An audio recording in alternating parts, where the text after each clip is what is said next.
it in fact. No, never no time to relax. I'm packing the stats, you packing your bags. Okay, I step on the field, it's a rap. They cannot keep up with the laps. No way. I put their record in a pass, you know it's a fact. Confirming the stats.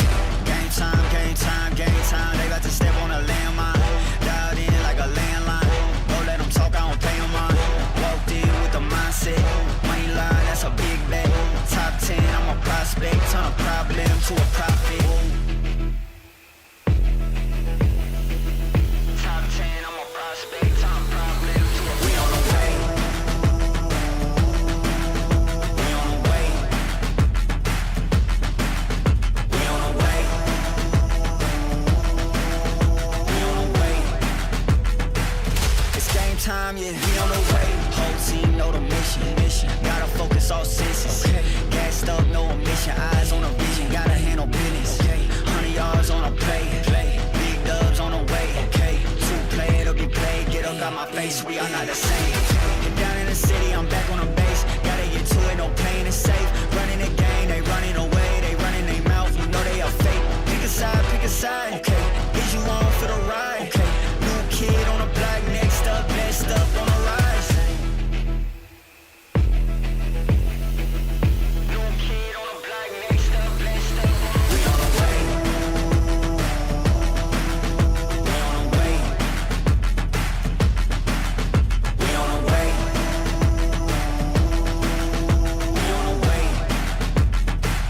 It's game time, yeah, we on the way.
in the crowd. Hey, come on, girls, keep it up.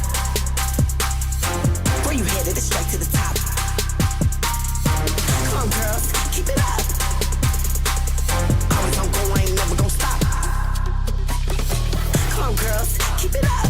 They can try, but it still ain't enough. We run the city and ready to buck. I just make it look easy, they don't make enough. Put it right in their face, ain't no making it up. Yeah, I want the whole check, I ain't taking no cut. They ain't sharing this cake, they ain't making with us. Shit, we keeping it all on them, taking from us. Ay, I just do it like it's nothing. This a challenge, so this how I'm coming. I'm standing for something, ain't going for nothing. Show up to the party to ruin the function. What they wanna do is I already done it. The game that they playing, we already won it. They screaming for us, all we missing is strong. I know they gon' bop if it's me that they pumping. Where you headed? It's straight to the top. Always on go, I ain't never gon' stop. Whoever that's thinking they better, you not. Just like a cheater, we keeping our spot. Ain't no game, got my foot on the gas, head straight to the cheddar. I'm chasing this guap.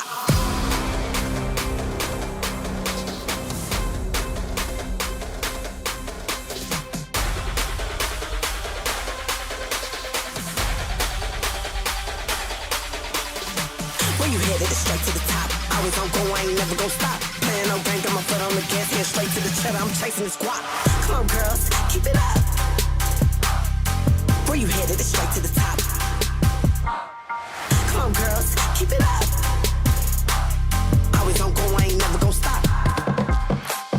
I just do it like it's nothing. This a challenge, so this how I'm coming. I'm standing for something, ain't going for nothing. Show up to the party to ruin the function. What they wanna do is I already done it. The game that they playing, we already won it. They screaming for us, all we missing is strong. I know they gon' bop if it's me that they bumping. Where you headed? It's straight to the top. Always on go, I ain't never gon' stop.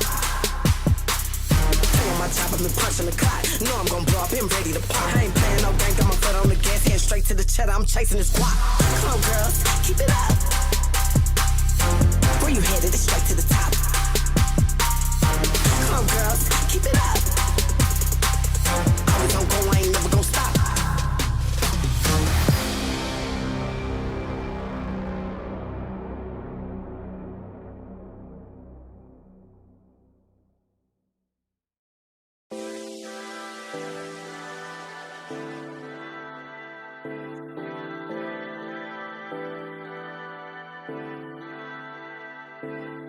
It's just like I noticed something could be out there, haunted.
Fueled by the same passion as esports athletes, Zowie continuously develops tailored products, empowering gamers to bring their best out.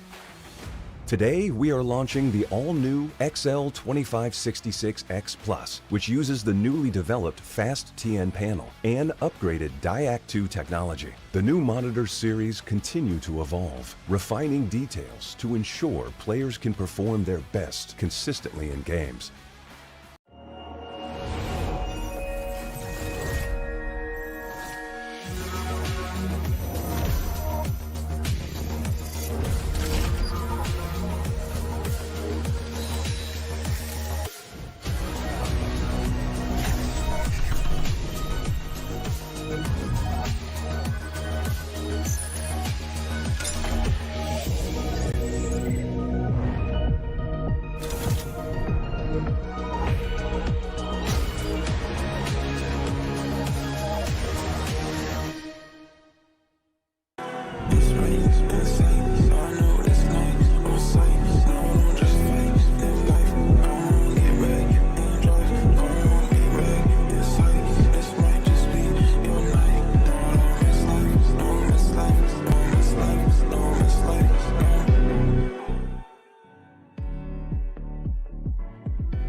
Like 24/7, we get it, we run up a check. I'm in the yours. They call me a go black for the set. He's a bustle, can't fuck on that size. I'm too little chef, king of the city. I'm the best of the best. We the best to do it, huh? We the best to do it, baby.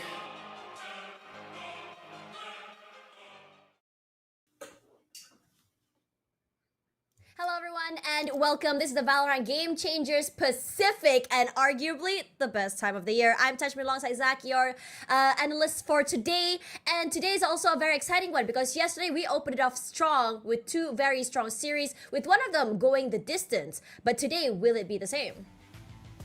I don't know, Tash. That's what we're here to find out. But like you said yesterday, banger series. Both of them, I think one of them was like an any percentage speedrun, but the second one, really like a strong fight coming out. Like you said, it went to overtime and stuff. Absolutely banger game.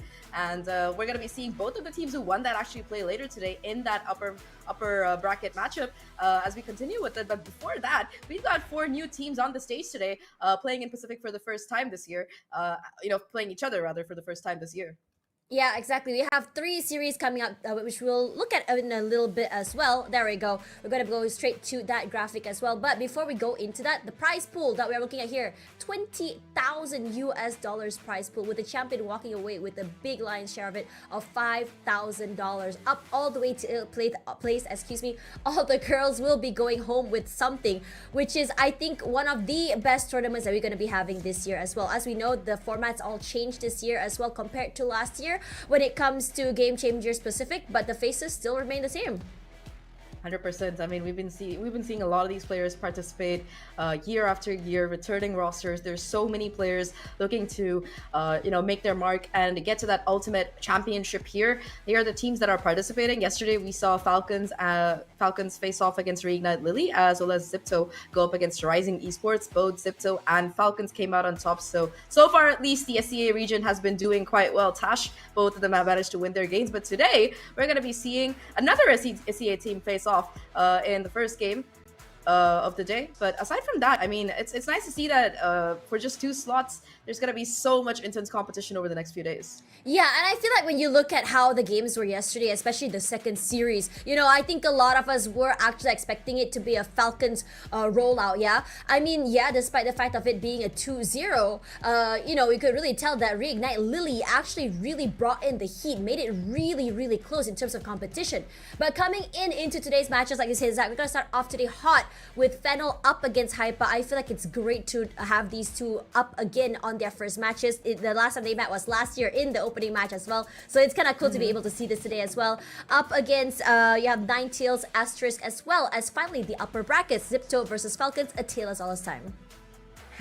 Yeah, the last matchup, I think anybody who's been following Game Changers SEA this year would have seen it at least a few times. But the first 2 games, like you said, of course, with the way that Pacific, the region works for Game Changers, you've got all of these separate regions playing the whole year, and whoever does well in that gets to play against the other regions, which is what Pacific is. So really excited to see these 2 teams face off. Last year, like you mentioned, last year as well, Fennel, I think they were looking pretty good coming out of Japan, but this year I think that they've gotten a bit more buff. They've been looking really strong during their run through both Split 1 and Split 2 in Japan. They won both tournaments, so I think that they're looking extremely strong. I'll talk a little bit more about the roster when we get there, but I think that they've improved a lot compared to how as a team, as well as with the players that they've gotten since they last played on the stage. Oh yeah, confirmed. But anyways, looking up in here against Fennel and also against HYPA. Now Fennel, I feel like it's so great to see them back on the big stage. I think last year they were actually a combination of the Zeta players, right? And I think it brought in with the Fennel core as well. And I feel like for them last year, one thing that is great about watching them play was the vibes. How fun they were, how funny they were on the big stage as well. They weren't afraid to really taunt the other team up on the big stage, which is honestly something we love to see, especially this year. 100%. I mean, trash talk is the best part of a competitive game, in my opinion at least, but I'm a toxic person, so don't listen to me. But yeah, we saw that yesterday as well with, I think Falcons actually, once they started winning on map number 2, you saw a couple of them standing up. Alexi was giving them a piece of their mind. Nothing new, nothing, all normal, all good. But for Fennel, like you mentioned, that was a great point you made there about how this year they've signed 2 of Japan's best GC players from last year's Zeta division. Both Suzu and Moko have joined. Anybody who is watching Game Changers Championship would know what a badass and what an amazing player Suzu is. I mean, I think her neon emote, do you call those emotes? Her neon pose? Whatever. Her neon pose was like viral, global. So yeah, at least one face you guys will know if you watched any kind of Game Changers action at all. Yeah, for real. And I think, for Fennel, I think this is an incredible year for them as well. They are on an undefeated streak. The last time they lost was up in April against DRX, and that was the only time they lost. And funnily enough, before that, the next loss they had was up against other than the previous core team here, which is HYPA, which is Boba. Now, coming into the highlighted player here, Mint. I think Mint has always been the highlight in terms of her aim, in terms of her mechanics. What can you tell us about that? Honestly, I mean, I think that she's a very versatile duelist. I'm not sure if she's been, if she's gonna pick up the Waylay. I know that we haven't seen it yet, but with how strong Waylay is in the current meta, I think that she would actually be really good on that agent. I think if you look at yesterday's games as well, I think that was kind of what did the job there in our first series for Zipto. They had a Yume on the Waylay who was just absolutely dominating. It's really hard to play against these kind of double dive comps, so I would personally love to see a Waylay on this team, either as a second duelist or with Mint picking it up. But like you mentioned, Tash, overall she's been incredibly consistent. She has one of the highest first blood rates in Japan throughout the year, and I think that of course the rest of the team do set her up in a lot of ways, but she's very capable to just go in and with the jet dash and the knives in and just get a 3k. I feel like she's she has that kind of caliber if it's necessary if she needs to be able to hit her shots. Right, let's talk a little bit about history here between these two teams. Again, the last time they met up was last year in that opening match. It was actually Boba that came up on top. But I have to say that that particular matchup last year was very, very close. It was a 15-13 and 13-11. My question to you is, with the change in the roster, would we be seeing a better or even a somewhat even closer score between these two teams? I mean, I don't know if it can get much closer than that, to be honest, but I expect this to be a very close game either way. I mean, we talked about Fennel already. We talked about how with the roster rebuild, they've been looking even more dangerous. But I mean, you could also say the same for HYPA. Sure, Boba, they got close last year, but weren't able to qualify ultimately for to that grand final. But overall, I think this team as well has some extremely experienced, extremely talented players. Of course, you start off with Ayumi, who has been playing since the beginning of the game. I think one of the most talented players. I'm sure, Tash, that you're also a big fangirl of her because, you know, Malaysian represent. But yeah. I think that this entire team, it's pretty impressive because I remember Aluka used to play duelist. You know, she used to play Reyna all the time, like 3 years ago, and now she's like one of the best flex players you can see. I think that this entire team, all of these players, they've had years of experience. They know each other really well, and them coming together this year for HYPA, I think that they've definitely been putting on a really great show. Even if they haven't been able to win any trophies in SEA yet, I think that every single game that they played, they were making it close, or when they won, they were winning very convincingly. Oh yeah, for real. I think we had a quick interview with, I think it was Baby TZ, I think a few months back. And she mentioned that the biggest problem this team had was themselves. You know, it wasn't really about the other team being better. It's just about that breakdown in communication. At some points, I think towards the end of stage 2, we did see that it was sort of fixed, but it hasn't really been fully, really been fully, I think, fixed convincingly, in my opinion, because there were certain rounds that we felt like a bit of disconnects from them as well. And for me personally, I really would love to see them come together, I think, stronger as a team, you know, especially because now Fennel, last year it was a very, very close game, but it was relying a lot on executions. It was relying a lot on their aim, right? Where it was where Boba can really, I would say, shine when it comes to versatility. Now, speaking of versatility, we also want to talk about Ayumi here, the girl we talked about just now, our sole Malaysian representative on the big stage here. One of the best duelists we've seen for a while in APAC. Now, with the addition of Neon and Yoru, I mean, back then it was just her on that jet, right? Addition of Chamber, and also Chamber, right? With the addition of these two more agents, what's your thoughts? I mean, honestly, I have war flashbacks from Ayumi's Chamber in 2022, but I think it's a pretty good pool.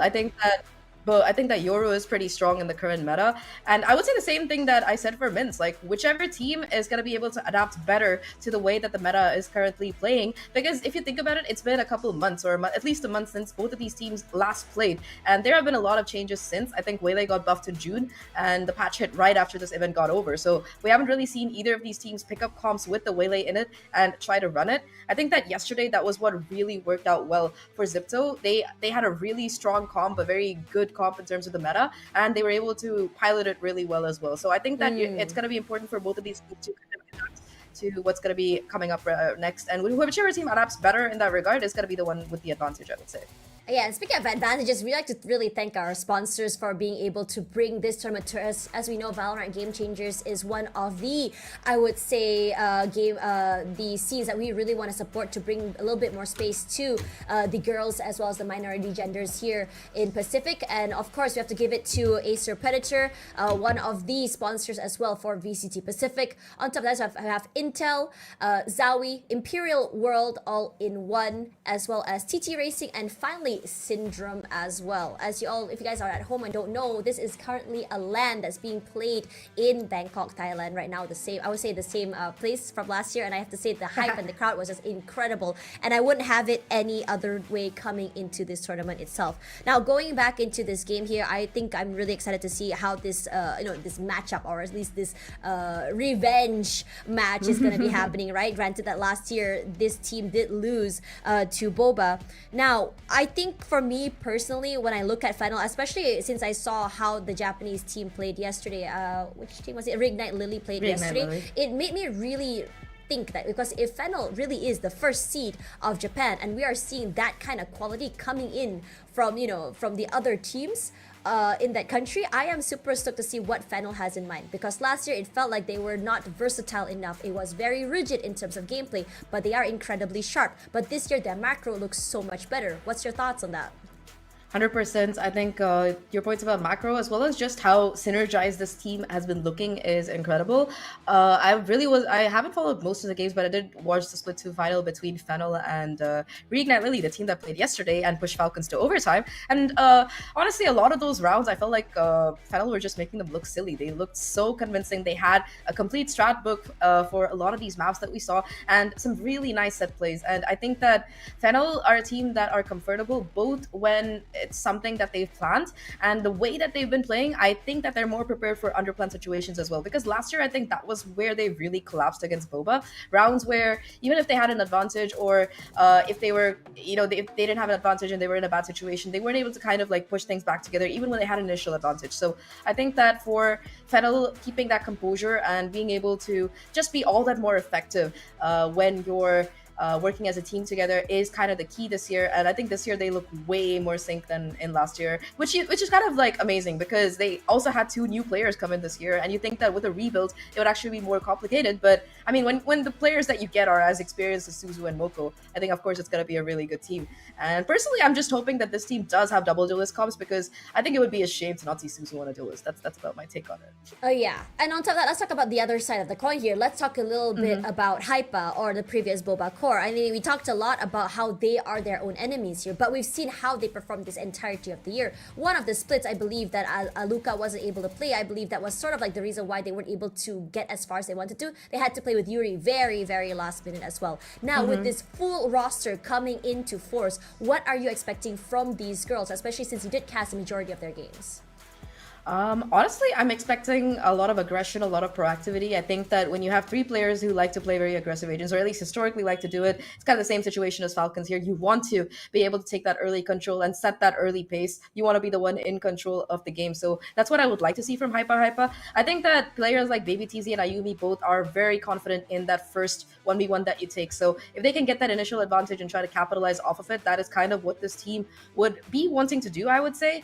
Aside from that, I mean, having seen their games, I really like how effective this team is at trades, and I think that Baby TZ is really annoying when she's lurking. So I think that we saw a couple of those rounds, Tash. I'm pretty sure we were there together. So yeah, speaking of that, you brought a great highlight onto Baby TZ. I think Baby TZ was the highest rated player over onto Split 1, but I feel like it's really changed the way that she played over on Split 2, right? She went from, like, I think a very aggressive, multi-fragger, really putting in the numbers, the KDs, the ACS, into a more of a team-oriented player. What's your thoughts on that? I mean, honestly, it's really good to see. I think even in Split 2, her individual impact was really good. Like you said, it wasn't perhaps as dominant as it was in Split 1, but I think a lot of that could also be attributed to the rest of the team kind of being able to pop off as well, because there were so many rounds where maybe TZ in Split 1, I remember she was in like a 1v3 or a 2v4 or some kind of situation like that, and she would get 3 kills and boom, the round is there. So I think the rest of HYPA have been stepping up really big as well. And in terms of like their strategy and how they like to space themselves and stuff, I think Split 2, they look much more convincing. They've really been, and I'm hoping that over the last month they've been able to work on some strats and some plans and stuff. I'm sure they have been cooking. I'm really excited to see what they have been cooking. Speaking of cooking and strats, right? Remember that interview that we had earlier, with Baby TZ, and about her performance in general, and she said that the team has really changed up the way they play. Instead of going for lurk heavy catches, they're going to feed the superstar. Buy everything, set really Ayumi up for success. If she wants an op, she gets an op. Thoughts?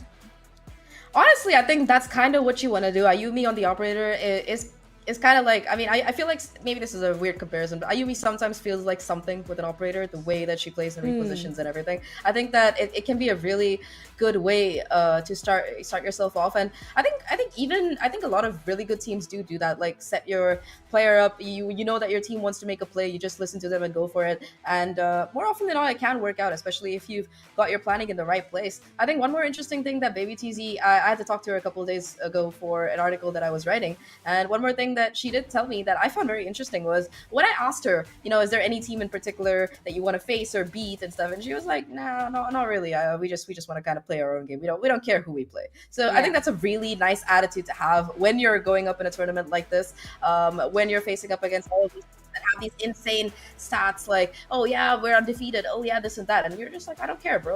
I'll play whoever. I think that's a really insane attitude to have that can actually be really beneficial. Yeah, and speaking of that as well, all the players are actually coming into the game as well now. I think they're gonna go onto the stage already. So let's see how exactly this is gonna go, because yesterday we saw a really insanely awesome walk-in coming in from the Reignite Lily girls.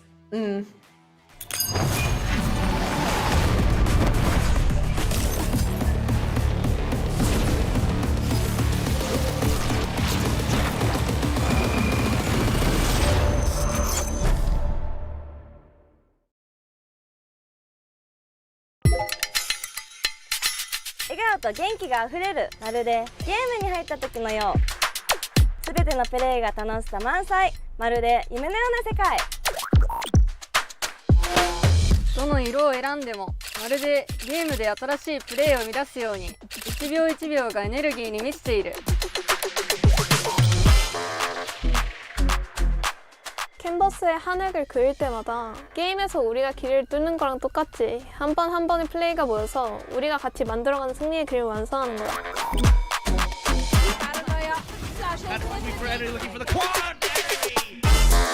ทุกการพูดคุยทุกเสียงหัวเราะไม่ต่างจากช่วงเวลาที่เราสื่อสารกันในเกมทุกคำพูดคือพลังที่พาเราไปถึงเส้นชัย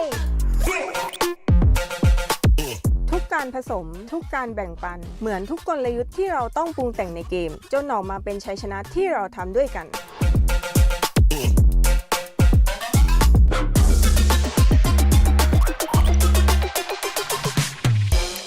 Simple happiness, just like every smile we share in the game.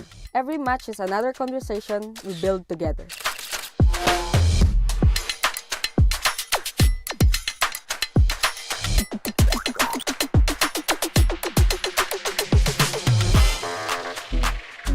Hearts pounding, just like the rhythm in-game as we move forward together.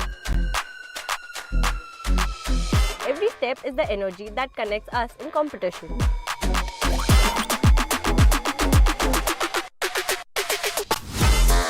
The breeze that brushes by, just like the moment we take control of the game. A joy that's simple but unshakable. Every moment that makes us smile Carries the same drive in-game and in life. that keep us moving forward.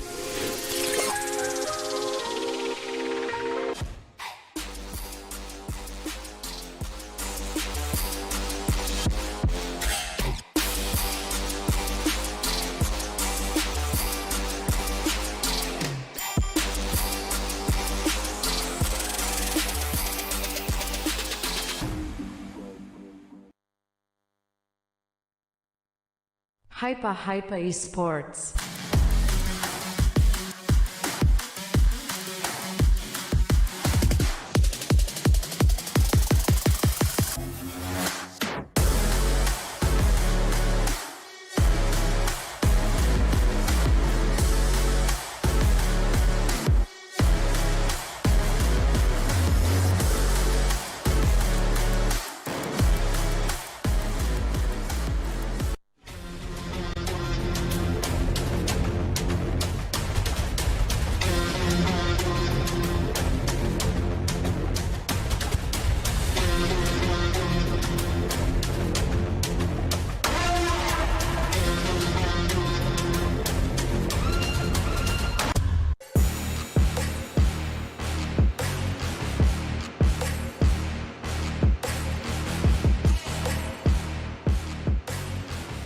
And there you have it. As usual, the Japanese teams always bring the vibes, but the question is whether they can shoot in the server as well. We saw Reignite Lily do it yesterday. Let's see whether or not Fennel can also, put up some numbers. The last time these two teams met was last year, where at the very least, Boba or the HYPA team were able to come up on top. In this situation here, yesterday as well, I'm really curious about this Veto. When I looked at the numbers in terms of maps and plays that come in from Fennel, it's really high win percentage rate. They are completely stomping in the Japanese server, as opposed to say HYPA, which had a little bit more of a mixed situation in their run.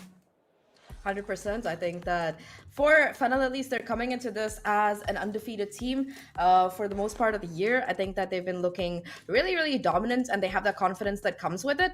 But I think also for HYPA, they're a team that, like we said, doesn't really care who they're playing. And I think that they definitely... a lot of it is going to depend on the Veto, and they've definitely put in some work as well. Looking at the Veto, though, I mean, Tash, it's going to be Fennel choosing the first map here to be Lotus. And, I mean, looking at the stats for Split 2, Lotus is a pretty good map for them. They dominantly won all 3 times that they played it, and the 2 times that they played Reignite Lily, that was also really strong. They were able to beat them pretty convincingly, I would say. On the other hand, HYPA, they played it 4 times, and they won it twice. But to be fair, the 2 times that they lost it, they lost to Zipto and Falcons, and one of those was really close. So Lotus, a map that both teams have a lot of prep on, or like practice on, but I think that in terms of a record, at least, it's better for Fennel. That said, I think that with the meta changing and everything, this could be a map where we could see some adaptations coming in. Yeah, for real. And I think when you look at numbers as well, Fennel, like you mentioned, it looks really, really scary, right? You look at Fennel's numbers on this map as well.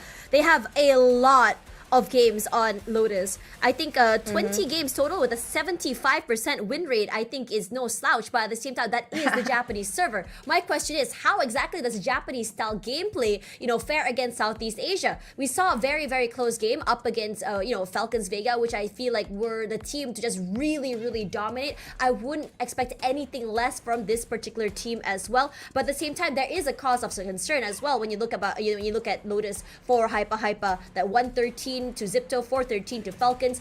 That I am a big believer that the more mistakes you make, the more you're gonna learn. So let's look at the comps right now. HYPA, they definitely changed things up here. I wasn't very happy the last time they played Lotus with their comp. I mean, I like Reina in ranked, but I think that's where she belongs. I feel like it's very hard to use her unless, of course, you're completely feeling it that day. I think I like this comp much more from HYPA. Baby TZ on the Vice can kind of like anchor, see your whatever side by herself, and you can just get off the site and rotate really fast. I think that having the Neon in play is going to be interesting. I do think Raze is a little bit better. You want to kind of optimally run a double duelist here, but with the double controller, HYPA has a lot of really nice plays that they can do. They have those lurk walls of A to kind of try and hide info. They've got a decent amount of utility to make their way onto site, and I think in the post plant as well, this comp can actually work pretty well. But what do you think about Fennel's comp? Honestly, I am really, really liking that Yoru, but honestly, who else better to tell us about that Yoru comp other than Quack and Black and Blue? Honestly, Zestify!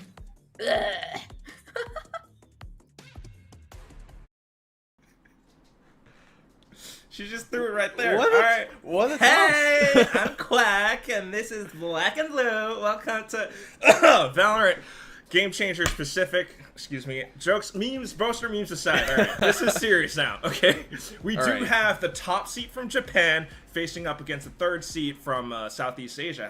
Why is this match important, Black and Blue? Well, I mean, as you mentioned, right, there's a big disparity here in where these 2 teams stand in their own circuits. Fennel, practically undefeated going through the Japan circuit, and then you see here for HYPA having to go through the tough way. 3rd seed of SEA, and both these teams here looking to prove why they should be here in the first place. Fennel, one of the best teams we have, I think, in this tournament. Let's see how they play this, as Lotus will be their opener of this series. A good map for both sides, really. Somewhat. It has been a little bit rougher for HYPA given their performance in the lower finals of Split 2 in Southeast Asia. But that said, they are on the attack. Kind of scrounging up outside a pillar for now, getting spotted out by Prowlers and whatnot. I'm interested here with the comp that Fennel bring into the table, right? They forgo the Sentinel that we see on HYPA. The double duelist, an early fight goes off. Suzu with a triple to start off the day. With her own pop flash too, all of a sudden Alka and Best have to pick up the pieces. Spike trying to transfer over onto the A side, but Yurenchi already getting spotted. The newest addition to Fennel, and she stands tall, takes down Best, and it's Alka in it for a 1v5. No chance in hell, Black and Blue. I'm not gonna say that. I think there's a chance. There's always a chance. And Aluka has proven to be sharp as ever. A double for Aluka! You can't counter out, Quack! Still, it's of course Fennel taking the opening pistol. But, I mean, Aluka, one of the players, as we've talked about, as I think the panel has also mentioned, has a lot of experience in the Game Changers circuit. Has been playing forever from that Globus squad, from RRQ Kaguya before. And yeah, there definitely is a lot of heavy hitters here in HYPA Esports, but will it match up against the, I guess, real coordination that Fennel bring to the table?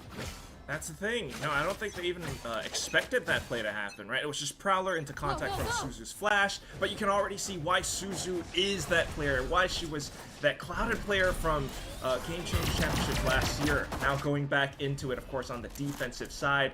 They're keeping their range, playing backwards C and B. It's a slight stack. HYPA need to find some damage in this round. Gotta go. See if they can find that.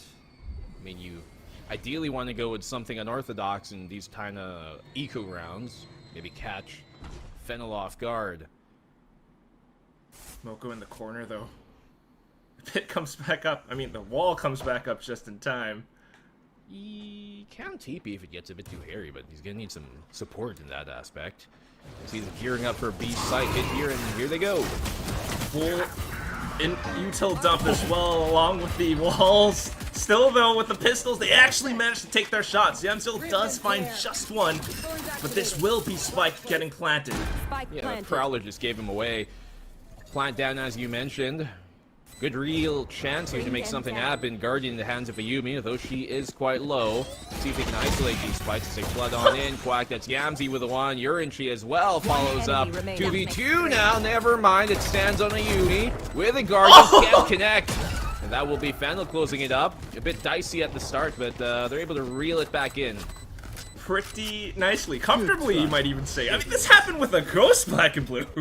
Yeah, that they did. I mean, initially you're kind of wondering, you know, will they be even able to punch through and make their way into that B site? But I guess things working on out. The scan perfect there for Yamzi, and just leading the way for the retake.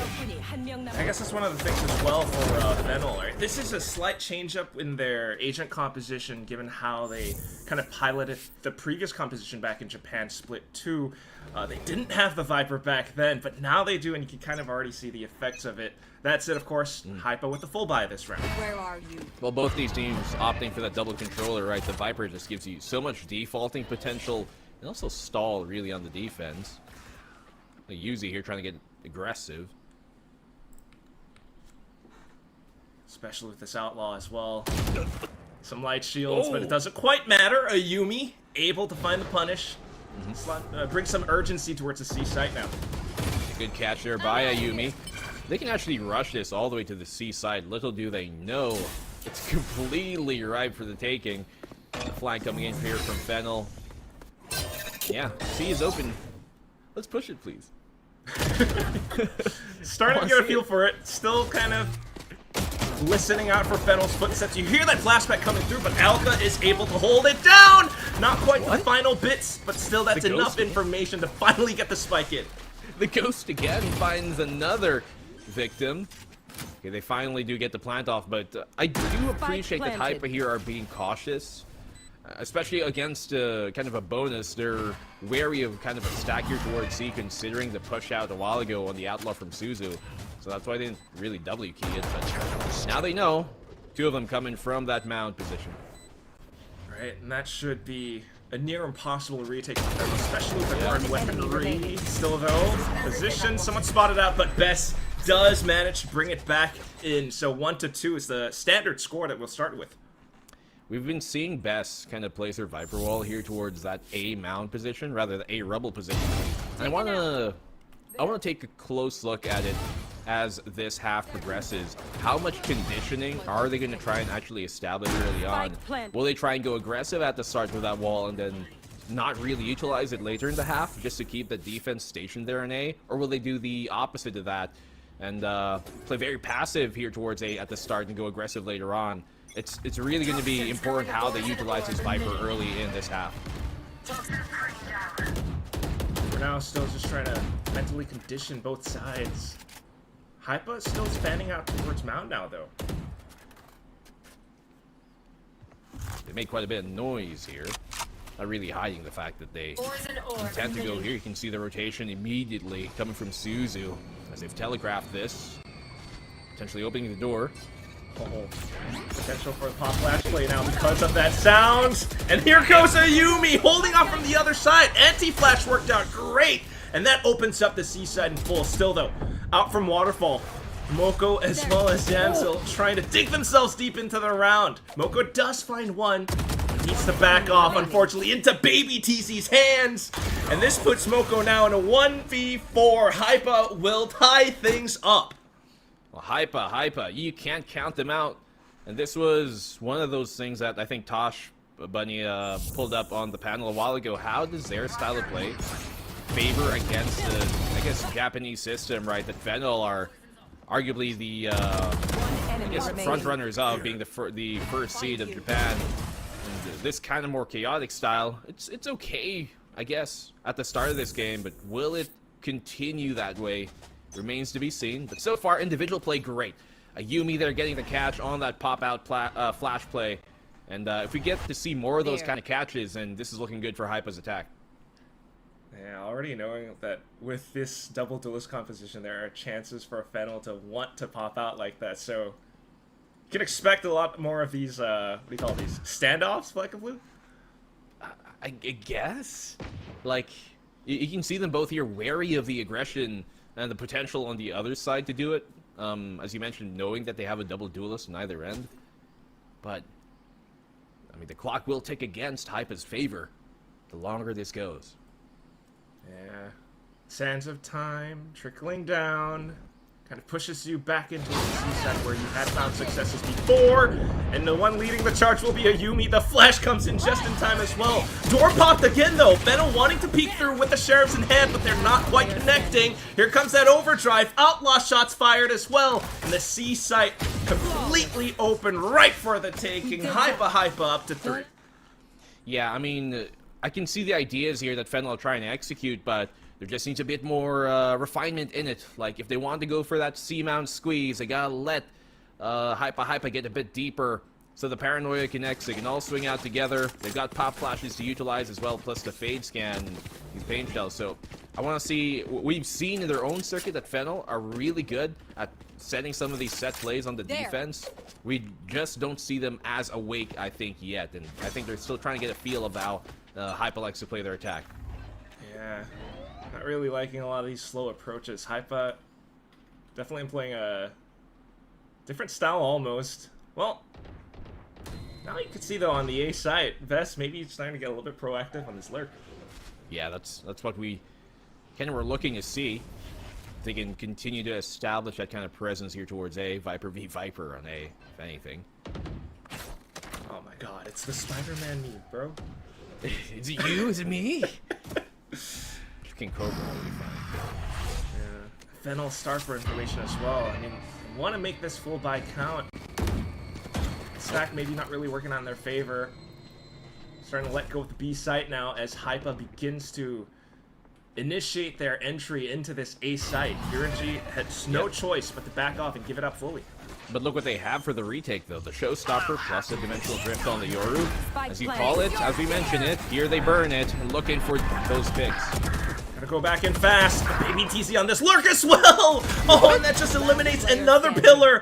Alaka managing to hold her own. Suzu now in a 1v2. Our clone comes out and baits out the ultimate.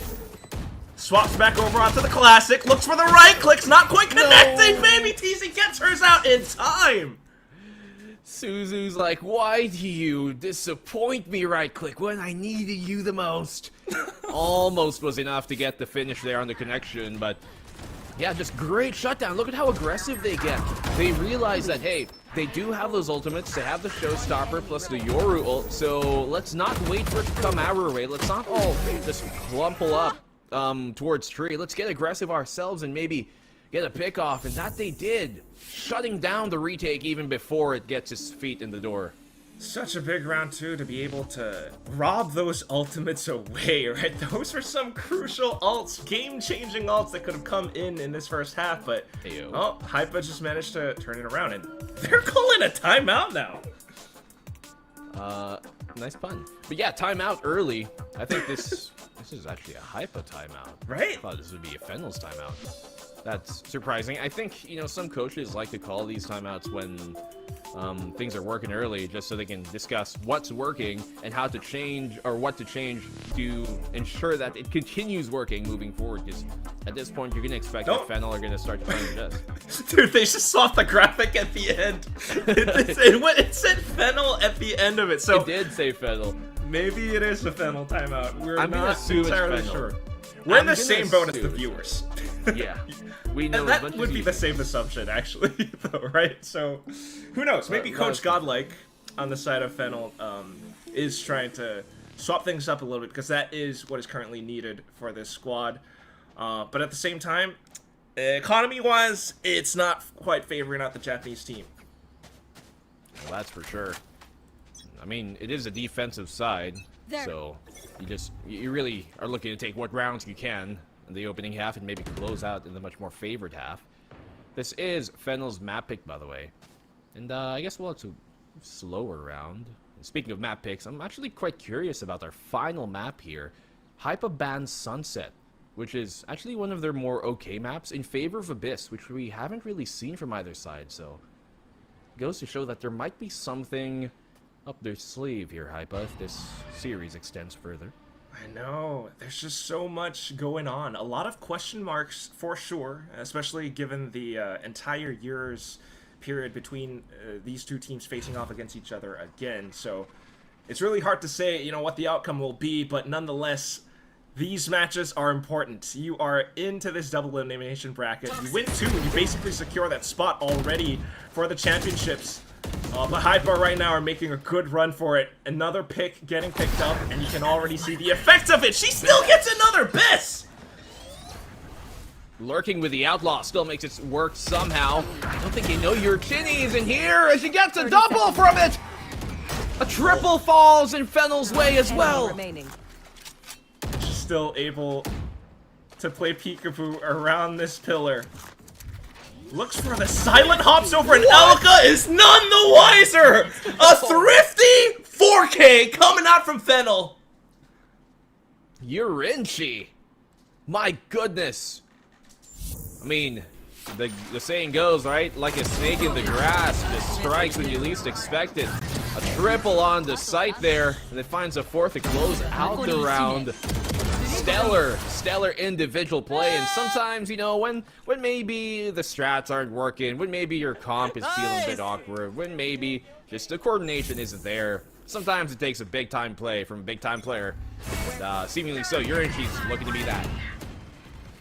Without a doubt, and that's the thing as well. Fennel, you know, we're familiar with names like Yamzeel, Mint, Moko Suzu for sure. I'd Zeta last year. Yurinchi's one of the newer additions to this squad, and she's pulling off plays like that.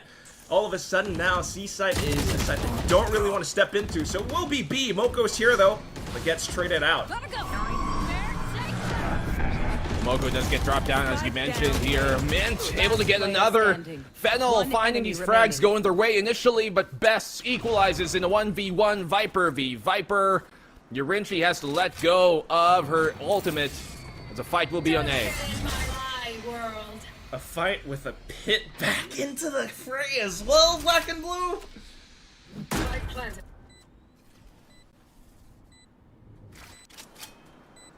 Every little Yurinchi here matters. Yep. Crawling up.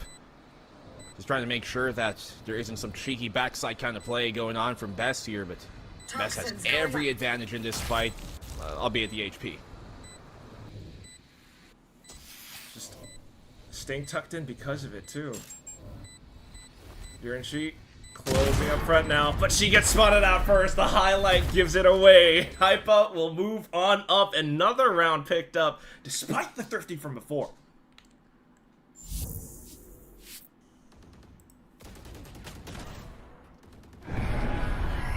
Spike down A.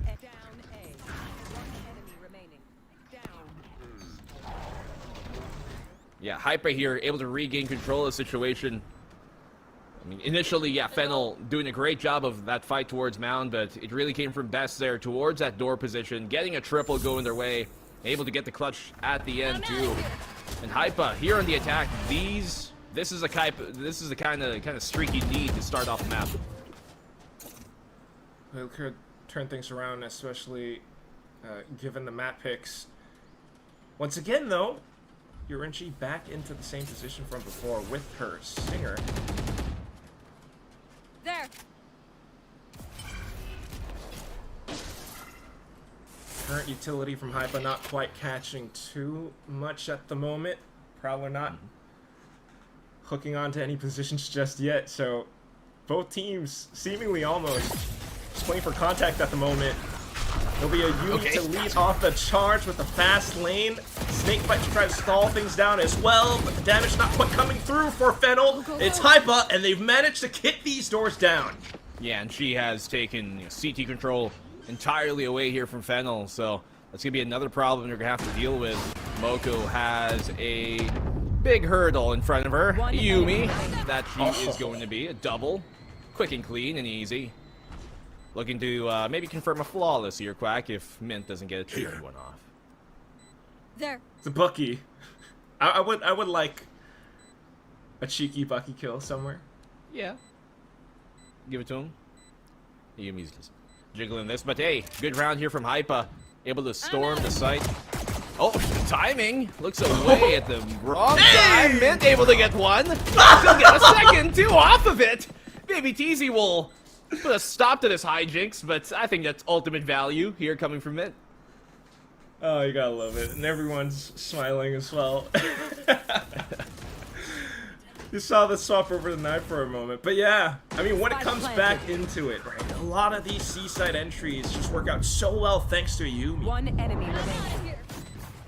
I mean, isn't that her job, right? Just making sure that she can lead that charge, everybody else following behind her as she enters the site, buying this space, and making sure she can pull that aggro her way so that the rest of the team can follow up through. That's exactly what she's doing this time, into the A site. A little bit alone, though, and cold over into door. So, spotted up by Suzu, and that might be a big problem for HYPA now. Okay, Moko able to get one here on the retreat. 5v3. If you're HYPA, you're gonna have to wanna hope that they give you an opportunity for the pick. Interesting that they smoke A main instead of the top stairs instead. Potentially signaling they want to go through the door.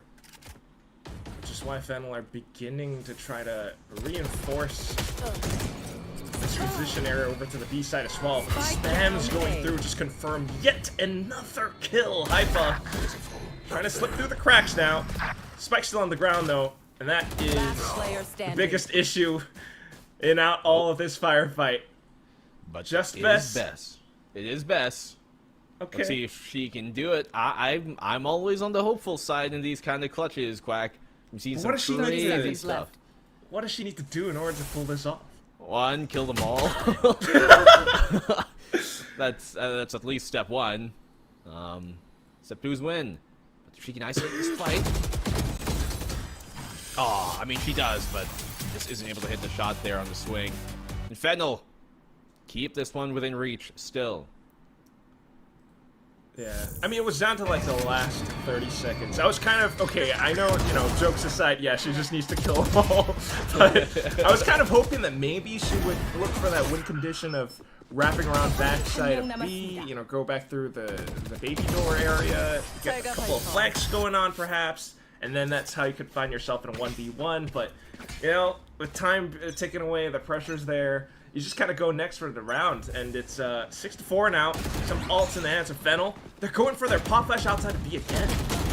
Yeah, very aggressive push here towards his B main position. Find their one. Don't have to double dip for any more. Don't get greedy. They realize they've gotten what they needed to and bail. Yeah, some of the utility drawn out puts HYPA on high alert.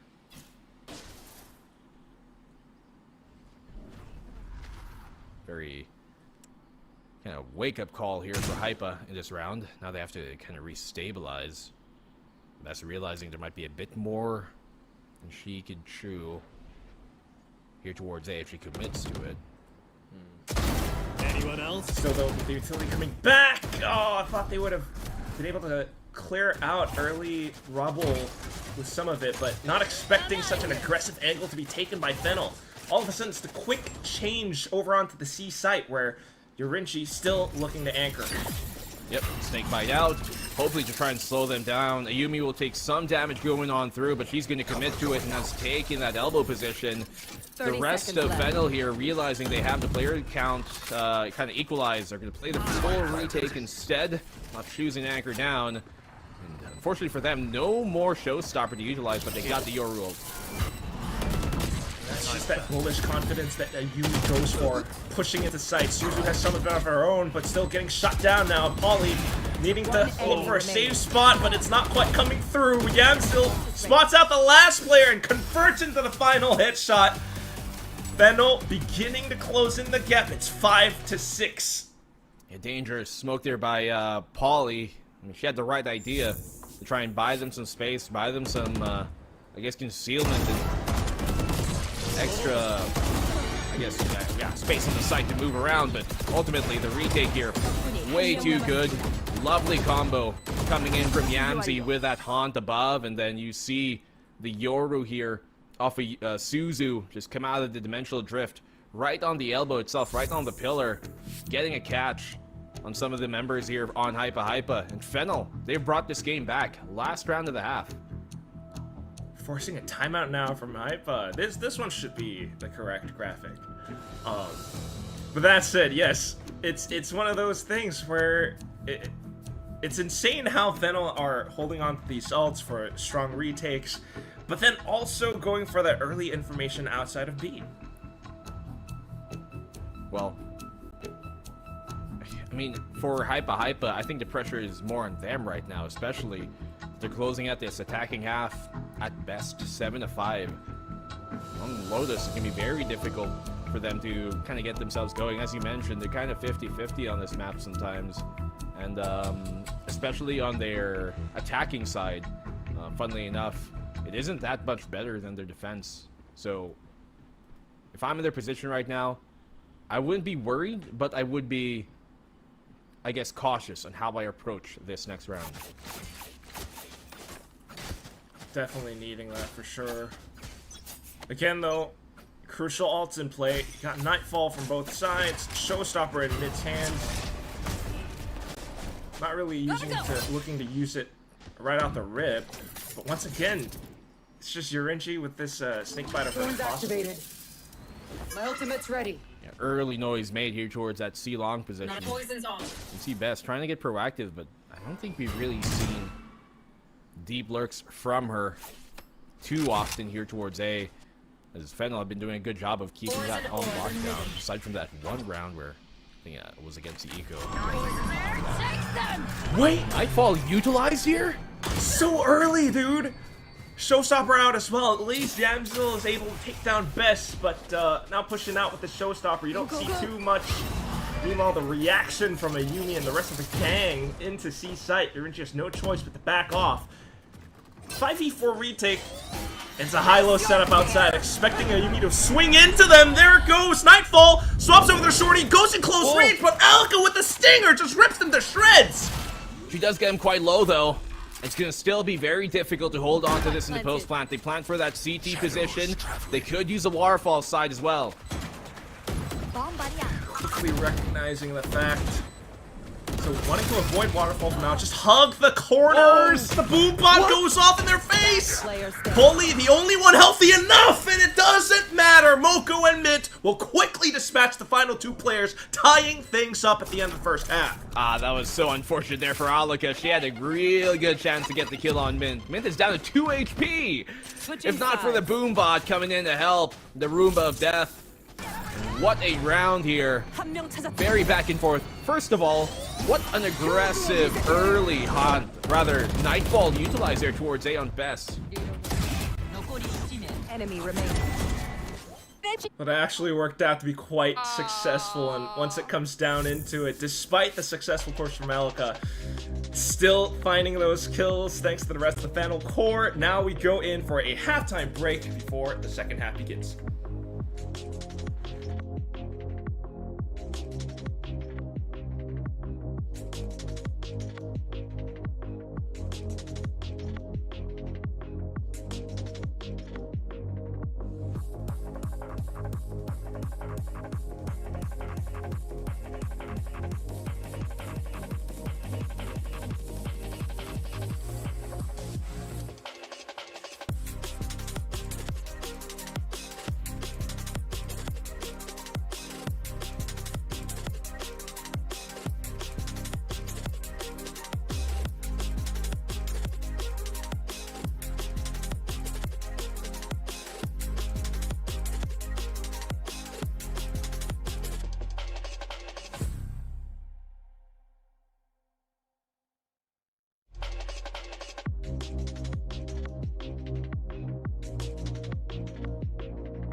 And picking up right where we left off, the 6-6 tied up thanks to Fennel on their retakes. Now we swap sides with Fennel on their double duelist attack. Well, initially here, Fennel kind of a slower start, but they caught up near the tail end of that first half in great fashion as well. I love what we've been seeing here from Fennel. Once again, look, they're expecting aggression coming from B. And if you're Alka right now, you gotta be careful what might be right around the corner.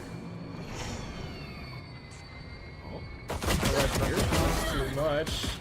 Aggressive lurk now getting sussed out. HYPA not seeing anything else towards C either, so it's information that's quite clear for HYPA to react off of, and that's why they're just waiting for that C's to go off. Alka swinging. Yanzi now trying to look for a bit more space, knowing that there's danger lurking around the corners. And lovely early shutdowns here found by HYPA. Minimal casualties as well. You can see here Fennel just, I guess, afraid of committing towards that C. Right. So 30 seconds left. Back off a bit. Maybe regress here towards his B site, but I mean, HYPA, they don't have to do anything right now. Just wait for Fennel's move and react to it. That's precisely it. You're in a 5v3. Just position yourselves for a retake. Let your utility come back in online. Baby TZ has a good flash to work off of. 10 seconds left. If Fennel can get into a deep enough position and catch them off guard, find some successful kills, it's still gonna be tough ride. Yamzi going in hard. Yumi trying to deny that space with a relay bolt, rushing and chasing them down. Alka out from behind. And all of a sudden the defuse comes in. HYPA with the successful pistol. Yeah, well, I mean, kind of as we mentioned, right? 5v3. All they have to do is wait for a move. It's definitely intimidating for, you know, Fennel to continue towards C anyways, so they knew that a play was going to be made sometime soon. Good catch here by Bess. Same thing by Alka, who almost got caught there actually by the C. Just you mentioned. One enemy remaining. Did not connect.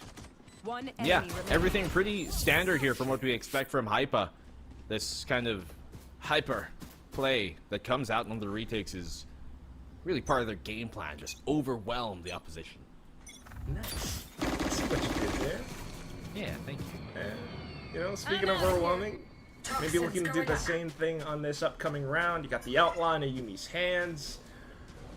Fennel, though, trying to work against this Vise utility that BBTC has deployed.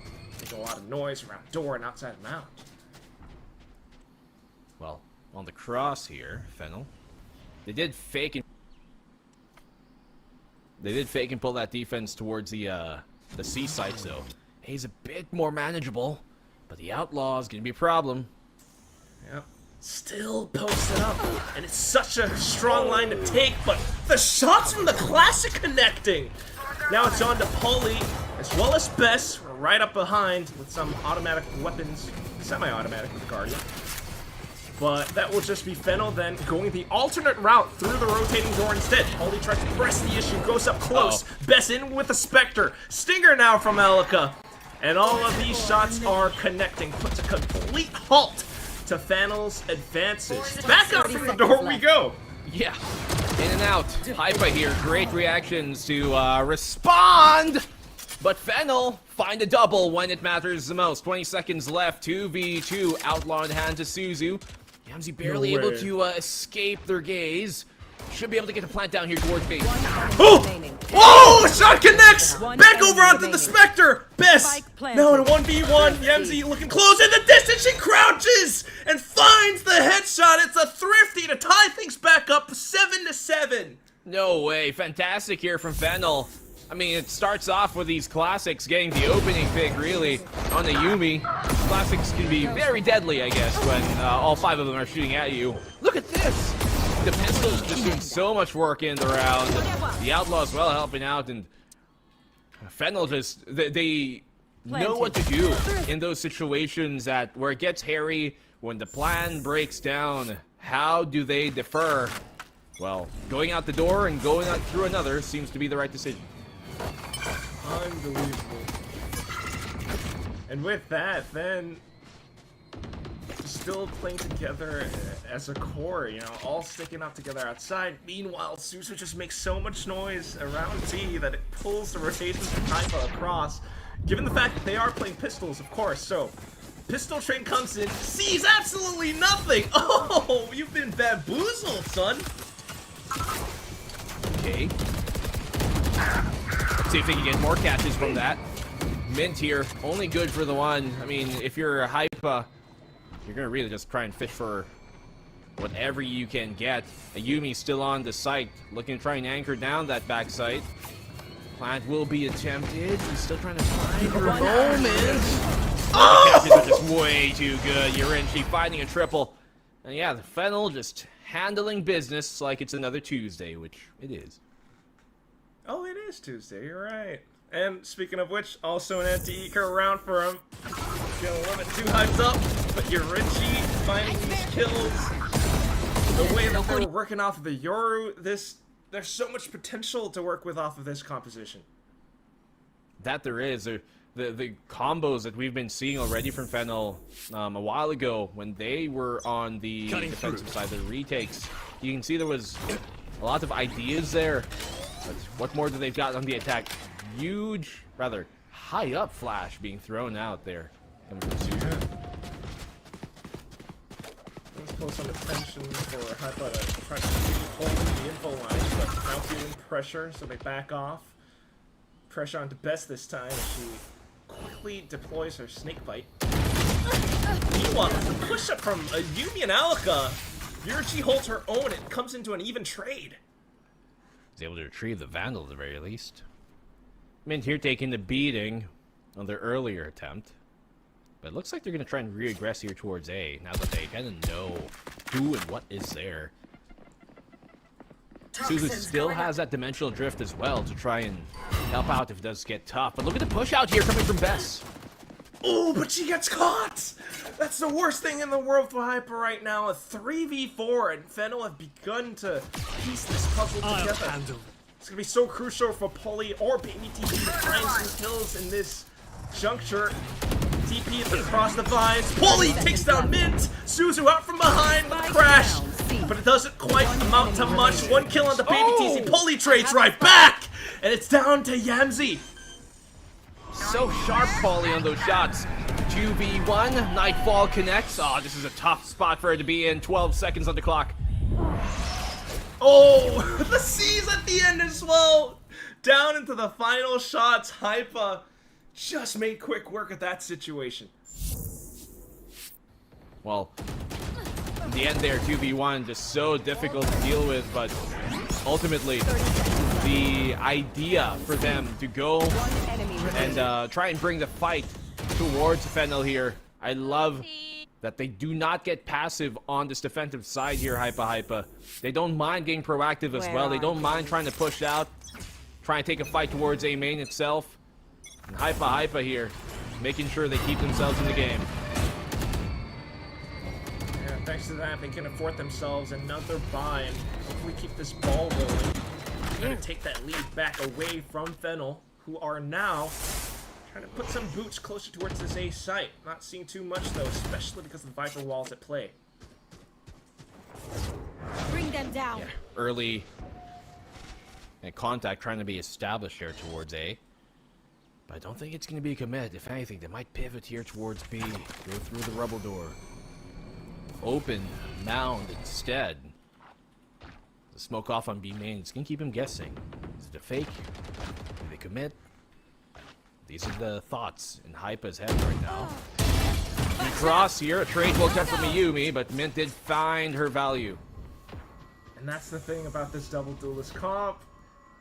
In 1 second, we got a clone tripping the shear wall over on the C side. Another second, it's Mint taking contact down A, and it's an even trade.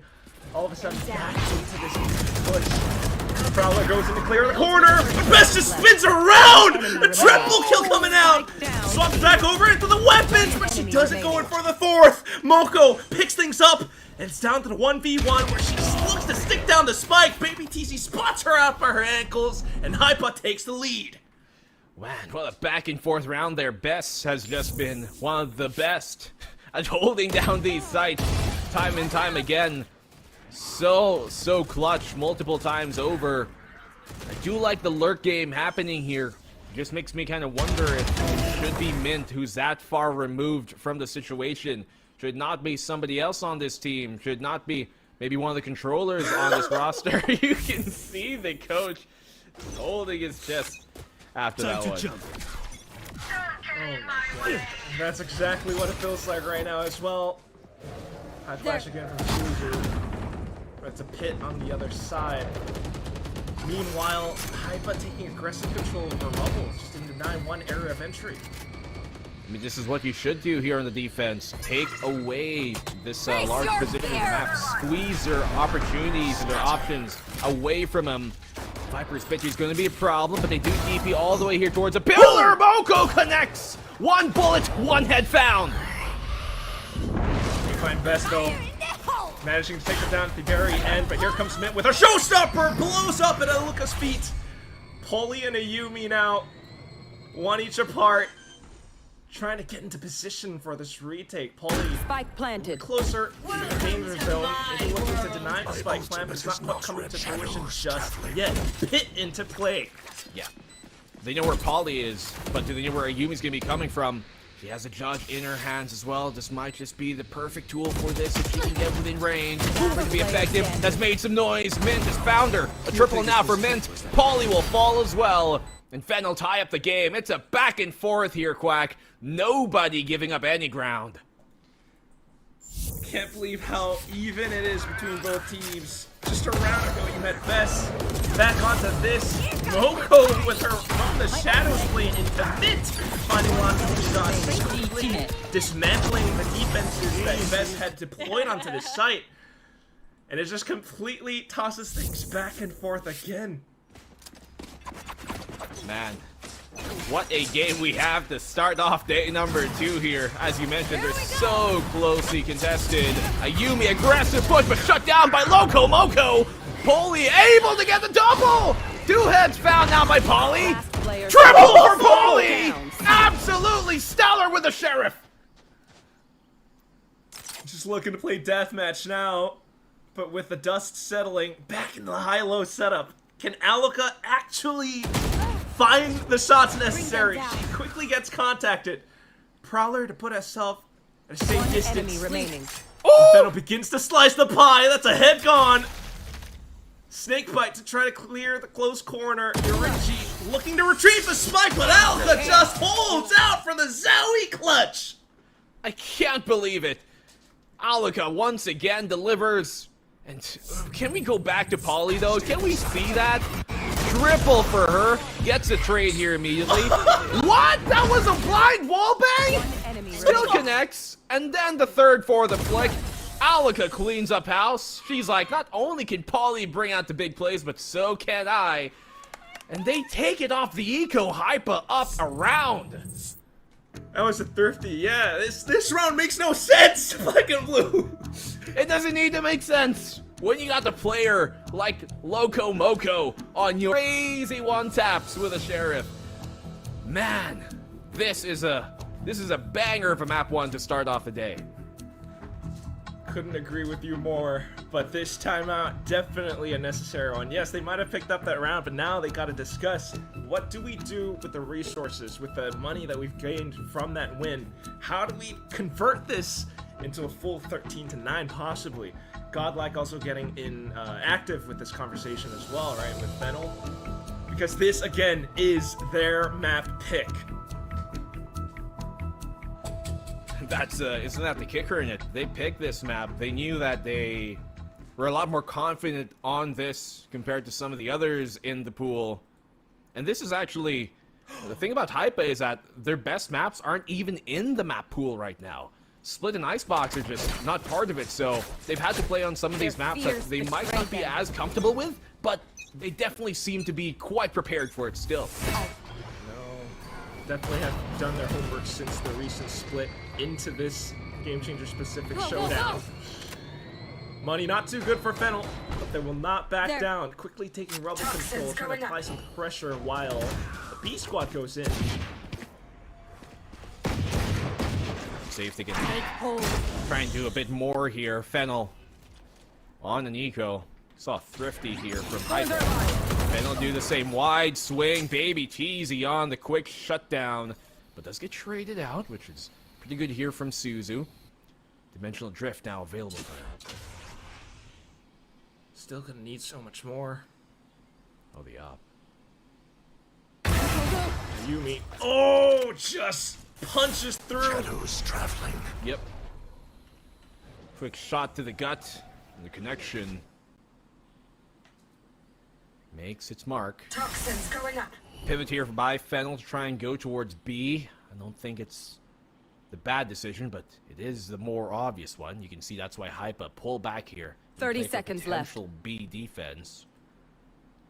Just jiggling for information. Snuck through though. Ooh. And Best doesn't see it. This is fantastic. This is fantastic. They can continue their way here towards C or even wrap around towards B. Spike planted. So getting the spike down just towards the back of B instead. Maybe looking for some weapons to retrieve as well. Suzu and Moko have now picked up a couple pieces.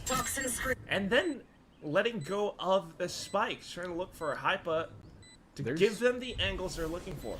There's a real good chance that they could pull this off. They have great positions. Try and fend them off, and there's Moko with one. Some prime flashes as well, but here comes the relay bolt from a Yumi. Oh, and it's the spring straight into the smoke. Moko, do you have it? She goes, she jiggles, Paranoia sent out, and it's just Alika with full HP, forced off of the spike. She has it half though, going back into it, just looking for one shot, but Moko finds it instead. A Zowie clutch back at it again, and Fennel ties things up. Back and forth, Quack. A Thrifty for you, a Thrifty for me. Everybody gets a piece of the pie. Opening shots here, looking good, but as soon as we saw them kind of be able to sneak by on the B side to make their way towards that defender spawn, it just, you knew they had a real good chance. And then Moko, great, smart decision here. She smokes off B main, as B main is smoked off, she TPs into it to give them a pincer on the spike itself. Not the spike. Can't believe that that's how they managed to turn the tides, as it were. Now you've got that drift you picked up from before, and it's throwing things into pandemonium. HYPA just looking all around. Not seeing anything outside of C. We go back into B. Got a couple players just to try and stack up on towards this A site. Biggest issue is still their weaponry. Baby TZ managing to find one towards the back, hearing Suzu's gate crash, but still, Moko now applying some pressure back of A. 4v4. Only a single Phantom in the hands of Baby TZ, so you have to make the most out of that. Lurk here by Moko. Throughs all across HYPA. Ever mobile. And that opens up some gaps across the sides. Not gonna lie, Black and Blue. It does allow her to get a good wrap around. Will it be a B side commit? Now. Once again, finally spotting out some of these players. Trying to maintain their distance, especially with the rifles at hand for Fennel. Spike planted back towards B again. Baby TZ just trying to look for the best timing. Bring me the arsenal! To set up for Steel Garden. Get out of here! There it goes. A shot out from Mint. Eliminating a possible angle. Tap from a Yumi onto the spike, and Fennel begins to make their move.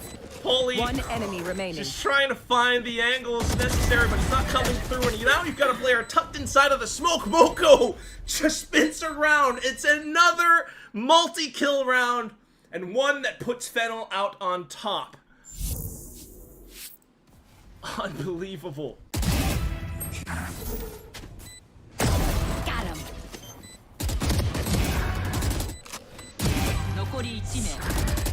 Hopefully, co-caster is around. There might be some technical issues, so we'll just carry things forward. But once again, it's 11-10 on Fennel's map pick. And they've just been doing such a good job at pushing people all across the sites. HYPA back then was Thrifty. Now they've got the full buy, so Yumi back in with this off, but she gets taken down by Suzu. 5v4 now. Trying to run it down. Apologies. Disappeared for a quick second there, Quack for you. But, yeah. Baby TZ here has a lot to try and fend off. Does get the one going her way. Fall back to a different position as well. Polly making some moves, but Moko and Suzu, the Zeta players from before, just pushing up front, taking down the site. It's up to Bess and Alka, who do have a Nightfall, but it's a 2v4. I mean, as you mentioned, Nightfall is available here. But I'd wager you don't burn it till you can actually get a pick off of it. And then you can justify the usage of it. Use unable to connect! And that gives them the 2v2 they want! Nightfall on out! Minta's drop Aluka to being all alone. He's playing tight around the corners now. Moko quickly noting position. Despite getting hit by the Nightfall, it doesn't quite matter because of how they've been able to reposition all around the site. Mocha once again descending upon HYPA just to bring Fennel up to map point. Fennel finally kind of regained a bit more control here, looking a lot more, I think, reliable in that round compared to some of the others that we did see. And, I mean, there's a good chance there in the 2v4. They brought it down to a 2v2, just could not close out. Match point here for Fennel. Forced by at best here from HYPA. That's all they've got to work off of. Some orthodox positions for a miracle happen. The sortie from Mint, though, of all things, into the showstopper, into the third kill! That's the A site, and that could very well be the round. Man, that could be the dagger. As you mentioned, 2 Guardians left, another 2v4 situation for them to try and clutch on out. Far reposition here from Moko. Gonna be very unexpected. See what they can do. Info as well. Also forces HYPA to think if she could be flanking up against them. One enemy remaining. Still though, they push up front and straight into Yorinji's crosshairs. And just Bess left. As soon as she turns around, Moko peaks! 13 to 10, Fennel. They were in for a bit of a seesaw map, but they managed to turn things back around into 13-10. Man, it became pretty shaky at some point, or there's some moments of worry there for Fennel, but even with the stellar performance from HYPA, they just simply could not close out the map. Fennel, you can see a lot of their coordination coming into full effect there in the final stages of map number 1. It was their map pick, so this is one they wanted to win, but Fennel, HYPA, they brought the game to them, and they were really close of taking this one away. Yeah, that's the craziest thing. I mean, it's a, new composition coming out that we're seeing. That's one thing, right? But then the other is just how HYPA was actually able to take somewhat of a lead into this first half, only to drop it at the end, Fennel, they've come up with some unexpected plays, but so have HYPA. There were thrifties, clutches throughout this entire map. Yeah, back to back. First one of the day. Yeah, dude, we had that back to back, right? Pauly hitting those shots, and then we had the thrifty round win on that B site as well by Fennel. Just always so formidable, no matter what weapons you put in their hands. We saw a bunch of classic and ghost kills against full armor, even, of all things, happen today. But man, Moko, what a stellar performance from her in this game. She had so many moments where her outplay potential was seen in full effect. No kidding. We just saw so much of it, especially into these retakes or clutch situations. The way that she was able to reposition, sometimes with the shrouded step, sometimes to be the playmaker at the end after her team goes through, right? Sometimes it's Suzu or Mint as well with the double duelist, or at least in this first half, Yorinji being able to anchor down that C site. There were some miracle plays coming out from HYPA though, so I'm expecting big things coming out for them onto this second map. Oh yeah, you can definitely tell that their mechanics, they're there, they're sharp.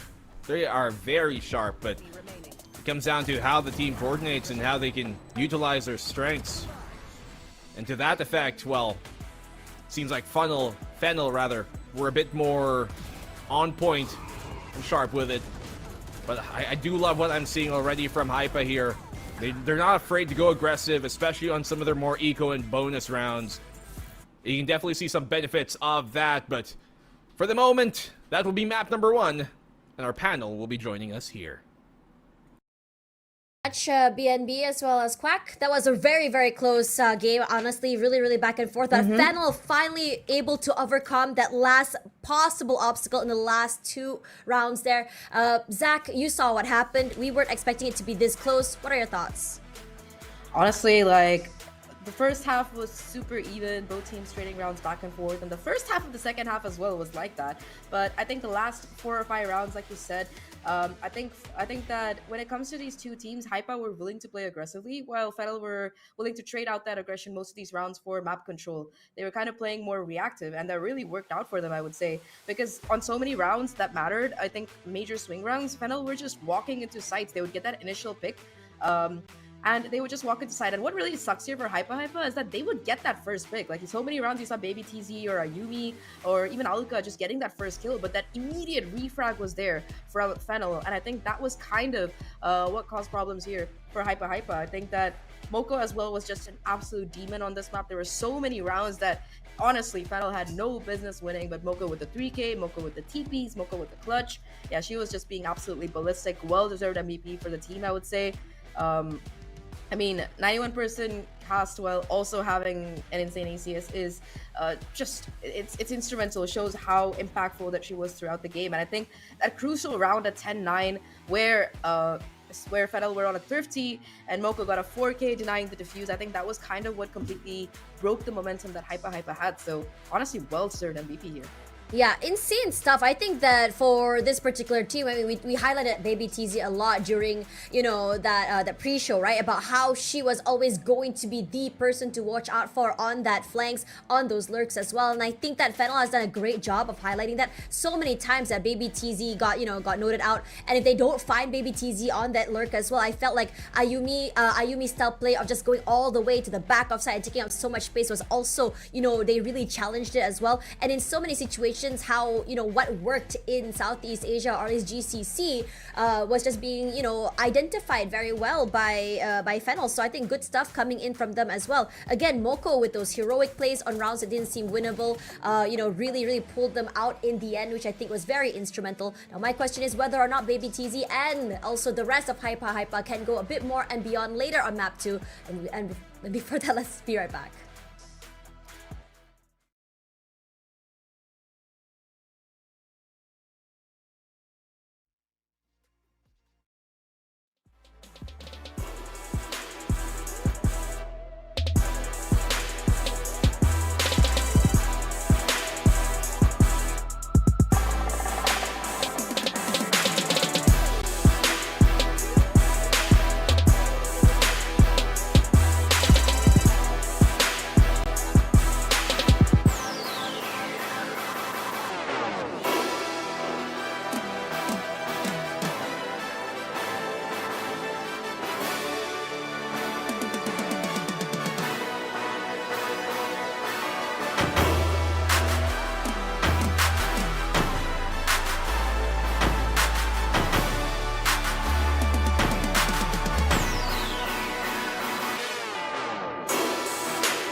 easy, they don't make enough. Put it right in their face, ain't no making it up. Yeah, I want the whole check, I ain't taking no cut. They ain't sharing this cake, they ain't making with us. Shit, we keeping it all and them taking from us. Ayy, I just do it like it's nothing. This a challenge, so this how I'm coming. I'm standing for something, ain't going for nothing. Show up to the party to ruin the function. What they wanna do, so I already done it. The game that they playing, we already won it. They screaming for us, all we missing is strong. I know they gon' bop if it's me that they pumping.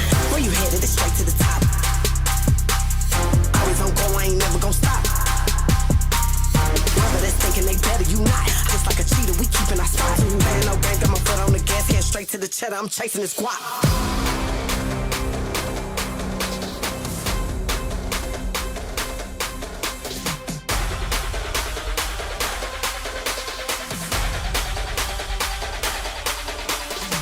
Where you headed? It's straight to the top. Always on go, I ain't never gon' stop.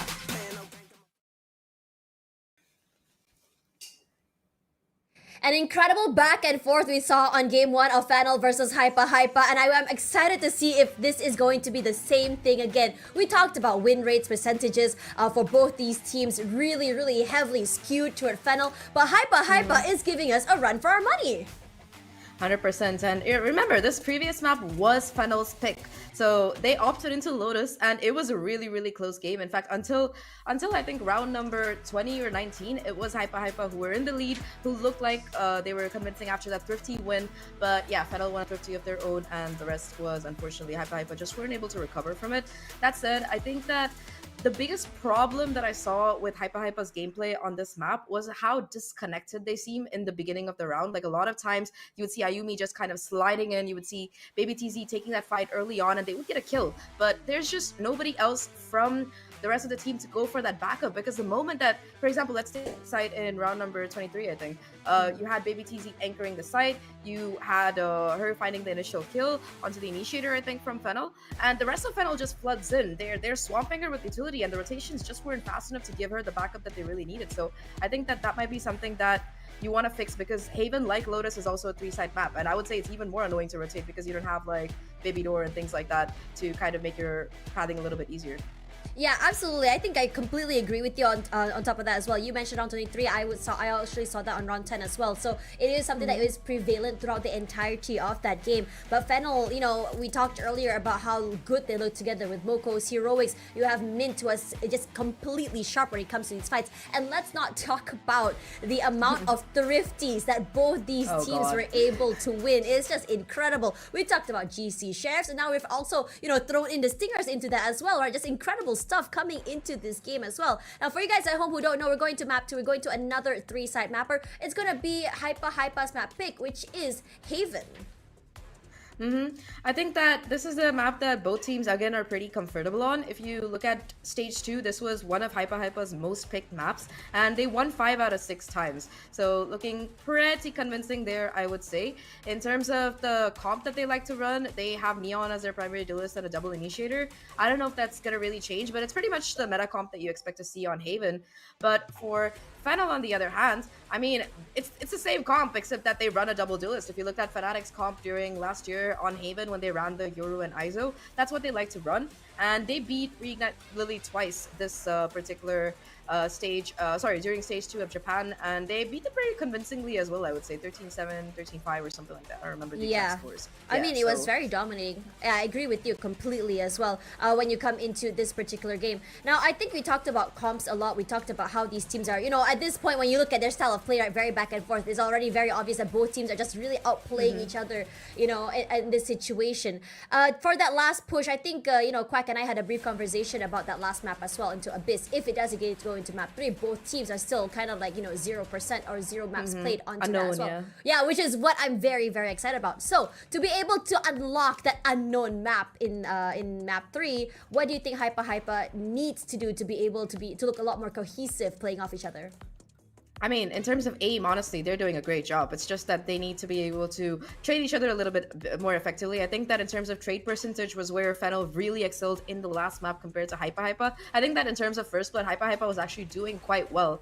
Looking at these comps though, man, I'm really leaning more towards FNL instead. I think that Willie is just so strong right now, and Mint was just absolutely ballistic on that previous map as well. So Yoruwele, you know, the double dive can be incredibly annoying to play against, but I think that HYPA on defense with the double controller and the Vice has the tools to kind of combat it. The problem is that the Vice is kind of completely countered by the Yoru in a lot of ways. Yeah, really do. Regardless, I think let's have a look at what our zesty casters have to say. BNB and Quack, zestify. Wait, is that it? Still? Wait, are we still getting zestified? Okay. I'm actually not sure if that was the toss. This is so chaotic. Black and blue save me. Yeah, I don't know how zesty I can get, but I'll take it. Map number 2 for sure here underway in just a second. Both of these teams pretty proficient on Haven, but it is HYPA's pick. That's well, that's why it's so scary, because there's still a real chance that Fennel can just take this completely 2-0 despite this being HYPA's map pick. We heard it briefly about the compositions, and it feels as though Fennel is just not going to give us much time to talk about it. Quick contact, close towards Garage. Quickly smoked off as well, though. Well, the put out here can immediately dismiss, but no, sticks on the fight. Baby Teasy will get the shutdown early here towards Garage. I'm surprised they decided to go Garage knowing that the Viper is here. Maybe not expecting that arc rose, so we still do get to see some effects of Baby TZ on this Vise. Quick pivot over onto the A site, though. Still gotta watch out for Suzu. Very interesting comp that HYPA decided to bring out here. The Vice with a double controller. Only a Yumi here on the duel list as compared to the more Mosquito comp. Spike plant. Fennel. The plant will go down here towards A site as full retake to go on and commence. Suzu bails out in time, actually. Could have found a pick. Thankfully. I got some slight contact plays. Paranoia out from Moko, just in case. Primed for it, if anything. Smokes out just in time as well. They're taking their time. They have to commit to this soon. Time is ticking against them. What is the plan here, HYPA? They've waited too long. Trying to go off with some flashes. A Yumi kicking things off, but still Yorinchi stuck inside Near Graffiti, and she manages to pull out the kills necessary alongside her teammates. What was that about? Even if they got the kills there, they barely would have had time maybe to retake and rather to defuse the spike. Seems like just in their overcaution became a bit too comfortable playing that late game retake. And that's what happens. You just have to kind of push through, and at that point it's hard to try and really kind of defer if anything goes wrong. So opening round here, definitely in the favor of FL. Alright, that was 4v5. And now you've got the guns and everything to boot. HYPA trying to take more aggressive space, at least denying some potential alt orb grabs. But apart from that, Fennel trying to hold on to their guns. Fennel here. They're playing this C site knowing that HYPA would have a lot more troubling time challenge them through C long. That Garage is going to be a different story, though. Arc Rose already prepped. No real util here on C, actually, to stop Fennel from going in. They're looking to play the retake instead again, HYPA. That's right. Slow creep. Anticipating the Garage positioning as well, given the play from before. So they've managed to take down Baby TZ.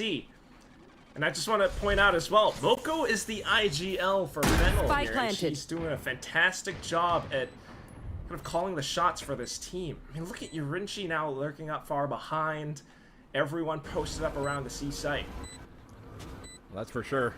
Great shot calling is part of what helped them get over the hump there at the end of map number 1. Algon will confirm only Don't the miss one. me too much. And HYPA, I think here trying to play for exits at best, or maybe just go down to the Red Unite spike explosion. Not giving up any extra economy. Probably what it's going to have to be. You hear the footsteps exiting out of C long, and that would be the go turn. And just to add on to that as well, you know, it's great shot calling. It's also great shots as well. Moko was putting up some big numbers from that previous map. Leading by example, Moko really doesn't have to wait by the wings. She can be center stage in the spotlight as well. She is center. Well, she is center. A third PC, yeah. If you're the IGL, I'd assume you kind of want to be center, right? I guess so, yeah. Coley might be on the other side too. Yeah, there might. I'm pretty sure there's gonna be IGLs who like the opposite though, right? They want to be at the end, look one way and see introvert IGL. maybe. They only speak when the game starts. Well, one way or another, they've already sensed a lot of the defensive stuff from HYPA into the C site, so just straight in for it. Okay, refract back. Returns, found what she wanted. Okay, now we know Yumi's here. That being a Yoru, they can always rotate, so it's not really that hard information. Aluka cannot connect. Outlaw on the opposing end doesn't find its mark either. It's such a precarious bait and switch, you know, 4-to-1 approach, right? You go back over onto this A site, you leave Mint to her own devices, hoping that she might be able to convert into a kill, but it doesn't quite happen that way. Of course, HYPA getting a little bit more curious now, but they are getting rewarded for their efforts. Being able to block off this A short entrance. Now you've got a Yumi who's able to take such an offensive line down C long. She spots out Suzu, and all of a sudden you're in for a 2v5. 30 seconds left. A great defensive play here against this bonus coming in from HYPA. Moko does get the dink, rather the tag through the wall. But that's fine, you can give that up, just for information. Not full, but 4v2 retake. Pop up here, Yamzi, dead to rights by Bess. It's only Moko who stands alone. And with that many players in hand, you're able to control that much of the map. Let's see what Moko can do with this Vandal. Takes down more members along with her, which would hurt the economy of HYPA somewhat, but that said, still a successful defuse coming through. HYPA looking to tie things up. Yep, I love the defensive round there from HYPA. It was a gun round against the bonus, but they consistently put different stops and gave different looks from that defense. Early on, they started playing a bit more passive, right? Trying to see if an aggressive play would come out from HYPA, rather from Fennel. And then after that initial C contact, after the refract coming in from the waylay of Fennel, then they got aggressive towards C. Did the same thing towards A, got the stop there. And just all around good defensive adjustments. Scanning ahead. That's what I love. They actually, because they pushed with 2 players down C, they managed to take that. Still though, Fennel not slowing down, not anytime soon. Quick in the garage, deal with the sheer wall. And to look for something around this A. A Yumi though. So close. Here. Just around the cage. Might have spotted a glimpse of something, or at least calls for a teammate to warn. Yeah. Up into the safe short position. Probably confirms it. Yeah, definitely a confirmation of it. Holly has the right idea here. Could potentially go big if she finds the timing. Oh, Holly right around the corner does get caught out from behind. 2 frags falling Fennel's way. And look at this, a Yumi off the retreat. Thorns activated. Just a slight pause, and that's all HYPA needed to really push up front. Fennel be able to find some refrags as well. Turn this into 4v2. Closer towards the B side, so why not make a go for it? But Yumi just pops out of the smoke with a flash. Oh, but does she... Moko up top, though. Does she expect this? I highly doubt 30 so. seconds left. I would be surprised and impressed if she does. You can't count anything out to be impossible at this point. She's got the ult here to utilize, so that's good fire time. Good angle here by Moko finally pays off at best. We'll get the trade. 2v1 now, Quack. Has a snake bite, but no time to really use it. Suzu going up front, and Fennel will take the round. Fennel, man. There were some opportunities there for HYPA to punish them. Some moments where there was gaps in their offense and in their formations, but luckily we're able to kind of regain control after it was rescinded and find the frags they needed. shape.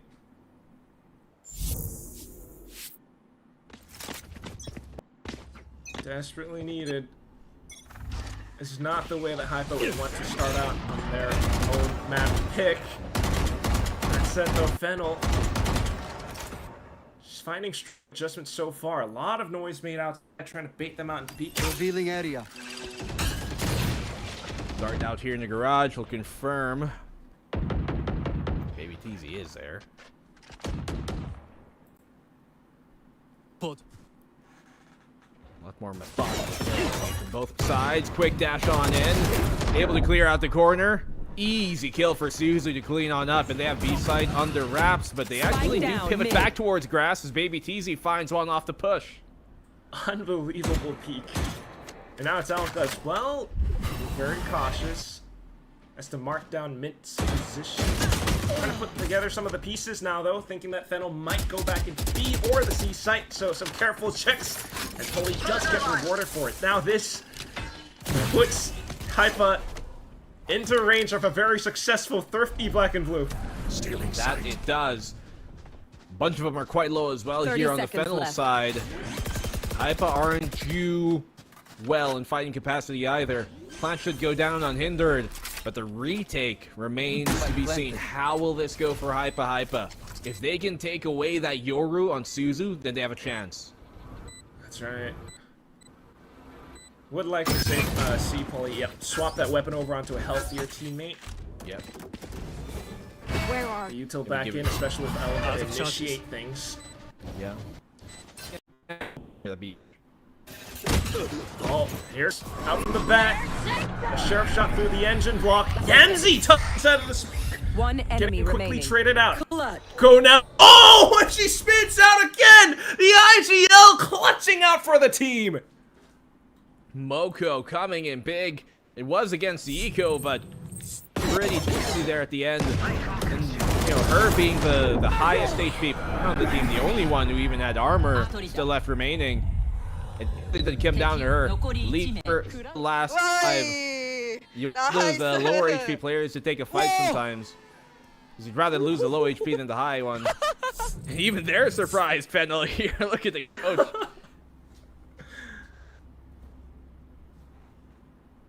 Just incredible feeds coming out all across. That said, we do see the timer being paused, so there might be... Is this technical or tactical? Technical.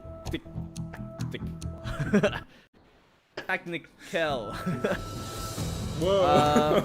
I think it's a timeout. Yeah. Yeah, like a tactical timeout. Proper. Another one by HYPA here. Use it to discuss stuff. I mean, it's a kind of a desperate one given the pack you have gone. Yeah. Something. HYPA. I mean, they've been doing an okay job in the starting rounds. The mid rounds are okay as well. Just closing out some of the rounds that could be theirs has really been the biter for them. It's a little bit tricky for them to kind of play that information game as well because of how many feint baits that can throw at them with mosquito comp. Hence, Ayumi coming into this up round with operator. Block out some decent lines. Quick is Fennel. Fennel shift all over this A site. And HYPA have no but to back off. Turn outside of the deep smokes that Fennel this A site position. For the kick. Best weapon. Nice. Yeah. Bailout.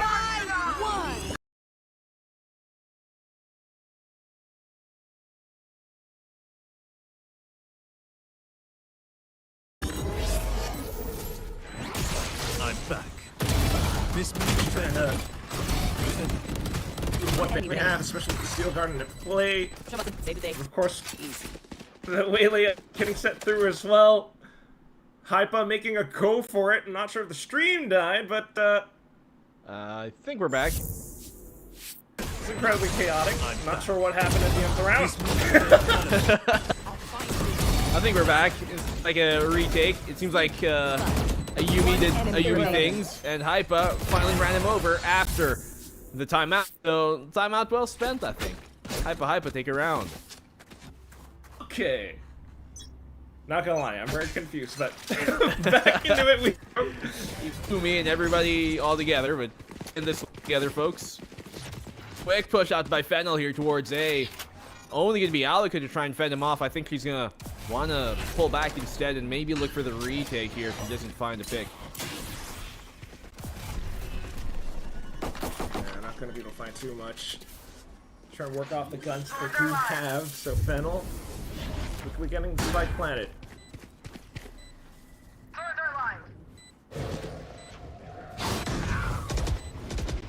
Bucky lets it be known.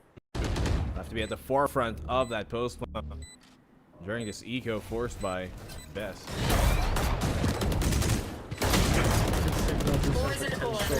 Plays from heaven. Then again, you've got lots of these flashes, seizes, and prowess throw across, straight out of the smokes. Fennel, they're just shooting straight into it, and it actually becomes successful. HYPA, the retake gone awry, and it's just Polly with this operator that she's trying to hold on to, but can't quite make it out safely. Wow. Straight into the Bucky of Moko, and Fennel pick up the Thrifty. Lovely here coming from Fennel. They just funnel into Fennel from that defender spawn from CT. As you mentioned, they're shooting into the smoke, see what they can find. Great sprays off of each other, really.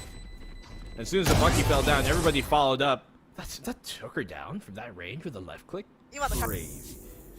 Yeah, just be hopping up the stairs. Yeah. But one way or another, still a dire situation for HYPA to be in. You know, maybe feeling a bit of that pressure in that retake.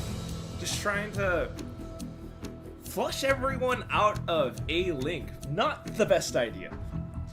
Oh yeah. Well, at that point, they were kind of squeezed for what to do, and A site is, I guess, notoriously a hard site to retake on here in Haven anyways. But definitely could have been something else done there. Paranoia, not exactly the most effective thing to take the Bucky down, but they're still able to do it. I think it was their lack of coordination pushing out through that smoke. Just getting withered down by all the pistols and all the SMGs on the opposing end, even before they got sight of them. HYPA here put into another thrifty situation. Retrieving They've flash. been pretty proficient during Lotus and winning some of these type of rounds. I wouldn't be surprised if we get another banger thrifty here. Revealing area. Potentially. That said, I mean, it should still be Fennel's round. You can already feel the mental conditioning at play. So many successful takes into this A site. Now, all of a sudden, positioning towards C. And you've seen this before. They're anticipating players inside of Garage already. Shearwall might be able to slow things down. Well, they do take that C site for free. And yeah, on their ecos, they've been very, I guess, they've been liking this setup of holding Garage instead and just giving up C, trying to play a retake at best. Flank around works here. Yurinchi, I think, is wise about this and is aware. Till spins around, but not quite able to convert. So that's a weapon picked up, but also a weapon taken down inside of Garage. Cover going out. Good squeeze out here. Coming from the flank. All Moko has to do is close her eyes and hold Mouse 1 into the smoke. Paranoia will further delay. Speed comes around, but let's see what XIP find here. Yanzi's able to get the one. This round is done and dusted. Will Panel taking it down, and that's a 6-2 for them. Just so aggressive and dominant every single take that they have. You know, whether it's into this A site with the speed at which they perform on, or into this C site, right? Just being able to you know, double dash towards the back. Sometimes it's Suzu supporting it as well. And because of that, you don't have the angle to hold out from Garage. Then apart from that, you're just not quite able to retake successfully either, and it's just such a tough spot for HYPA to be in. Next round up, and it's another op being purchased by a Yumi. Trap is sprung. Thorns will slow them down momentarily. Slow dissipates. This will have a lot to deal with here. Arc Rose, I think, is set up and poised for this Garage. Fennel really insistent on continuing pressure on. You're not gonna be too overzealous and push it. Sheer is on the site. Be careful not to get isolated. Clone to trip it. Bait out as much as possible from HYPA. We know that it's a full buy round for opposing teams, so just trying to carefully work across it back into Garage after all the initial utility has gone through. But Bess, alright. Okay, crawl here from Yurinchi. The Prowler actually goes the other way towards the main, so this gives her an opportunity to kind of pick, and that she does. Off the Neural Theft as well. They're going to continue the push here on the B side, and it is theirs. So quick, dude. And Yurinchi as well, calling that the A site is clear. Meanwhile, Moko just lurks so safely just to take off another head. Suzu towards the back of B, and that just buys further time away again. Baby TZ looking for the frags. Does find one. Gets another. Now, you might have a slight chance, but it's going to have to be the ace clutch or nothing, or a save. Difficult here for Baby TZ. It is planted on the back side, but at that point, you know that they're going to be playing right around the corner. She's opted to clear them out instead and maybe save that weapon, as you mentioned. Which I don't think is a bad idea here, considering how their economy has been. This is about to be a 7-2. So it will be a given round here to Fennel. As their lurk game and their defaulting has been so good. That's Fennel. Okay, my heart is still thumping just looking at Baby TZ potentially walking into Moko. But that will be that. Still, the scoreline, the way that it's going BNB, it's tough for HYPA. They've worked out both timeouts already. That's true. HYPA here.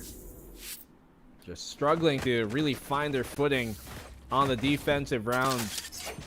And both the rounds that they did win were, I guess, not exactly the most convincing one aside from the anti-bonus win. Let's see how HYPA continue to play this defense. They've been very insistent on Garage control, which has been working for the most part, I think, in keeping control of it, but it's not translating into one rounds. Here. Sure, well, at least for now, a Yumi, her presence known after spotting a single pixel. Once again, it's a clone. It's the TPs all across the map. Polly getting a little bit investigative as well, but you need to back off. A minute left on the clock. Slow crawl up here by Fennel into the A site. Op is waiting in Ayumi's hands. Aluka looking to swing off of that contact. Here. They burn the Yorwald here. Now they know where to commit. Combo with the Hunter's Fury. Saturate out from mid. Connects perfectly into the kill. Removed. My ult. HYPA though, Aluka still in position. Manages to find a perfect shot into the knife. Doesn't really do much in slowing down the plant though. She's not really spotting out too much either. Mint trying to play it safe. Now digged out by Polly from the top of heaven. Tries to go for it for a hell play, but Moko puts a stop to it. Traded out by Aluka. Back into position. And it's just Suzu. It crashes around. She's up top heaven. Looks to deal with a diffuser, but not quite enough. Bess with a stinger pulls out a round up for HYPA. A great round here from HYPA, and especially from Aluka, who was holding down that A main position. Able to get this trade off immediately. I do like the combo Fennel started off with. Dimensional Drift into the Hunter's Fury. And you saw the Saturate hit as well off the Waylay. everything was going their way up until Aluka decided that A main will remain in HYPA control. That really was a big point here that helped them regain a round when they needed it the most. That's right. You know your opponents are going to be trying to incite chaos in a lot of these drifts and light speed plays. But this, not expecting the peak off of utility. Cage triggered. Oh. Suzu as well around here. Connecting there, Yumi has to back off instead. Being very wary of over aggressive and giving up this off in the 4v5. Holly just can't connect the shot. But Yumi does finally find one of the opposing end here towards A. B plan it will be. Somewhat. Still can't believe that that's how Mitt found entry into site. Back in the garage, meanwhile, the rest of HYPA looking for positions to launch their retake into. I'll handle this. Dimensional drift now deployed. We quickly spot out the two crucial players. Holy stays tucked away because of it. And then here comes the flashes, blindsided completely. Holy will find 2 frags. Smoko though still stuck up on top, looking for kills to deny the spike defuse. She's running out of ammo in her mag though. HYPA begins to make their move. Moko eliminated. Mint over onto the classic, but not quite able to connect over. And that will be HYPA sticking the defuse at the end. Well, so close for Mint there to actually clutch out the round. Just couldn't connect on the follow-up shot there on Yumi, but I love how immediately HYPA respond here with a push of their own. They find the pick off this on the Cypher from Ayumi, and then this play here off the dimensional drift there towards that A link, supporting Polly, making sure that she has all the information she needs to get a good play out of it. Keeps HYPA in the game here at the end of the half. Going to this final round. Ayumi here's quite a bit of utility and looks for a way out of this precarious position, and there she goes. At least it's enough info for the rest of the team to rotate over, but how will they retake? We've seen this before. That's a question. They have the op as well for the retake here on Ayumi. No real big ultimates to utilize to try and force the issue to try and press it. High-low setup here is going to be difficult for them to dismantle. And no real flashes either. Let's just be a dry peek from Ayumi to kick things off. Quickly smoked off again though, and look at this. Toxic screen up and Best gets shot through it. Now onto the side, and Yamzi just looking for them to push through the smokes. Just a lone player, and Poli looks to hop around, but quickly snuffed out. It will be Fennel with an 8-4 scoreline at the end of this first half. Lovely tripwire there by Yurinchi, but at the end of the round, just no real way for HYPA to get any sort of space coming out from CT there, to get any sort of space coming out from the defender spawn. As we go into the halftime break, we'll be back in just a bit.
And there we go off of the halftime break into the second half, where Fennel are now onto this defense. They had a successful 8-4 first half, BNB. Oh, well, Moko had a successful 17 kill half. Yo. As an omen, as the IGL, by the way, BT dubs. But, yeah, early push out here towards the grass. Mint gets the one. Very aggressive happening. Mint gets another. Fennel just find everything going their way. A triple falls in their favor. You got the wind in your sails, and that's exactly what you got to go in for. HYPA looking for room to breathe. And, well, they managed to find a bit of that in this round with some shots going from Bess. Top fragger from before as well.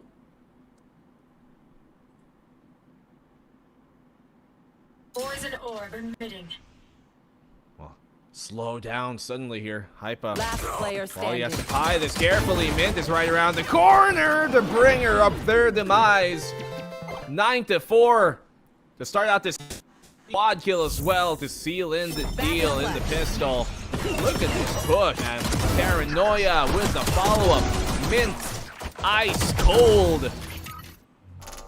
Enemy And the way that she taps on the brakes and goes back into the off-angle position as well. Like, low HP, I'm in a one and done, and she lands her shots. There. No more theory. One and done? Nah. More like 4 and more. Oh, that's for real. Might be more, especially if you look at what could be happening in this upcoming round. She's got a Bucky in the same spot. Meanwhile, HYPA just looking to scrounge up whatever they can possibly find. Outside of the smoke, though, and it's straight into Suzu with this Marshall. Yeah, nice shot there by Suzu. Off angle here by Moko, looking to pad the stats even more. She gets even more kills. Fantastic here from Moko. She's been really sharp today. Both omens really, but she's been especially sharp as a leader. Right? Quickly backstepping, anticipating more contact. She's got the flash out in hand as well. Here's them jumping around. So just spots him and finds the wall bang. Ayumi will take her out though, so we won't count that one. But that said, BNB. This is now Pulley in a 1v4. Just a classic. It's very likely going to be a 10-4. Well, Polly does mean multiple. 30 seconds left. Okay. And she will get one, but not anymore. Suzu with a triple. And I believed. I always believe. Yeah. Well, belief is only going to bring you that far. Yeah, I mean, what is belief without practicing that belief? Okay. Funny here that Moko wasn't even shooting at Alaka. She was aiming for, I think, I know. Ayumi there, but finds a pick either way. That's the Guardian. That is a Guardian. Well, one way or another, this is now double digits for Fennel. Time to jump. And HYPA desperately need this round, because if not, might just be looking at a map point very soon. Desperately. That is for sure. Oh no, did she disconnect her? Or was she just iron cold and holding the angle? I guess she was. Suzu able to find a pick somehow. How does Alaka find that? Cutting through. At least thanks to the Prowler for information. So now HYPA beginning to kind of triangulate a lot of these positions from before, but what they might not expect is Suzu all of a sudden pushing up A short into this tight angle as well. They know that it's not safe, so trying to work with what they do have. HYPA enemy tag looking to push up into B, but that's exactly when Moko calls for the recon drone. And then strokes off Garage as well. Suzu here could have timing, but the Yumi can smell her clone on the opposing end. Will not drift away. Continuing now to the A site, and they're going to commit and throw themselves into the fray. Yamzi to be able to take that push. Left. Oh, she has a big task ahead of her. Just needs one to get value off of this. Cannot even connect. Alaka there ready to help her teammate out. And it all falls on the Moko, who doesn't stand for very long. HYPA finally get a round back in return. Thankfully, especially working against the half-5 that their opponents had. So HYPA doing their due diligence, right? You got the prowlers going through. You see your opponents smoking off garage and things like that. All of a sudden, you get the sixth sense that maybe I gotta turn back over onto the A site, or at least check my back, and Suzu was there. Well, that's a round that HYPA certainly needed, but it was against the bonus. Let's see how they play an actual gun round here on the attack. Very aggressive. Well, maybe not that aggressive, but certainly putting an effort to letting their presence known here towards A.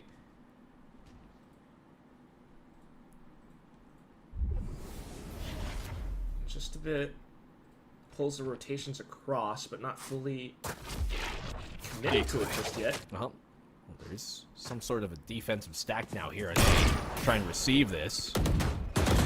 Hitting the brakes. And continue to spot out more as well. Meanwhile, beginning to make some movements in towards garage. It's just a can. That's all Yurichi's got.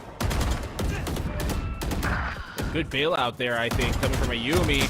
Does find a pick after the gate crash. Pauly will find the punish as well. And HYPA here does get the favor returned to him by Fennel, bringing it to a 3v2 now as Best gets a catch here on towards B. Now they can rush their way on in, but never mind. Yurichi's at the ready. 2v2 now, back and forth. 30 seconds left. What a peek. And thanks to that, she can now reposition elsewhere, while Yamzi has to get closer up towards well, A-Link at least. Could throw in a recon. Look at the flank that's here. Right, Yurichi. Back up from beach. Here's those shots coming out from Pauly. We'll be able to snuff her out. Just Elka left, tucked inside backside. Spotted out by the drone, and it's a simple kill for Yamzi to peek out upwards and onwards. 2 and 11. Game real easy there for Yamzi at the end. HYPA, I did like how they started that round, but it's been a common trend for them here in Haven. They start off rounds pretty good. They got 2 picks going their way, both from Pauly and Ayumi, I believe, and then the trade just happened on the opposing end of the map, where really Fennel are able to get their own shots going. It just takes the winds out of HYPA's sails, unfortunately. They're dwelling here, close to match point. That's exactly what I'm talking about. Might be the match point as well, but if you lose this round, this could be one of your last healthy buys into these rounds, especially on the attack. Time to jump. They're so crucial. Fennel, seeing a lot of this information now. You've got those moves across the board. Yurichi, they've got smokes all across the side to play inside of, and Yurichi hugs the corner close. Gets taken up by Ayumi, but Moko comes into the fray. Off towards the back of Logs, where Mid finds more angles. A double kill to end it. And that's Fennel now up to 12. They're just way too sharp here, Fennel are, on these site defenses of theirs. Was a good kind of gate crash initially by Ayumi towards that stage, but I think we got caught by the paranoia on her entry. It just kind of ruined the timing that I think HYPA were hoping for in that moment. And they are elated here. Series point. If not for 6 rounds straight, rather 7 even. And this is going to be pretty far away from HYPA's reach. Time to jump. It's just a desperation play coming out from HYPA right now. Dimensional drift, going as fast as possible into this A site, clearing out all the potential trips. So no real kill trip for Yurichi to play off of, but still setting something up. It's just a, I guess, annoy HYPA a little bit. Face your fear! As you mentioned, desperation play here from HYPA. Trying to get the plant out immediately. Man, going in and finding a double quack! 1 enemy remaining. Here. Convergent path, that's what she has. Yurichi now backed up as well. Suzu going through with it, and that will be the map. Out for every effort that HYPA had in sight.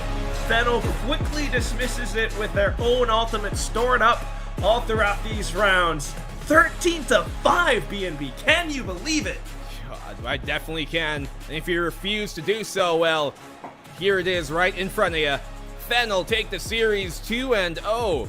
And early on here, Quack, in Game Changers Pacific 2025, we have yet to have seen a map number 3.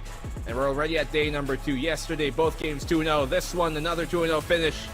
I think Fennel were by far the favorites of this series. They are the number 1 seed of Japan. And they're going to move forward after this win. It's up high in performance. All right. From that point on, all it takes is more series wins, and you actually lock in your slot. You know, they are one of the representatives for Game Changers. Adorable. And you could very potentially see them making that run happen again. Oh yeah. Well, Fennel, one of the bigger names we have in the tournament, with the result that they were hoping for as well. And they're going to be going up against whoever wins our next game. That's going to be between Ninetales and Asterisk, but let's talk about this game real quick. Map number 2, definitely a far cry from Lotus, which was a lot more back and forth. This one, quite a few rounds that I think HYPA started off great at, but just could not confirm.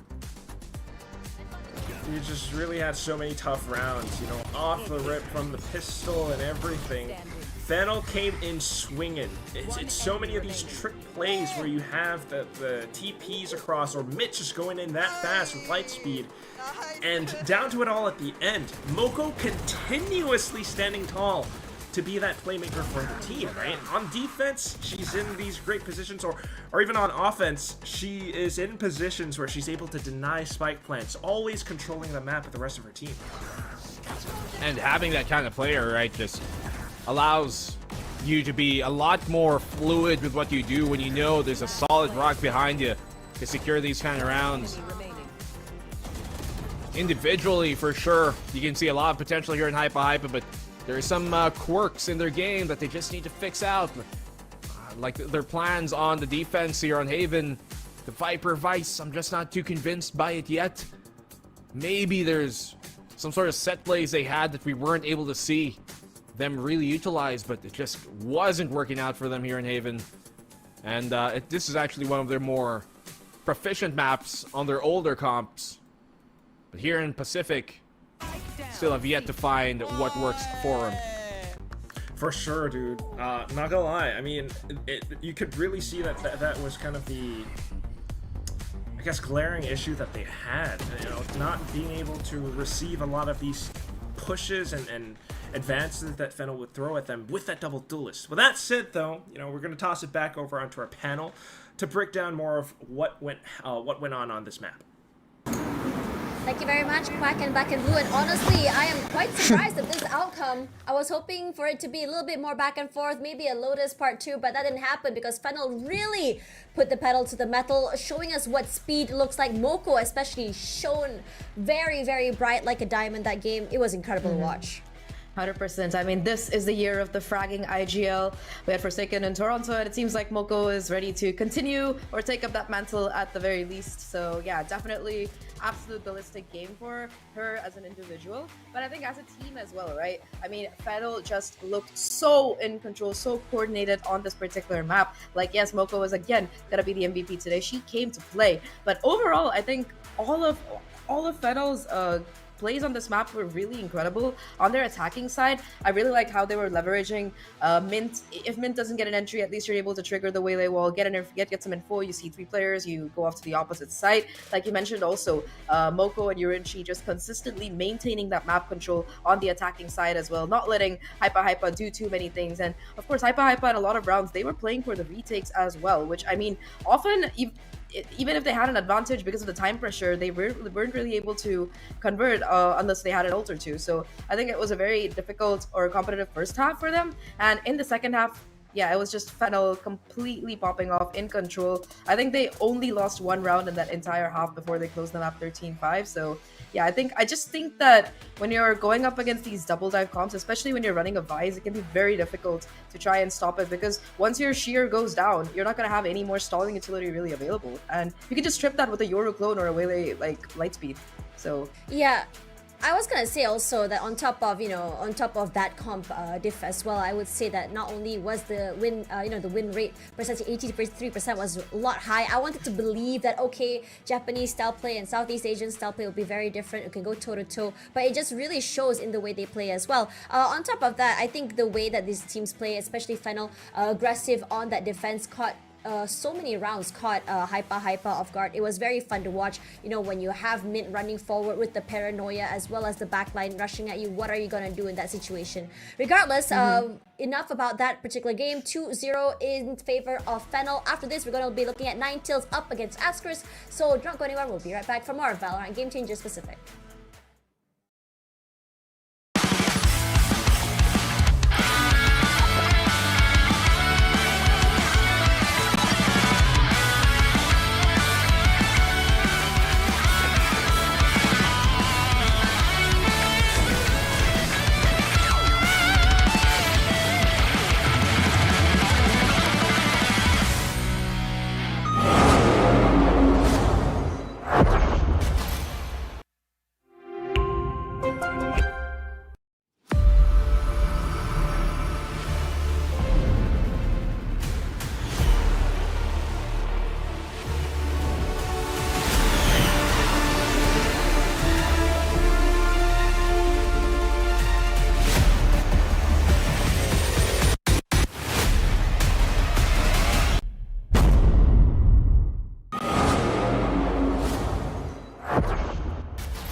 time, yeah, we on the way. We back in your city, we back. I gotta get to it, in fact. No, never no time to relax. I'm packing the stats, you packing your bags. Okay, I step on the field, it's a rap. Like, can I keep up with the laps? No way. I put that record in a pass, you know it's a fact. Confirming the stats. Game time, game time, game time. They about to step on a landmine. Dialed in like a landline. Don't let them talk, I don't pay them on. Walked in with the mindset. Money line, that's a big bet. Top 10, I'm a prospect. Turn a problem to a profit. Top 10, I'm a prospect. Turn a problem to a... We on the way. We on the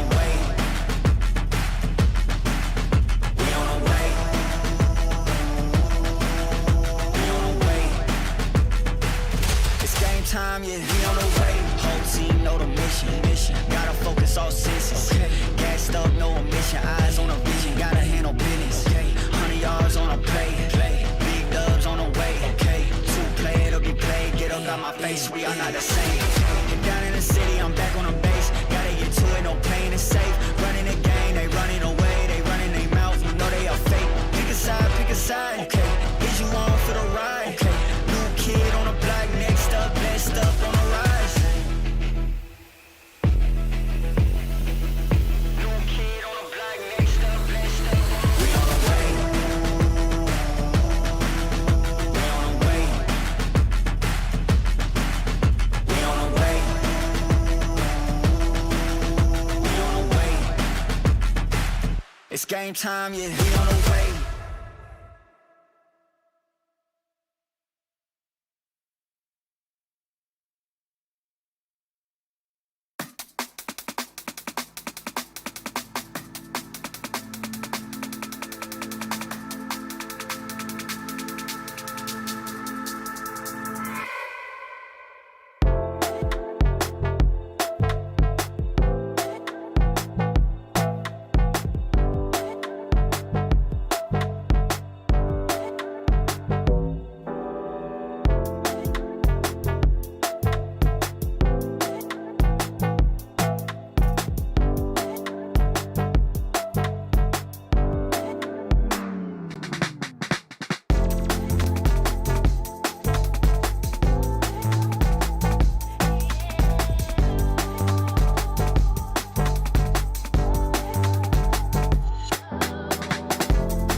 Fueled by the same passion as esports athletes, Zowie continuously develops tailored products, empowering gamers to bring their best out. Today, we are launching the all-new XL2566X Plus, which uses the newly developed Fast TN panel and upgraded Diac2 technology. The new monitor series continue to evolve, refining details to ensure players can perform their best consistently in games. We had a banger start to the day with Fadl showing us what it means to come back from their last loss last year and taking the win today. And now we're going to our series number 2. Ninetales up against Asterisk. And I have to say, this is also another match that I'm super hyped for as well. If you guys didn't know, Ninetales used to be called Mir back in the day, and Asterisk Perfectionists.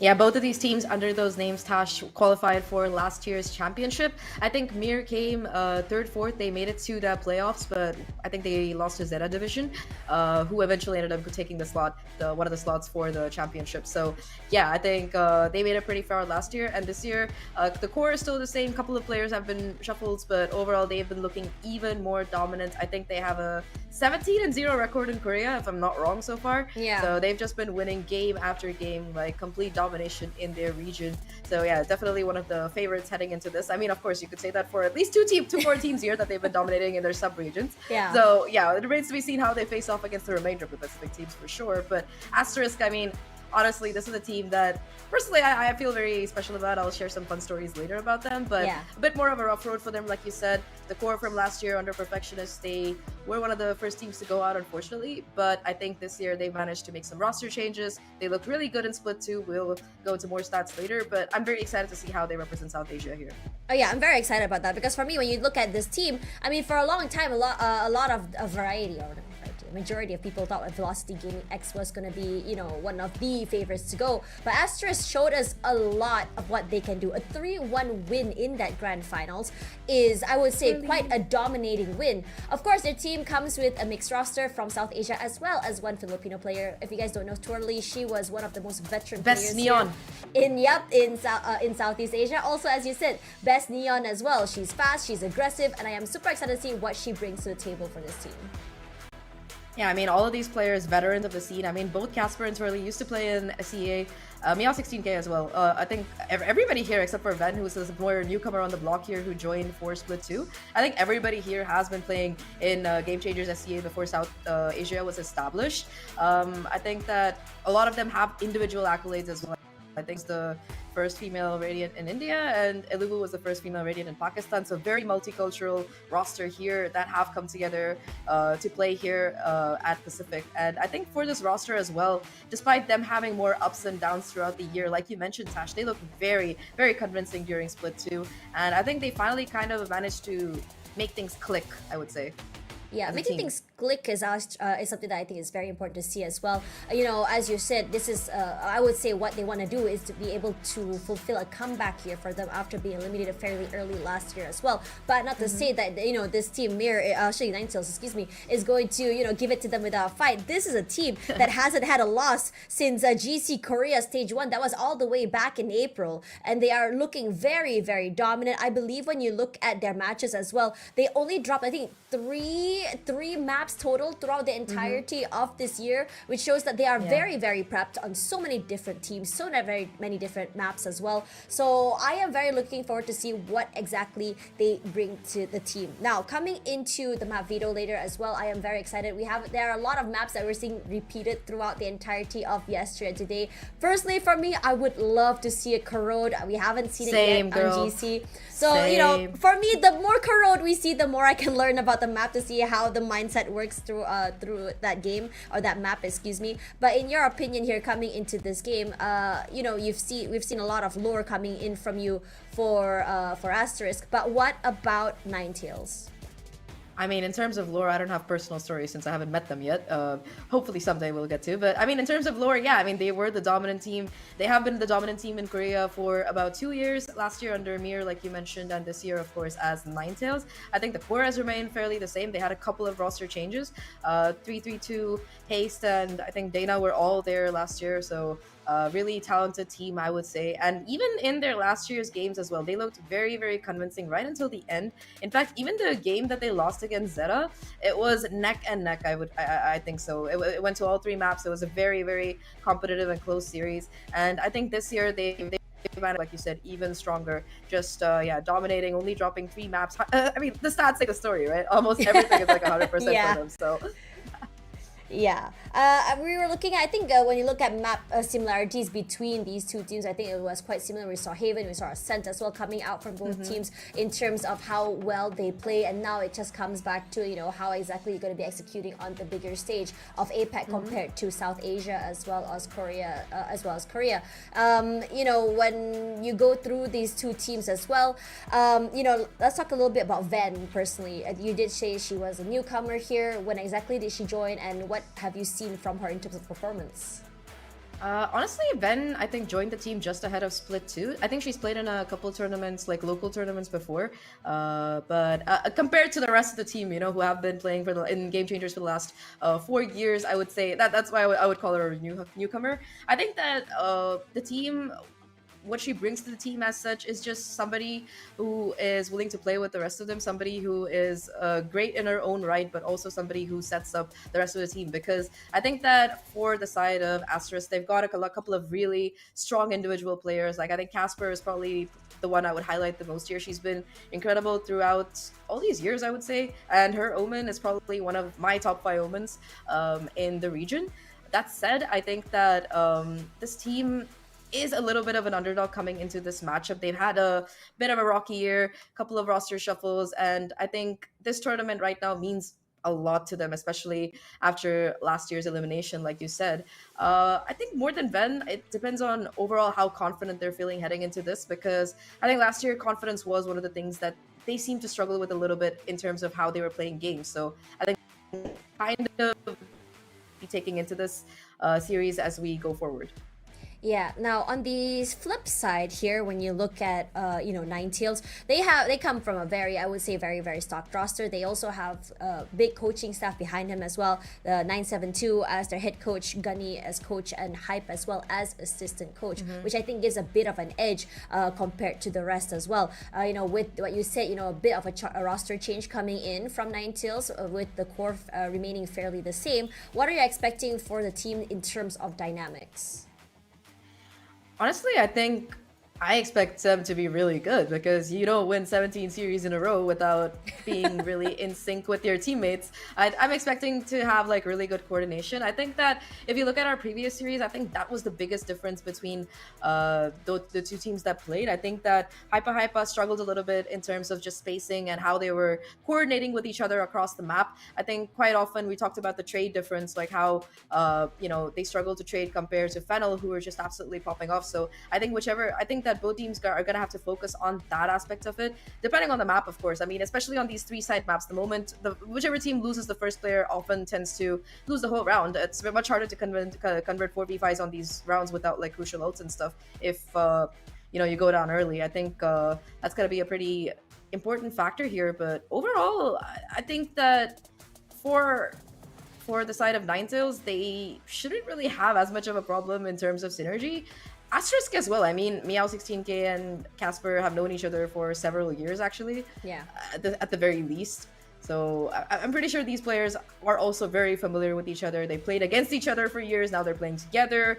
They know each other's lives. They're very close as well. I think I got to talk to Casper a little bit before the tournament started, and she mentioned like, yeah, we're just really, we love hanging out as a team. We believe in the power of friendship. This is a direct quote, by the way. Don't sue me. So I think, yeah. You believe in the power of friendship. Let's see if it brings you out on top. I completely agree with you, and on top of that as well, you know, when you talked about these things, I think it's also great to remember that South Asia was also a part of the Southeast Asia circuit, which I think gave a bit of an edge, especially for players that did play in the Southeast Asia circuit at one point. I think Meow16k did, Casper as well. Casper, Twirly. Yeah, Twirly, especially who does come from the Philippines. I think that it gives a bit of an edge in terms of style of play. They can integrate what South Asia has to offer. On top of that, kind of like bring in the best of Southeast Asia, and I really love the fact of how these teams can just bring in this mixed style play. It gives a bit of an edge. It can really catch teams by surprise, and most importantly, it gives you a lot more flexibility compared to only playing in one region and just only. Basically, the idea is small fish play in small pond. They are big fish in small pond, but then go to big pond, they become small fish. That is why one brain cell's struggling to work. Don't mind. I was trying to picture the whole thing. Yeah, I was like drawing it in my mind, but you know what? Never mind. But again, you know, I'm really excited. No, it makes sense. It makes sense, right? Yeah, I mean, yeah. Again, you know, that's where I really wanted to see a bit more diversity coming in from both teams. But regardless, Ninetales last year demonstrated to us that they do have a lot to offer. They can come onto the big stage and adjust. Asterisk though is where a lot of my question marks remain, because from the last time we saw them on the big stage, they struggled. They weren't able to really take a map off some teams. They really don't really cohesive. Perhaps it's the jitters coming into the big stages for the first time. But this year they come in with a lot more experience, you know, a lot more confidence as well, riding that high coming in from stage 2, especially after going a 3-1 win in that grand finals as well. And I would love to see this team go a bit more further. I think the Indian fans are very, very passionate, and I think they would love to see a win coming in from that region. 100%. I mean, it's long overdue. You've seen individual players before from South Asia do really well in SCA when, like you said, it was part of the circuit. I think that Twirly and Casper as well used to play for Orangutan back in the day. I say back in the day. It was like 2 years ago. I don't know why I said that, but I mean, that's like, quite a long time ago. It does feel like several years have passed at the very least, not just a couple. But I think that, like you said, Tash, it's gonna be, if they can start off with a win here, it's gonna be really huge. It's just that it's been a very you're going up against the Falcons equivalent of Korea here, basically the Korean Falcons, I suppose. And I think you're gonna have to really bring your A game. That said, of course, you have this team. They've been boot camping, they've been preparing, they've been getting ready to be able to ensure that they give their best this time around, and hopefully they're able to do that. They definitely look much better compared to last year, I would say. I think they look much more composed. They look much more confident in terms of how they play. The grand final, if you look at the South Asian grand final, I think Astra scored the team pretty much in control for most of it, which is wild because the team that they beat twice, by the way, in the upper final as well as this particular one, they really struggled against them in split one. So to be able to come back and beat them convincingly twice in a row, that to the final being a 3-1 is exactly the kind of, like, you know, shot of hope you want before you head off to a big tournament. Yeah, for real. And when you talk about, sorry, what were we talking about again? Perfectionists. Yeah, sorry. How they sorry. I think I really wanted to highlight Ninetales just a bit more as well. You know, we talked about a 3-1 win by Asterisk. We also want to talk about Ninetales win in that grand finals against CNE Changers, where they went a dominating 3-0. And on top of that is a 13-3 on Ascent, 13-7 and 13-8. I think that paints a large picture of how dominating this team is in Korea. And I think that, you know, because of that as well, that's why it's going to be something that is very, very exciting for us to see on how exactly the Korean style play. I think in VCT Pacific all the way to champions, even we saw DRX and their style play on what the Korean teams has to offer. But yeah, what are your thoughts on this, on how the conversion of style of play moving forward into this bigger stage? I think that for Ninetales at least, it shouldn't be too challenging to do it because I think they've done it before. They managed to do it last year and it's the same core. I think for them it's more important to be able to kind of figure out where things went wrong last year, try to kind of optimize the gameplay that they have. So I'm hoping that it's going to be exactly what they need to be able to win today. That said, I think that throughout all the games that they played this year, like I was looking at the map scores and stuff, most of them have been pretty dominant. There have been a lot of 13-3s, 13-5s, 13-7s. A couple of them did a couple of the maps did not go their way, but even the ones that they lost, they were usually very close, like OT or 13-11 losses. So this is a team that knows how to go the distance. They know how to recover from a map loss, and they've been able to do it time and time again while playing this year. So I think that for them, at least, they shouldn't be dealing with the confidence issue. For them, it's going to be more about how can we make sure that we qualify for that grand final, because I think that is going to be the priority for this team. Yeah, for real. Anyways, while we're waiting for the games to start, I just really want to give a big thank you to our sponsors here for Valorant Game Changers Pacific. Acer Predator being one of the biggest sponsors for VCT Pacific as well, providing one of the best stuff for the players. We have Intel, Zawi, Imperial World, the all-in-one TT Racing as well as Syndrome coming into this particular game. I have to say that without them, without their support for the game changer scene, where else could we see the support coming in for the girls and the minority genders? Now, coming back into this game, I think we've talked a lot about these teams and covered it while we wait. Let's kind of like take a step back here. Let's talk about our series number 1 just now, where I think there was a lot of expectations, at least from my side, going into HYPA, especially with their rosters coming together. They did a big change. They brought in a coach as well as a sub. Not their best year, but for me personally, I was sort of expecting a 2-0, but at the same time, as soon as I saw the Veto, it felt like, in terms of win percentages, it felt like they had already lost then. But what are your thoughts on that, Zach? Honestly, I mean, in the beginning, like you said, things seemed a little bit balanced.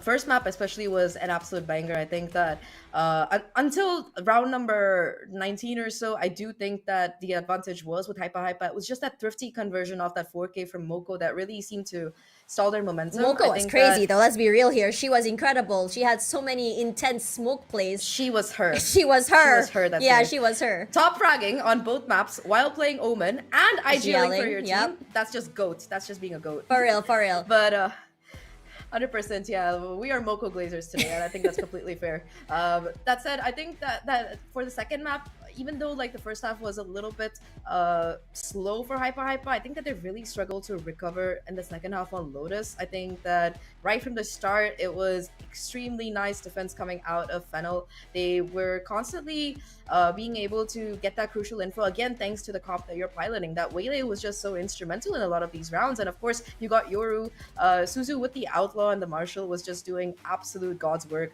in that second half. There were so many opening kills that she was just finding, consistently pressuring that A main. And I think a lot of the things that a lot of the micro plays that this team was doing was what put so much pressure on HYPA and kept them from being able to recover. I also think that just the retake setups and the form of the retake setups and form for Fennel was just a bit stronger on Haven than HYPA. They looked incredible in every single retake. The way they were comboing the ults, the utility, they had some strats prepped, bro. Yeah. They were ready. I think we saw a bit of some set plays coming in from HYPA as well, especially I really love that set play coming in from Polly as well as Ayumi.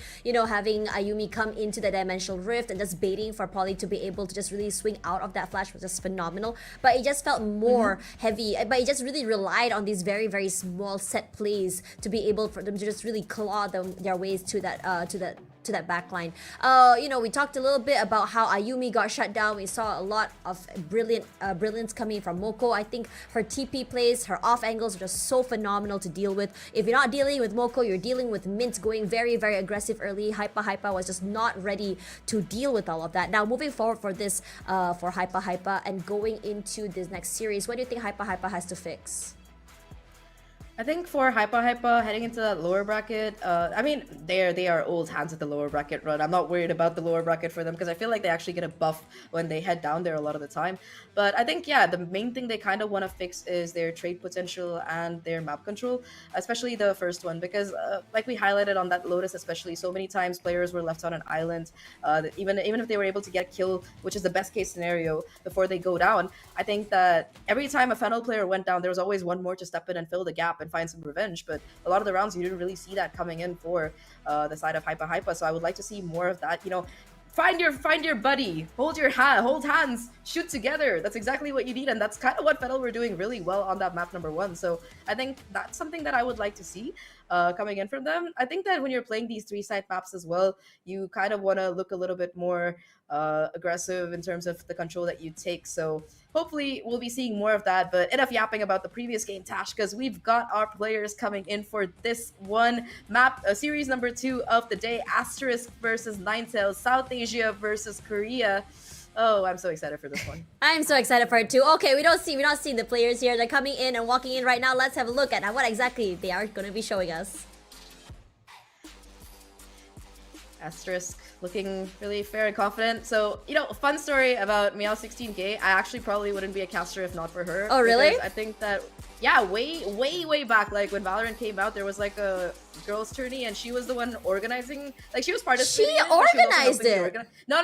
Listen. So she was helping organize teams for for people running the tournament, and she basically made a WhatsApp group and found like at least like 20-30 girls who played Valorant, put them together, helped make teams. And that's actually how I got into competitive playing. Like I played for like a year or two. I've played with Casper as well before. And after that I realized like, yeah, I have too many rage issues to play the game. I should stick to the analyst test for casting, so. Yeah. But anyways, looking at the team. Oh, wow. Okay. Coming in as well, I am very hyped for this one. Yeah, we got the poses. We got the walk-ins as well. Personally, for me, I am very excited to be seeing what Asterisk would want to come up, you know, to really step up to the plate after last year and how they performed. They want to be able to show us what South Asia has to offer. The brand new team, a brand new coaching team, as well as a roster. My question is, what exactly do they have in mind today? We were waiting for the Veto to come online already, and this is where things get very, very interesting, right? Because we talked a little bit about that first series, about how HYPA, you know, felt like they were already lost during that Veto itself, and now coming into this particular one, could this be a different story? I mean, honestly, I'm curious to see what the Veto is going to look like, because there's a lot of overlap between the maps that these two teams both like to play. So gonna be, I would like a little bit new as well. So let's see what we've got coming up. Asterisk is going to be the first one to choose a map. And finally, Tash, you get your wish. We are going to be seeing a Corrode. And the best 2 new maps already. Let's go. Yeah. This is very exciting, because if we were to look at stats right now, Corrode and Abyss for both these teams are question marks. We are going straight into this game blind. But based on some of the games that you have seen, what can we be expecting here? Look, on Corrode, I'm gonna tell you, whatever you are running, please pick up an Odin. The walls are paper thin. We saw Brock get the MVP. He got 135 kills with the Odin. The Brock-tagon, the Brock Odin, whatever. Pick up an Odin. That is all I ask of you on this map. I am an Odin enjoyer. You can hate me for it or love me for it. I don't care, but that's what you want to do on this map. It's not an easy gun to use, but if you're ready for it, it can be extremely oppressive, especially on that defensive side. But I think in terms of Asian comps, this map has a decent amount of flexibility. I think, like Abyss, both of these maps tend to, I think right now the meta shows like a domination of the double dive. You know, the Yoru Wele that we just saw come out of Fennel. I think that is probably the more optimal duelist comp on this map, although sometimes you see teams run something else. I think Omen's also very strong because of all the verticality.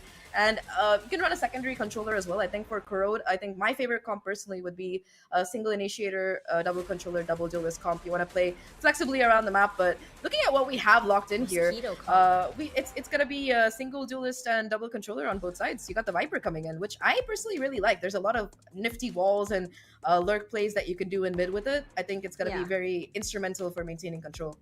Oh yeah, for real. I really like that Wele idea. I think, you know, as we said, Wele right now, after that buff, look very, very dominant. There's a lot of things you can do. You can go in, get a pick, get out, safe as well. On top of that, you can be able to just really, you know, slow things down for the enemy team and just completely, you know, flood if you want to. But my question is, who exactly will be coming out on top and which comp will be better? So Zestify over to our casters.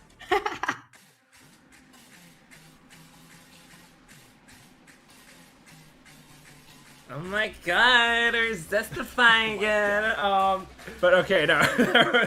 We gotta let that joke die, Tash. Alright, we're back into it. We're nodding our heads alongside 332 from the side of Ninetales. Of course, they're up against Asterisk, you know, solo representation from either region here.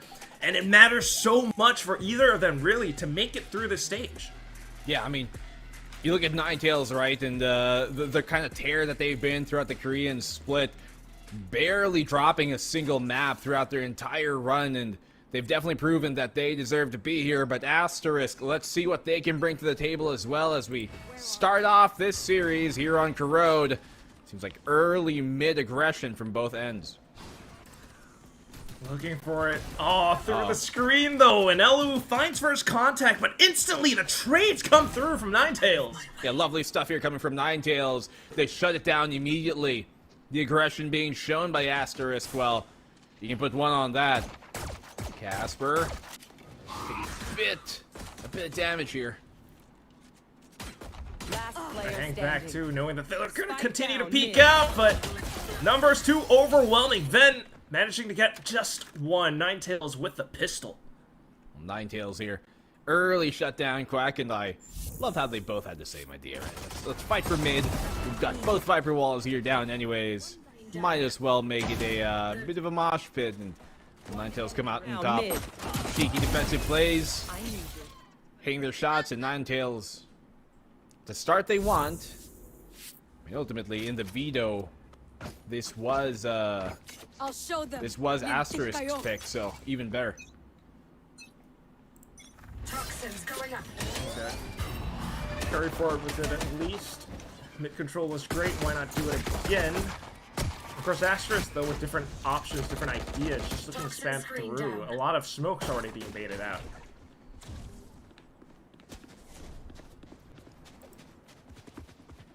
Well, Asterisk seem to want to regress towards mid, even with that wall in their face. Oh, nice damage being done by Full Moon. Just gonna confirm on Ven. That's certainly gonna hurt. Dana will follow up as well. You already kind of know where they're being hurted towards. You got the grab net coming through as well. And Haste being checked, but still finding the shots. Full Moon from the other side, going for the wide swing off of this Spectre. And she will collect every single kill possible. I thought for sure that after the grab net hit that you're gonna see a swing out from Haste there, but no, just calm, cool, and collected. Like everything was going the way. The barrier mesh was there too, and yeah, really good clean anti-eco here coming in from Ninetales. Right. Alright, they're bringing the energy. Yeah, early on. Keep that going. You know, he's just lost a ghost, so nothing too big. But look at this aggression as well. Wow. And you know you have the option to bail out. Yeah, you saw there the saturate where it hits, and all the utility as well to follow up with that. 3-3-2 with a double, a triple! Oh! 3 for 3-3-2! What a name, first of all, but also for the rest of Asterisk to try to continue breaking past, not happening just yet. Every step of the way, every turn, there's some utility somewhere, or aggressors coming off on all ends, and that alludes to this bonus round getting picked up. 3-3-2, smiling to herself. It's barely a smile. She barely even cracks a smirk after that. She's just ice cold. Not even phasing her, really. Stinger finding absolute value there. Oh, she's looking for more kills. Oh, she wanted more. Is that what she said? I think so. I'm not entirely sure. I heard something along the lines of gonna go keep at it. Let's see if they can. Asterisk here. Not really able to find much in any of these rounds so far, unfortunately. Quick with the walls up, and then 3-3-2 just goes in for the spam. Very, very sharp shots right now being connected by this Ninetales defense. And Asterisk just wants to make a move, but they cannot. Gun's not on their side. Confidence on the side of Ninetales. And they're just controlling the map to the best of their ability right now. Look at 3-3-2 beginning to flank up from behind. Meanwhile, Dana and Gang, Saturate completely connecting! Off to the last kill as well. A quad getting picked up. You're close to an ult already. That was a perfect reaction to that. Shoot the utility, drop the saturate for sure, and they absorb it all. It connects. Easy stun, easy pickings, 4-0. And I wouldn't be surprised if we start seeing an early timeout soon from Asterisk if this 5th round goes astray as well. But definitely something has to change here. They've been trying this mid out quite a bit, but really able to establish themselves anywhere. And that's the toughest part, you know. Even if they're trying to play like a slight default, it's the barrier mesh. It's Dana making some moves. So it's either or. Yeah. Pause. Okay, there we go. Yep. Looked like a tech based on how things are going. Hopefully everything's all good and all right. Yeah, because this early in the map as well, you want to flag whatever potential issues you have. Twirly there. Just to ensure, you know, a solid match going through. Yeah, as Zach mentioned a while ago in the panel, Twirly the only player here from SCA playing on the South Asia team. How can they regain control of the situation here? We saw some aggressive pushes coming from the Ninetales defense. I want to see that play again towards B, and if it pans out, because there's something similar you can do on A as well. That wall that is in A main, like at the very start when the attackers spawn on it, you can hop over that as a waylay from the defense or even from the attacking side as well, and potentially get a catch out on the opposition. So there's some very aggressive plays possible here with a waylay available on Ninetales' side. And that's just the trickiest thing as well. I mean, this map Veto, first of all, I don't believe either team has... Well, actually, I'm not entirely sure. Maybe we could get a quick check on it during this tech pause. They may or may not have actually faced off against each other before, considering the fact that they have made it to Game Changers Pacific last year, both of these teams. But this map in particular, right? They haven't really showed it in their own regions plays, or even, you know, leading up to this. Both Corrode as well as, I believe, Abyss. The only thing where we have any data on would be the decider map, Lotus. So both teams are going into this rather blind. They're just gonna have to adapt on the fly and try to work with whatever game plan they have as fast as possible. Yeah, and those two maps you mentioned, Corrode and Abyss, we haven't really seen that from almost every team in this tournament, and yet we're seeing it hovered quite often. We're seeing it maybe banned as a second ban, not as their first pick ban, but as their second bans, or we're seeing it sometimes even left into the map rotation after the Veto, but as a third map, and we just never get there because we haven't yet seen a 2-in-1 in this tournament. So you can tell teams are prepared to play this Abyss. Teams are prepared to play Corrode. Now that some of the other maps have been taken out of rotation, we just have yet to see that till now. Bring them down. That's exactly what it is. All back to that first strike, first impact. With Asterisk this time closer towards A main, quickly getting smoked off. Retrieving flash. Quickly. A little bit of info. 3-3-2 not backing down. Looks to get the flick, but Meow capitalizes instead. Yeah, finally get a catch here. It's a good start finally here from Asterisk. Let's see if they can continue to evolve on that. Sonic sensor right around the corner. Have to be careful. Have to stack here with the Gravnet. I think at the ready. Dana looking to swing off of it. Sure will break it at some point too, and there it goes. Bait Gravnet. Yeah, great util bait here. Sonic sensor and Gravnet burnt. This might make it easier for Asterisk to get the transition over onto the B site, make it a tougher retake for Ninetales. Got the arc row set up, a Nightfall collapsing across the site. Of course, though, Ever trying to avoid all of it, trying to stay tucked away as much as possible. Round elbow, spots out too, managing to get out of dodge. Sees as well as she stays alive and waits for the rest of her team to get into sight, but Dana quickly eliminated it. Annihilation ripped over as well. And there they go, trying to set this retake up. Haste with a couple more kills. Full Moon finally collapses. Casper and Ven trying to stay tucked in, but the kills are going all the way through. As smoke blooms and Casper looks for the shots. She collapses onto them, but needs the final one.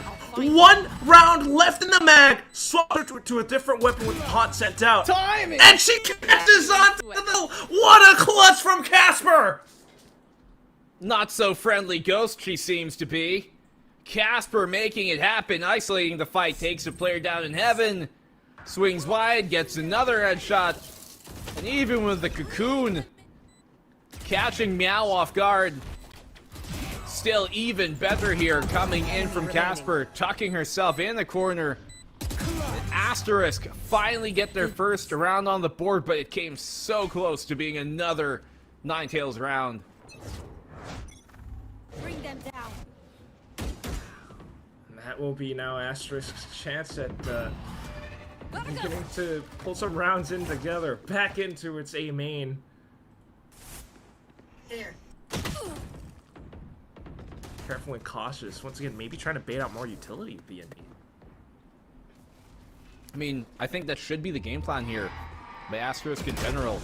Knowing that Deadlock is available, knowing they've got the Viper as well, you want to win that utility shuffle here in the attack. You want to make sure they expend more than you do to keep you out.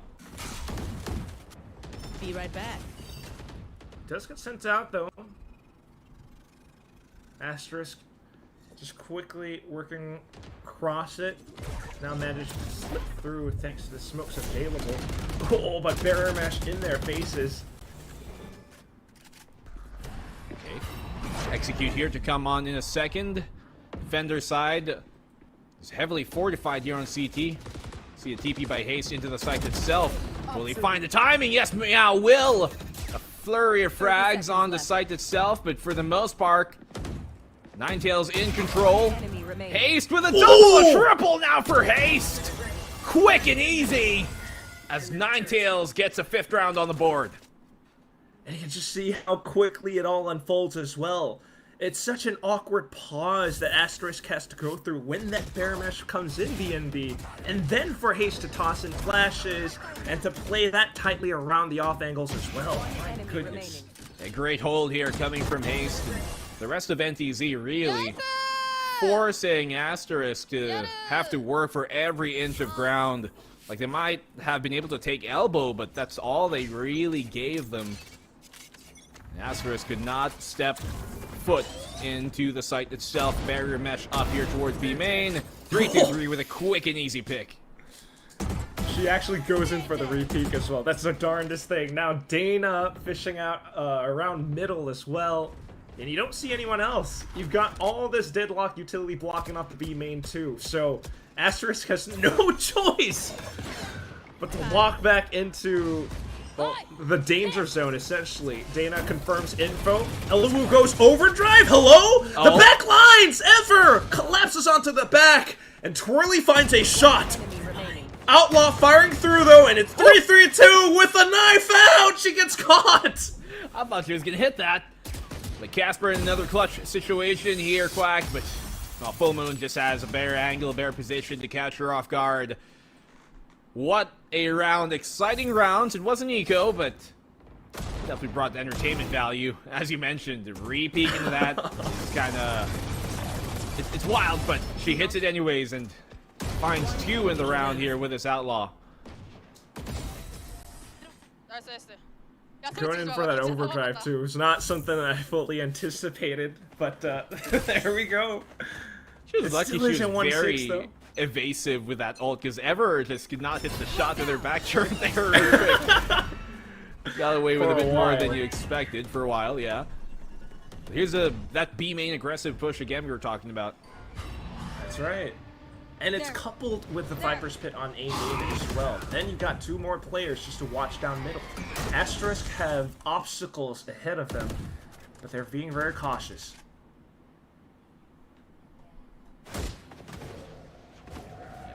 Well, Asterisk made lots of noise here towards mid. Ninetales for sure know this is coming their way. Look at all the sonic sensors and Deadlock utility here on A. A site is just looking impenetrable right now.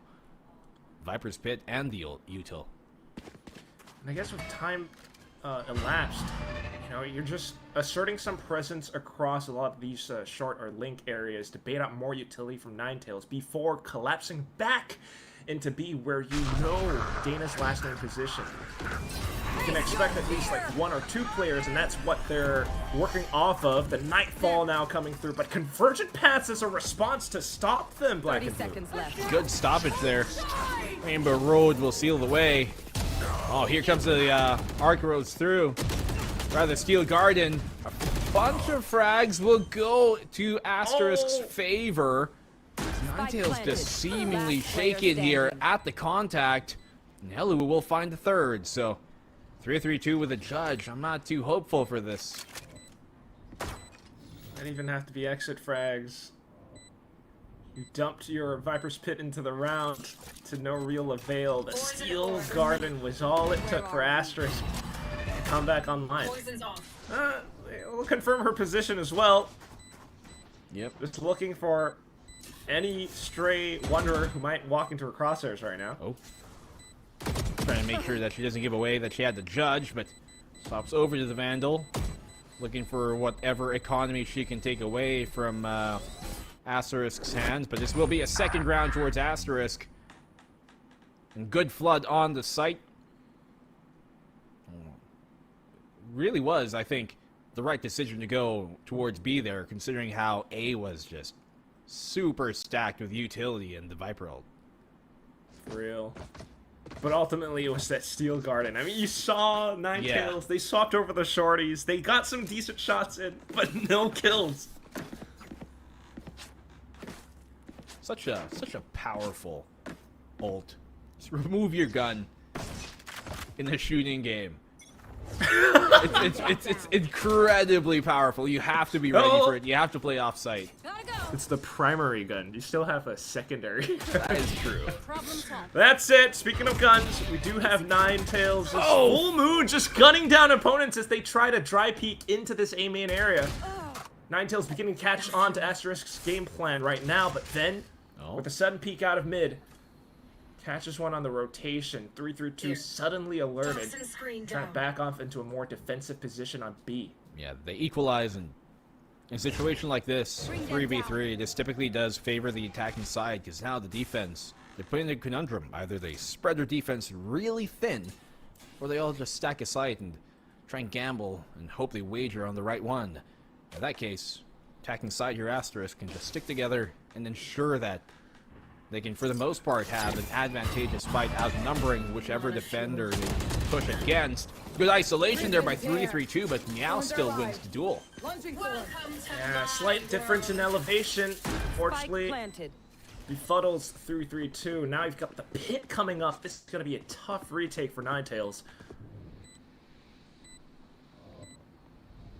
Well, try and address from heaven and from that CT.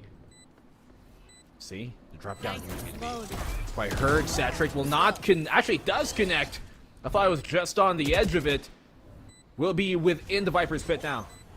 Last player standing. Hayes trying to incite some chaos with the Shrouded Steps as well. Able to find the trades necessary to take down Meow. 16k at the end. Ninetales up to a 7. What a round here. Retake working out for Ninetales ultimately. That was very calm and collected throughout this this opening half of theirs. Like there was some small spurts of like joy every now and then, but you see very little emotion from them. Yeah, that's the Korean squad right there, you know. Being very steady, stoic. At times, yeah. At times you'll just emote a little bit, but for the most part, staying locked in, dude. They were out to that 3rd/4th place last year, and they want to make an even deeper run this time around. We'll all see how it all continues forward. Asterisk calling the timeout now. I'm seeing more smiles from Asterisk, and they're down 2-7 right now, bro. they're really trying to make sure that, which is a good thing actually.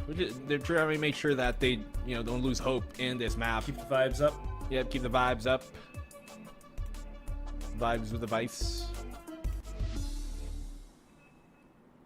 I do want, I want to hear more team comms actually. Let's get that going in production. But that aside, definitely trying to come up with more game plans, right? It's clear that this A main early push, some slight pressure to bait out utility, that's not quite working out for Asterisk any longer. This Ninetales have adjusted with their own IGL calling. So with the slight half buy coming out from Asterisk this round, trying to go in with some different options. Bring them down. They have a few weapons to work with here, Asterisk. Not entirely dry, but look at the mid push out here from Ninetales, just wanting to remove that option from Asterisk. here under attack. These will Y'all not know connect. if you do try to rotate, it's going to be through the middle. Toxins go. Forward lines being taken. Cross here in mid. Prowler confirms at least one, enough for Dana to want to make a go for it. What a shot, though, by Ven. First shot is instant connection. Gravnet here will slow them down. Good util by Full Moon. Off the counter swing, but Twirly is ready for the security and protection of her team, and they will have the A site. Nightfall then coming out from Ever, just to give her team some extra legs in this race. Counter Nightfall sent through though, and Asterisk make a goal for it. Beginning to push out. Casper is the one who needs to find the frags, and she does. But down for the 1v2. We're 3-3-2. Makes her move out from A-Link. Just has a snake bite. You could potentially toss it backside back towards elbow. But then you still gotta watch for the potential swings, so carefully meandering across just to clear out some potential angles first, but it's the 180 that takes her down. Asterisk put up a round together. Asterisk slowly but surely gaining some ground in this game. Perfectly calm and collected shot. I just realized what 332's name might mean or might be a reference to. I have no idea, man. It's a common esports meme in another game. When people type that in chat, that means you threw the game. Okay. Yeah, when people type 332, it's like, oh, you done did it again. This is our second year at Game Changers Pacific, and I am just now piecing that together. Anyway, back in with Saturate and a Paranoia, but Asterisk hang back. They've got their own Prowler to send across as well, just to delay. Now I've got the smokes up too, though. And Dana goes in for the alt orb. Haunt in to throw off her crosshair places, but she still gets a frag. Casper will trade it up. All right, equalizes here, 4v4. There's util to swing off of here on mid. Not really seeing too much of an effect yet from this Viper from Ven here on attack, but it's also because Ninetales has been doing a good job in keeping that wall in check towards mid. Does at least keep that defense still on A.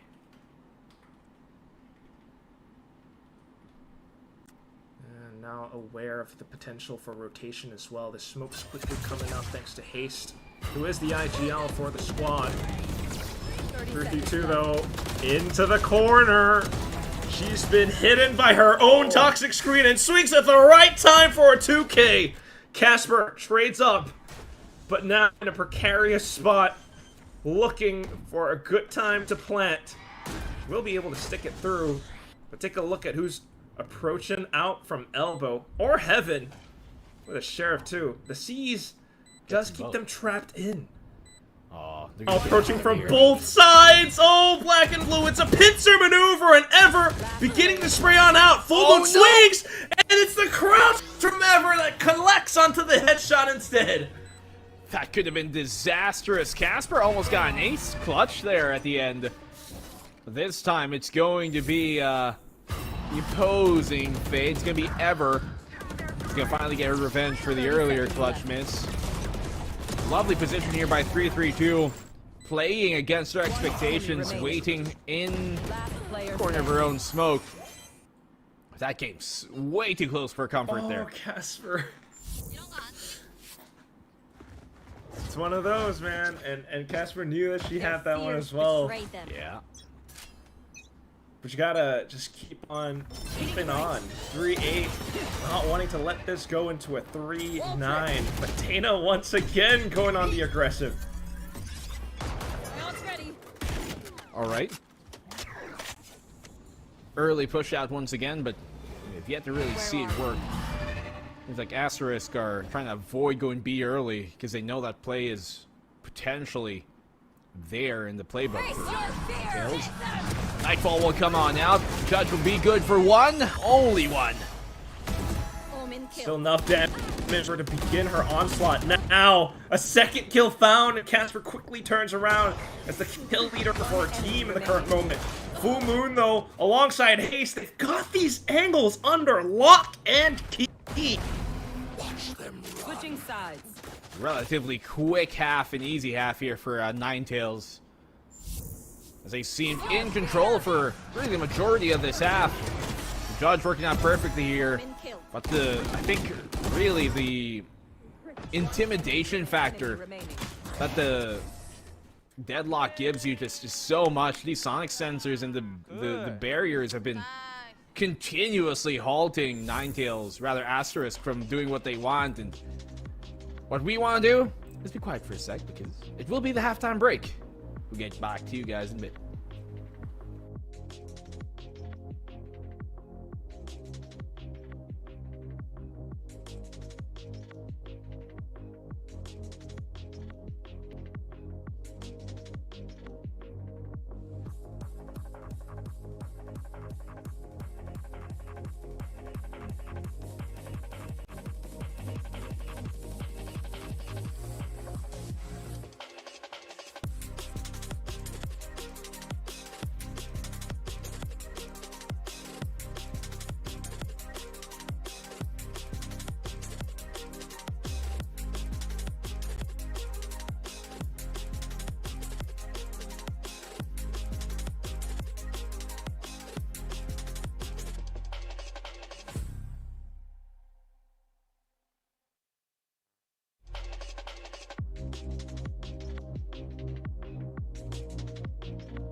Back in from the halftime break, where Ninetales scrounged up 9 rounds together on their defense.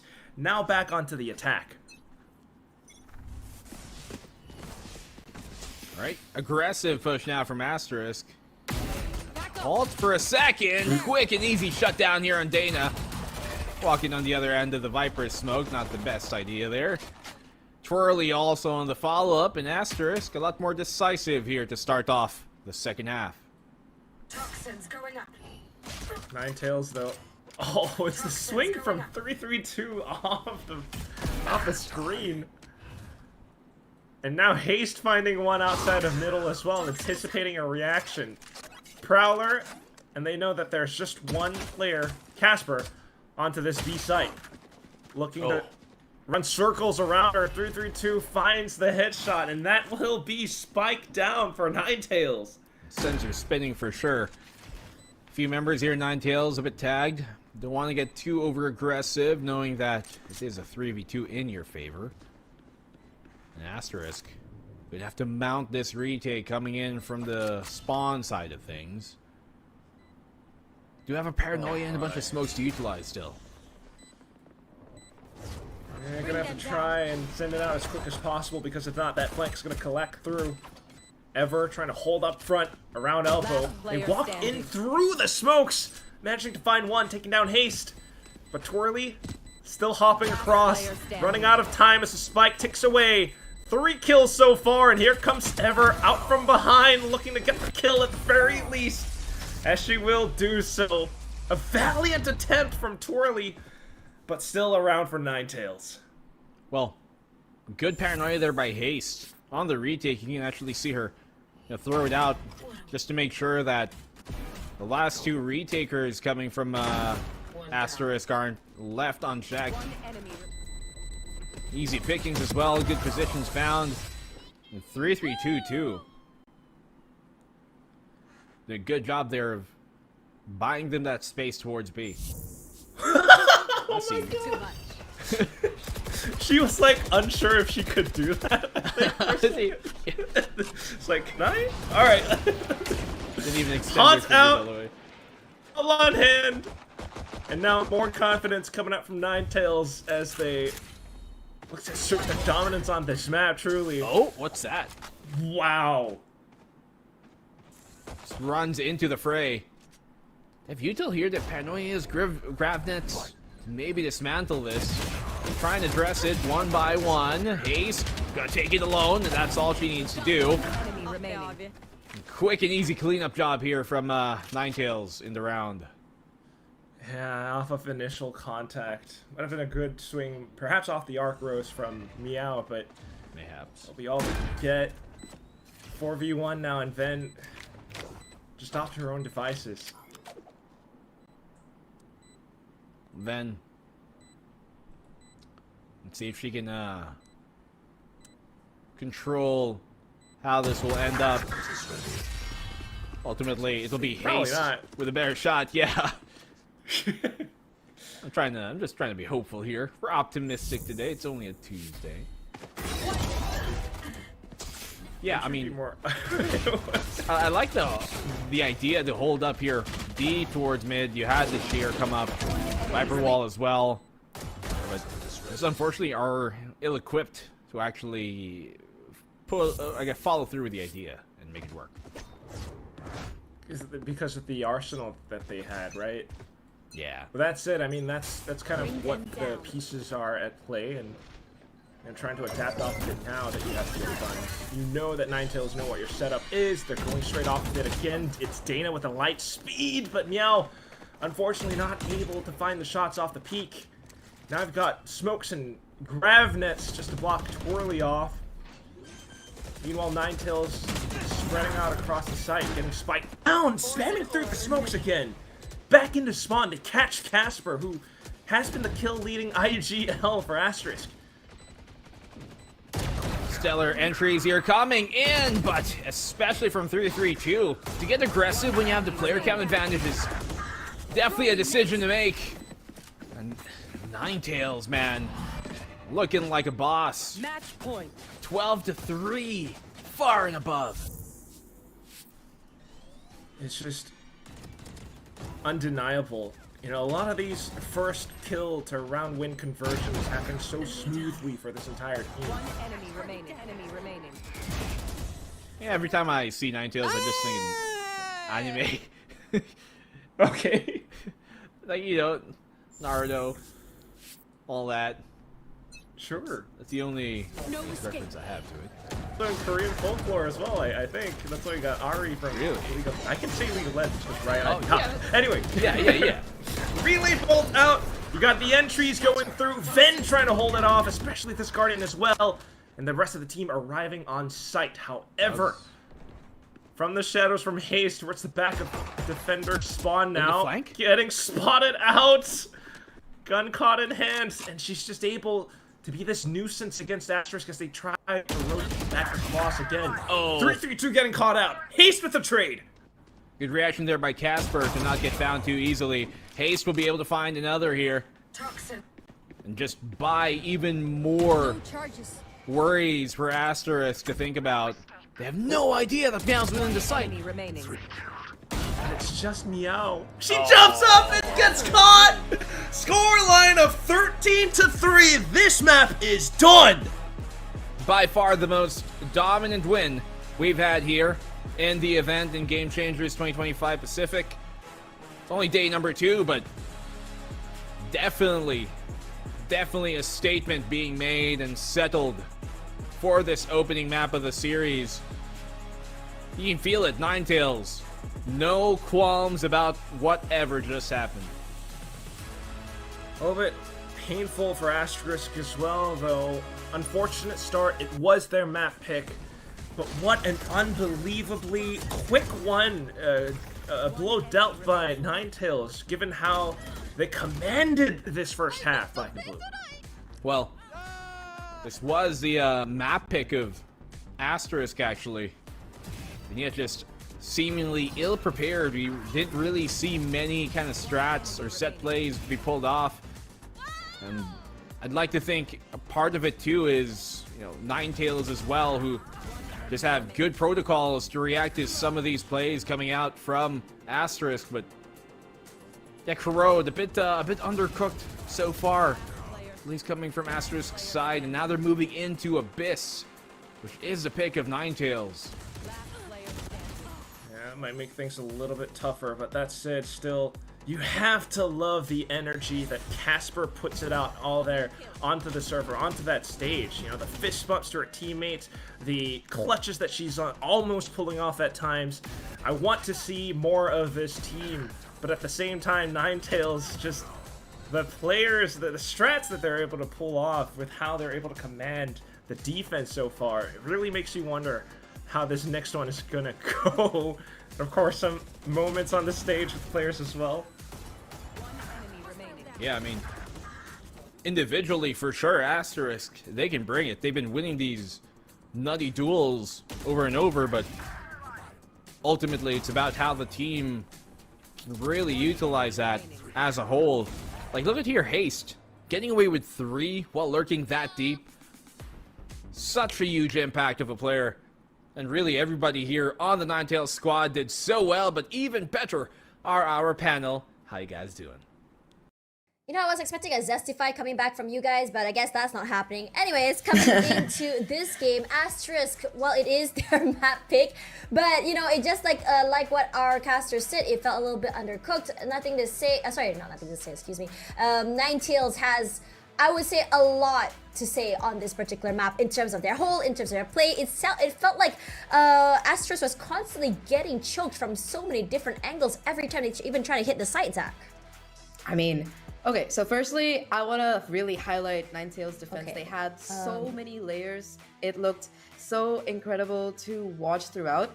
And I think that for Ninetales in particular, I really like the layering of utility that they had. Like, for example, in round number 5, there was a deadlock stun that caught people as they try to enter A main, followed by a layer of smoke. And then after that, there was the barrier orb. And by the time you break through all of this, all the momentum of your attack has been completely derailed. So I think that there were just some really nice setups that Ninetales had. They were really well prepared on this map, it seemed like, and they were constantly putting pressure on Asterisk through mid. I think a lot of rounds we saw that dominant mid control come out from Ninetales, and I think for Asterisk, like our caster said, they had a couple of really good individual moments, especially Casper. Like, out of the 3 rounds they won, 2 were rounds that she managed to get multi-kills in and clutch up by herself, almost getting the ace clutch as well. So a little bit of a heartbreaker for her individually, but I think overall Ninetales, they were just so in form on this particular map. I also feel like there were a lot of micro mistakes coming out of Asterisk. Like, a couple of rounds we didn't see them clear corners. Also, I am really pissed off when people right peek when they have so much util, and they were just constantly doing that.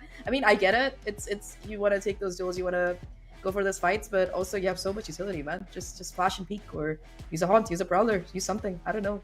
I mean, I think this is where I would say the experience comes into play, right? You know, coming into the bigger stage, I think this is where, compared to the rest of the team, where you know, Casper is able to shine. He's dropping 20 kills in this situation. That's I think insane. we're seeing a lot of ridiculous shots and kills coming out, you know, of Ninetales as well. It's very fun to see how they could just jump. If, say, a member of Asterisk just jumps up immediately, their head just completely popped. What I think is just... yeah, it's just like, you know, completely so many situations where I felt like they knew the right places to look, to hold, to mark Ninetales, I mean. And every time you see someone in that smoke, you think that, you know, you have no idea someone's in there. Those dry, I would say, sprays into the smokes always will find dividends, at least for Ninetales here. It's just really, really good. Again, I loved what you highlighted about the, you know, the layers of defense as well as the layers of attack coming through for the rest of the team. In the most part, I really felt like for Ninetales, it's all about riding that high, right? And my question is whether this high could go on to this next map, which is going to be their map pick. Here we're going to Abyss, and after this, we're going on a quick break. After that, on there as well. Be right back.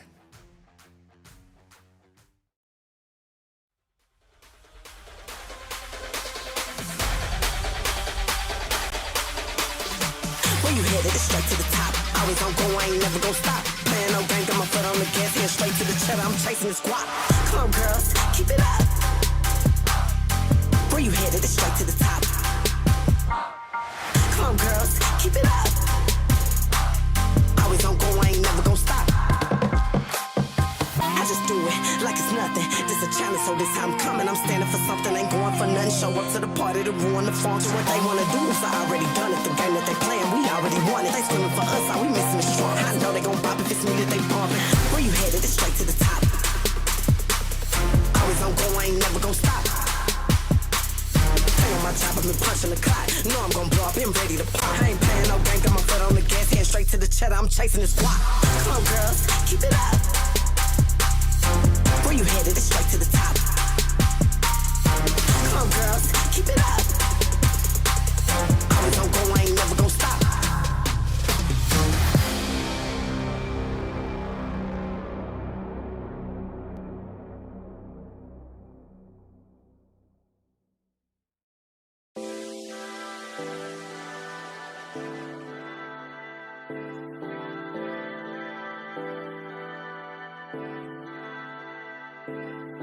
It's just like I noticed something got me up there, haunted.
It's just like I noticed something got me up there.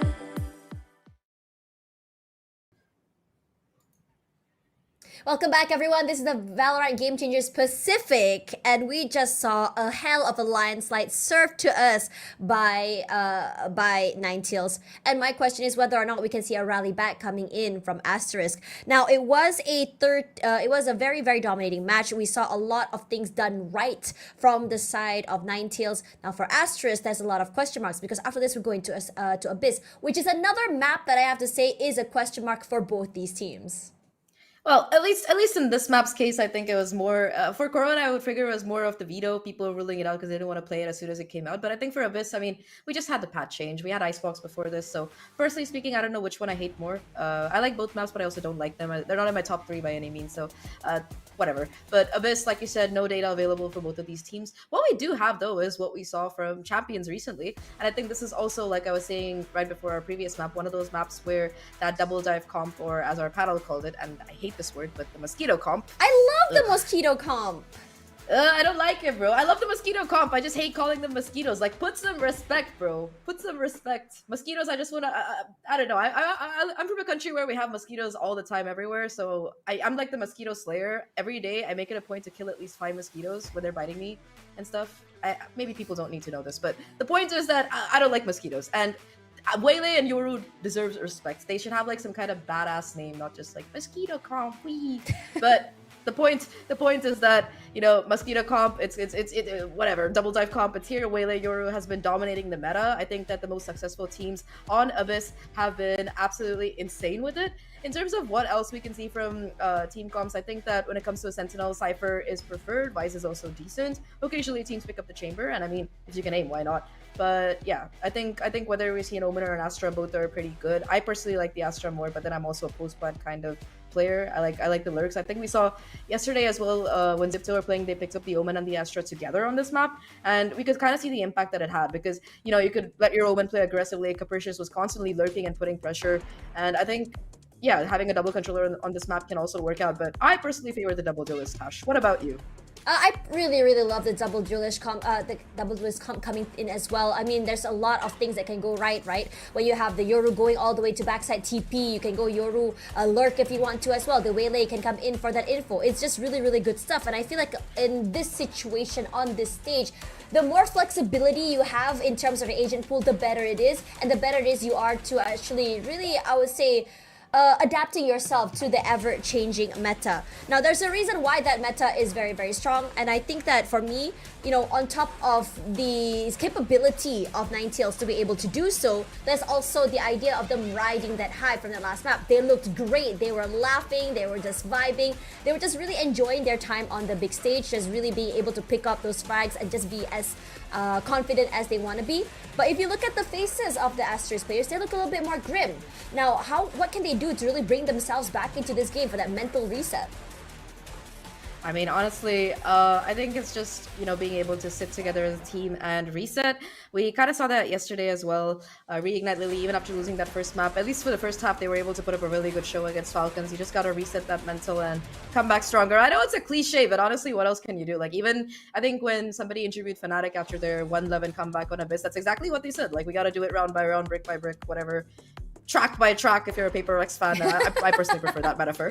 But yeah, I think it's just you have to be able to reset, go into this with a clear mental. And here we are. We got the agent comps here. And honestly, I mean, for NTZ, Jet, pretty much a mirror comp, I would say, on both of these sides. It's just the KO versus Teho difference that we have. And, you know, I mean, Teho is stronger in a post plant, so you can clear a lot more stuff. But I think in terms of shutting down util and a lot of the things that, especially the Cypher, I feel like the KO is a direct counter to Ven's Cypher here. Yeah, and I think what's really important right now to remember is that, you know, the situation of that post plants as well, that was one of the weakest situations that we saw that Asterisk had. So let's see whether or not this Teho solves that that problem, as we justify it over to Black and Blue and Quack.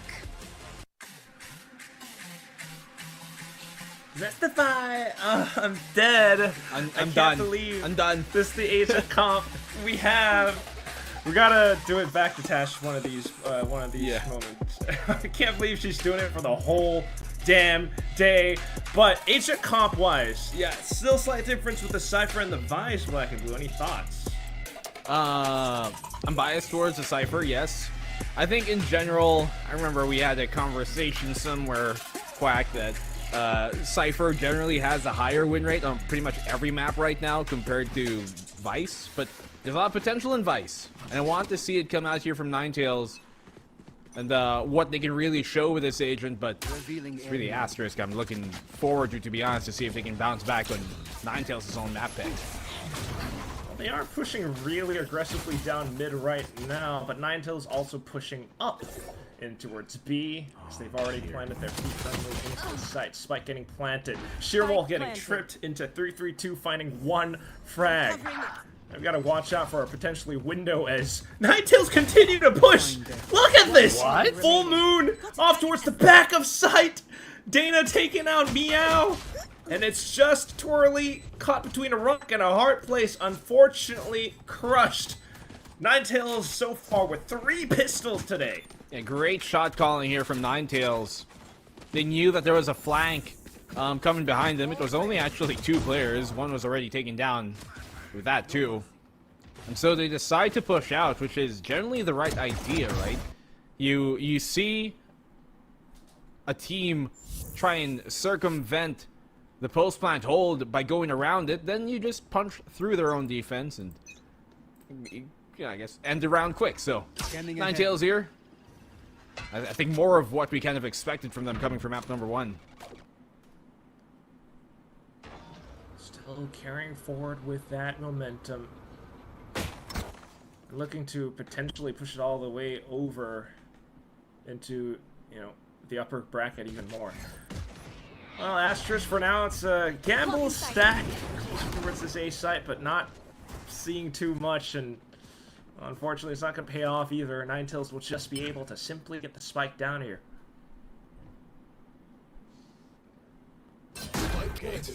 Plant will go down, as you mentioned.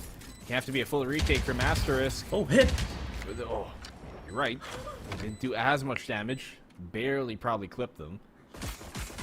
With a bunch of pistols, I'm not too hopeful.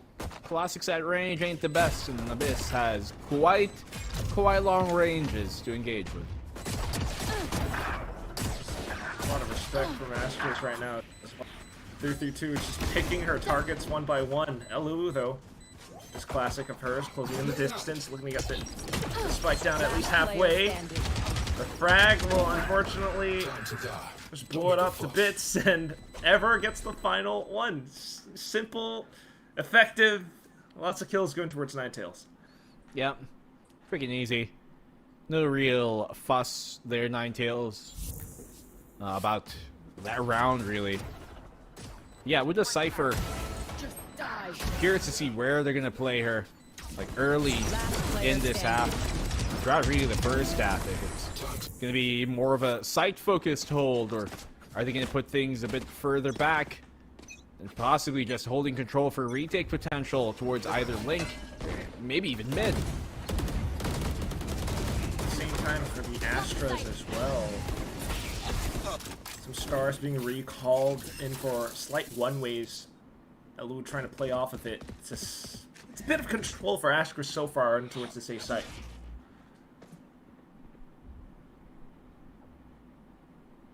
Asterisk here. Trying to be cautious about it. Lots of noise was made by Ninetales early on there towards A, but now they're looking to maybe go through. Watch out for the pillar. Break open through the vents. Don't really see much just yet, but they're looking to try and squeeze out the A site. Divert the attention away from the main push. Whoa! Timed perfectly, Elu finding the headshot on towards Dana. That's the head of one of these snakes gone. Ninetales still trying to break through, though. Close and personal with the stinger, but the rest of the team from backside firing and collapsing all through with those Vandals. Stuck inside the smoke as 3-3-2 tries to swap over to a safer weapon. But 1v4 might just have to save. She can't really cross safely either, BNB, and yeah, might be the round right here. Let's Trying see. to push up. Just die. At least get close to her ults. That will invite Cather into peeking out for the round win. You finally round on the board here. And Meow playing that Teo. This one of the few maps we still do kind of see a Teo every now and then. Ever since obviously nerfed. But it does give you lots of great value, especially on the attacking side, clearing out that mid position on the pillar. I want to see what they can utilize her with on the defense here, and how they utilize her, rather. Not really seeing much just yet. These comps as well, you know, not exactly the most meta ones that we're seeing so far.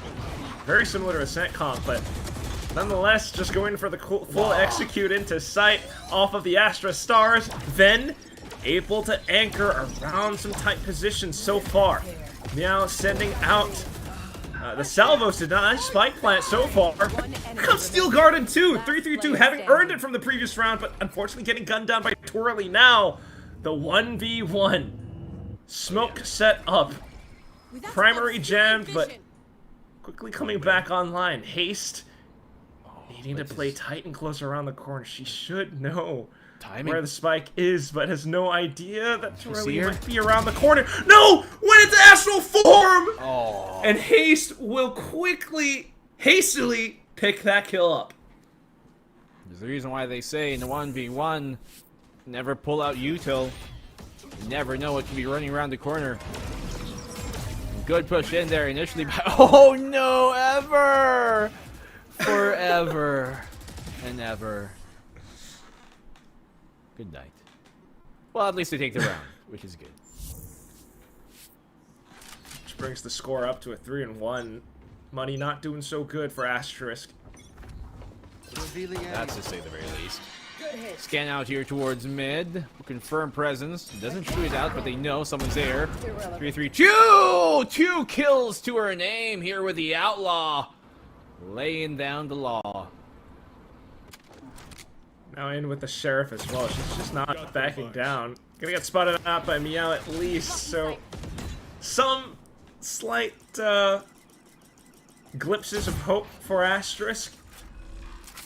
But nonetheless, the spike's still going down for Ninetales in what should be their round. Full Moon hearing the footsteps across now, peeking out for the kills. Turley trying to twirl around to keep herself alive, but to no avail. It's just Ven. Well, Ven. What can she do then? Mere Sheriff in her hand, 4v1. And this is slowly starting to echo the same images we saw from map number 1. The Ninetales really just starting to run away with it in that map. Let's hope that we can see a bit more coming from Asterisk here. Gun round coming on up. I want to see a bit more proactiveness from this defense. They tried to do it here on the eco. The Outlaws just too much to deal with, really. Just does so much damage if you don't have good enough armor for it. Yeah, especially on a round like this. I mean, it's a good purchase coming out from 332 then, I guess. But here we go. Asterisk with some ult built up. Got the op in hand for LU as well.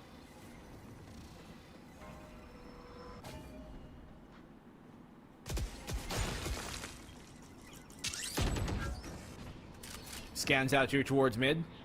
Dana. Position has been given away, but she's choosing to still aggress. Still work around this position here towards the link. Better angle here for Casper to find her, and that she will. Does get them going, at least early on here in this round.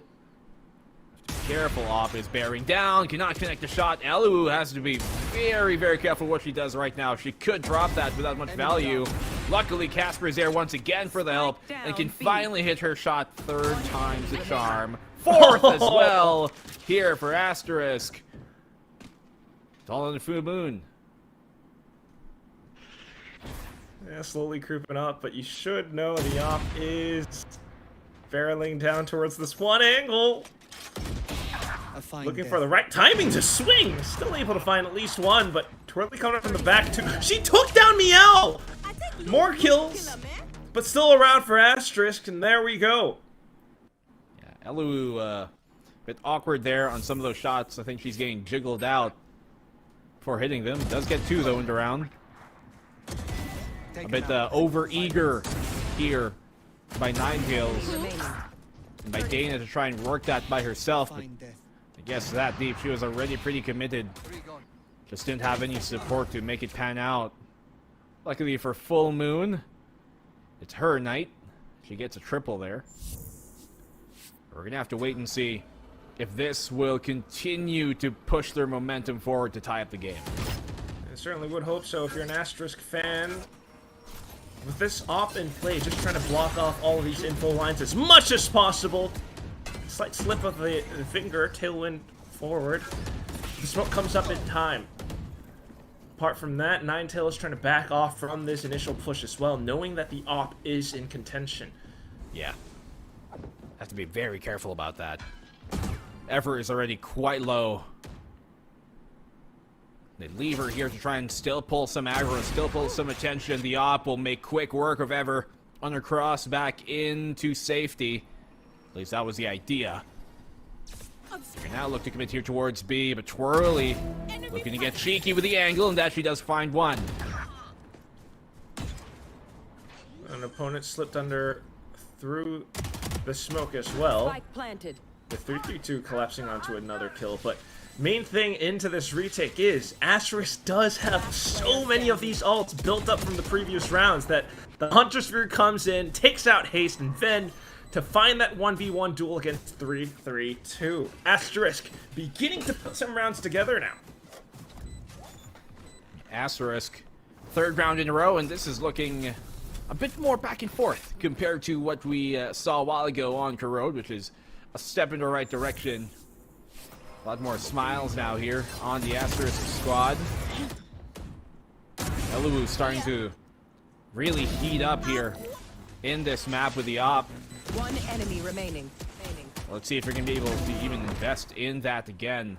Yeah, Asterisk. I like the kind of more patient play we're seeing from them. A lot more reactive. That's a foul right there. He didn't connect the fist bump. That's oh man, illegal. That's why we've got this tactical timeout. No, I mean, I've jokes seen aside, but yes. friendships ended over worse.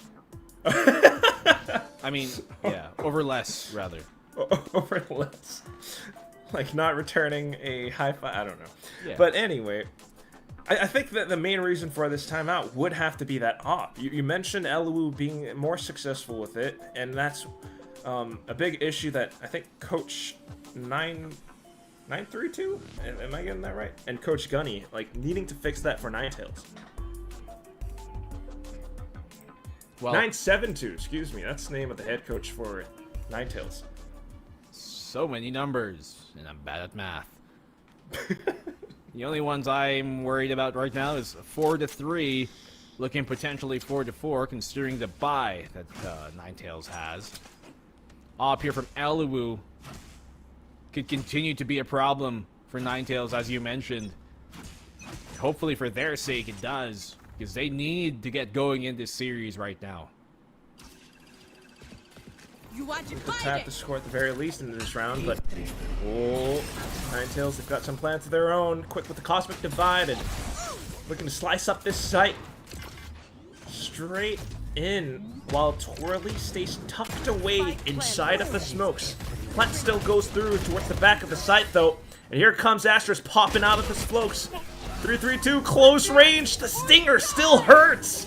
And here comes Steel Garden as well. Eluwu looking to jump into the fray. She's got Blade Storm, but somewhat slowed down by Thorns as well. Hops across, but it's too close. She's not connecting the right clicks. 3-3-2 onto the up for No Scope 4K.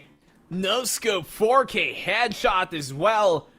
3-3-2 doing all the work in that round. The Steel Garden forcing them out of the site. The frag she finds, buying them the space they need to get to plant, and holding on in that post to make sure it maintains their control. Picks it up in time and just racks it to get the shot off. 3-3-2 is having a game day. Unbelievable. She throwing shade towards her opponents. Eluwu not backing down from this fight, continues to hold an aggressive line with the up, but she's fully flashed! Full Moon, the rest of the team, going on and not slowing down the snowball of doom into the B site. Everything's smoked off.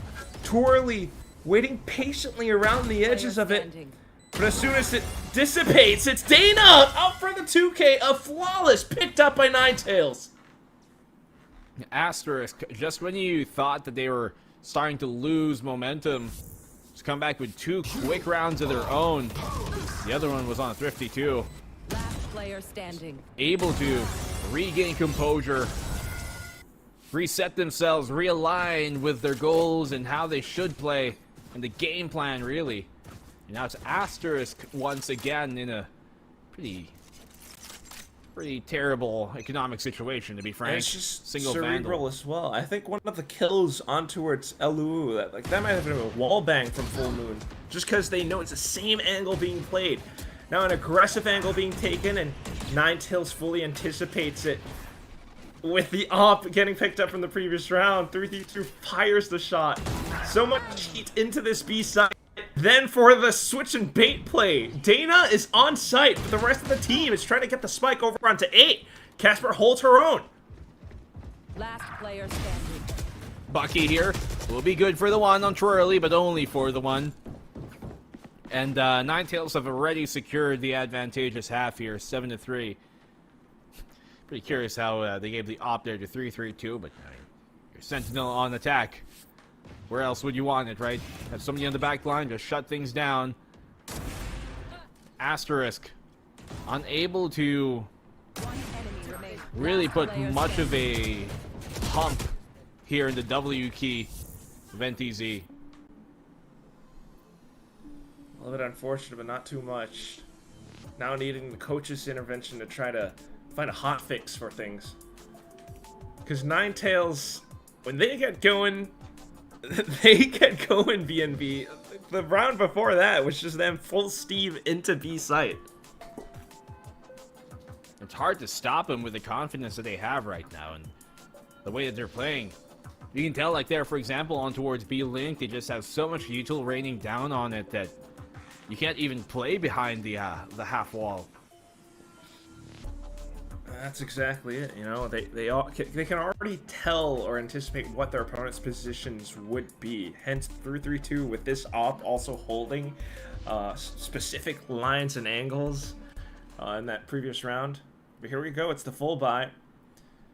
3-3-2 still on the op. Okay. A full stack from NTZ into this B site, while Asterisk, let's see if they can do anything with, especially these ults that they're kind of holding on to. Meow with the Armageddon. See if they can actually connect with it. Armageddon, pretty high impact ultimate when used right. Especially if they need it for the retake later on. But there is a big asterisk to that, and no pun intended. If used right. Yeah. So far, 0 point flash tossed out in the A side, fake presence. Recon not spotting anything outside of B main, so a lot of question marks for now. Oh my god, it's a quick peek from 3-3-2. No question there, just a mere statement by 3-3-2. Oh! Forward dash by accident, missed input here, coming from Elowu, and that buys Ninetales the openings they need to take the site. Once again smoked off. Just need to play back. Not even a right time to send out the Armageddon towards backside where you know the spike is. And 3-3-2 just continues marking these angles! A third kill! Dana for the last, and NTZ basically securing their lead for the second half already. I mean, you kind of know they have an op on the attacking side, but you just don't expect it to happen to be coming your way. Had a small angle. That was a tiny shot that she had to hit. And still very precise here, 3-3-2. What? Even with the head pen bullet bouncing? With shake through screen, she hits it? No, I'm just as speechless as you are. And now all of a sudden you swap sites. Asterisk full buy. They stacked up into this. Elu finding the first shot. So far, so good. Aim punch. There's the word. Finally regained in my head. Okay. Yeah. But you're right. Another opening pick, but this time it's for Asterisk. What they need, they still have that Armageddon. We were talking about it. They have the Cosmic Divide as well. If you're Asterisk right now, no real reason to take big risks. You want to play post plant potentially here. I'm not saying give up the site for free. Challenge them for sure, but try not to get equalized. Oh, still though. It's not too close. Haste makes a quick run for it. And the spike gets planted. Potential for the retakes though. Again, you've got that Armageddon. Surely it gets sent through at some point. Everyone's out towards backside. They do have an Arc Rose available here, Quack. Alpha will hit Armageddon, as you mentioned. Perfect and on its target. Able to clear out a few more here on this retake. Haste is still alive, though, and kicking. Looking to claw her way out of this situation. Haste will finally get taken down. Full Moon, it's all up to her. Does not have much going, as Casper will get the find. And Asterisk will at least get 4 in the opening half. And that will be the score. Not too bad. Slightly better than 3-9 for sure. Where you can finally see once these pieces are in place for them, getting that first pick, sending out the ult. That's when Asterisk are able to strike back against their opponents. Asterisk here. I thought it would have been just a hair better if they could hold on to the Cosmic Divide during that retake, but ultimately still able to make it work out. Armageddon, such a good tool to clear things out. We're going to clear out the comms because we're going to go into a quick halftime break.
We're back into it. 8-4, just as mentioned before. Asterisk beginning to show some signs of life, wouldn't you say, BNB? Don't screw it up. That's to say the very least. They did gain some momentum at the end of the half, which is definitely important moving into the second. Look at the early intention here to go towards mid. They know that Dana is trapped in the pillar. Meow, cannot find it! No! That should have been a free kill for her! Twirly will get the retaliation, but opportunity lost. Now it's on to Full Moon, the rest of the gang being able to push up across. Asterisk taking down opponents. It's a race to the base on towards this A site. Dana landing though. She gets a shot off the Sheriff as well. Now towards the back. Ever does have a flash to play off of. Twirly with a 3. See if she can get even more. Twirly will get shut down here. 2v1. Elo still finds it. No problem at all for her. She's been sharp all day. And Asterisk get their first pistol of the series. It's a welcome time to finally pick that up. Denying the 9 for Ninetales. Hopefully with that, able to scrounge it up into even more, but this entire round, he had some slip-ups here and there, but ultimately because of that final kill, the trio managed to get towards this A site. They pushed up that quick and quickly dealt with Dana as well. Great shots being hit here. Sometimes that's all you need to get yourself back into the game, right? Individual play that inspires and instills hope. Grounded. Another shot by Elu, continuing her run and tirade from the previous round.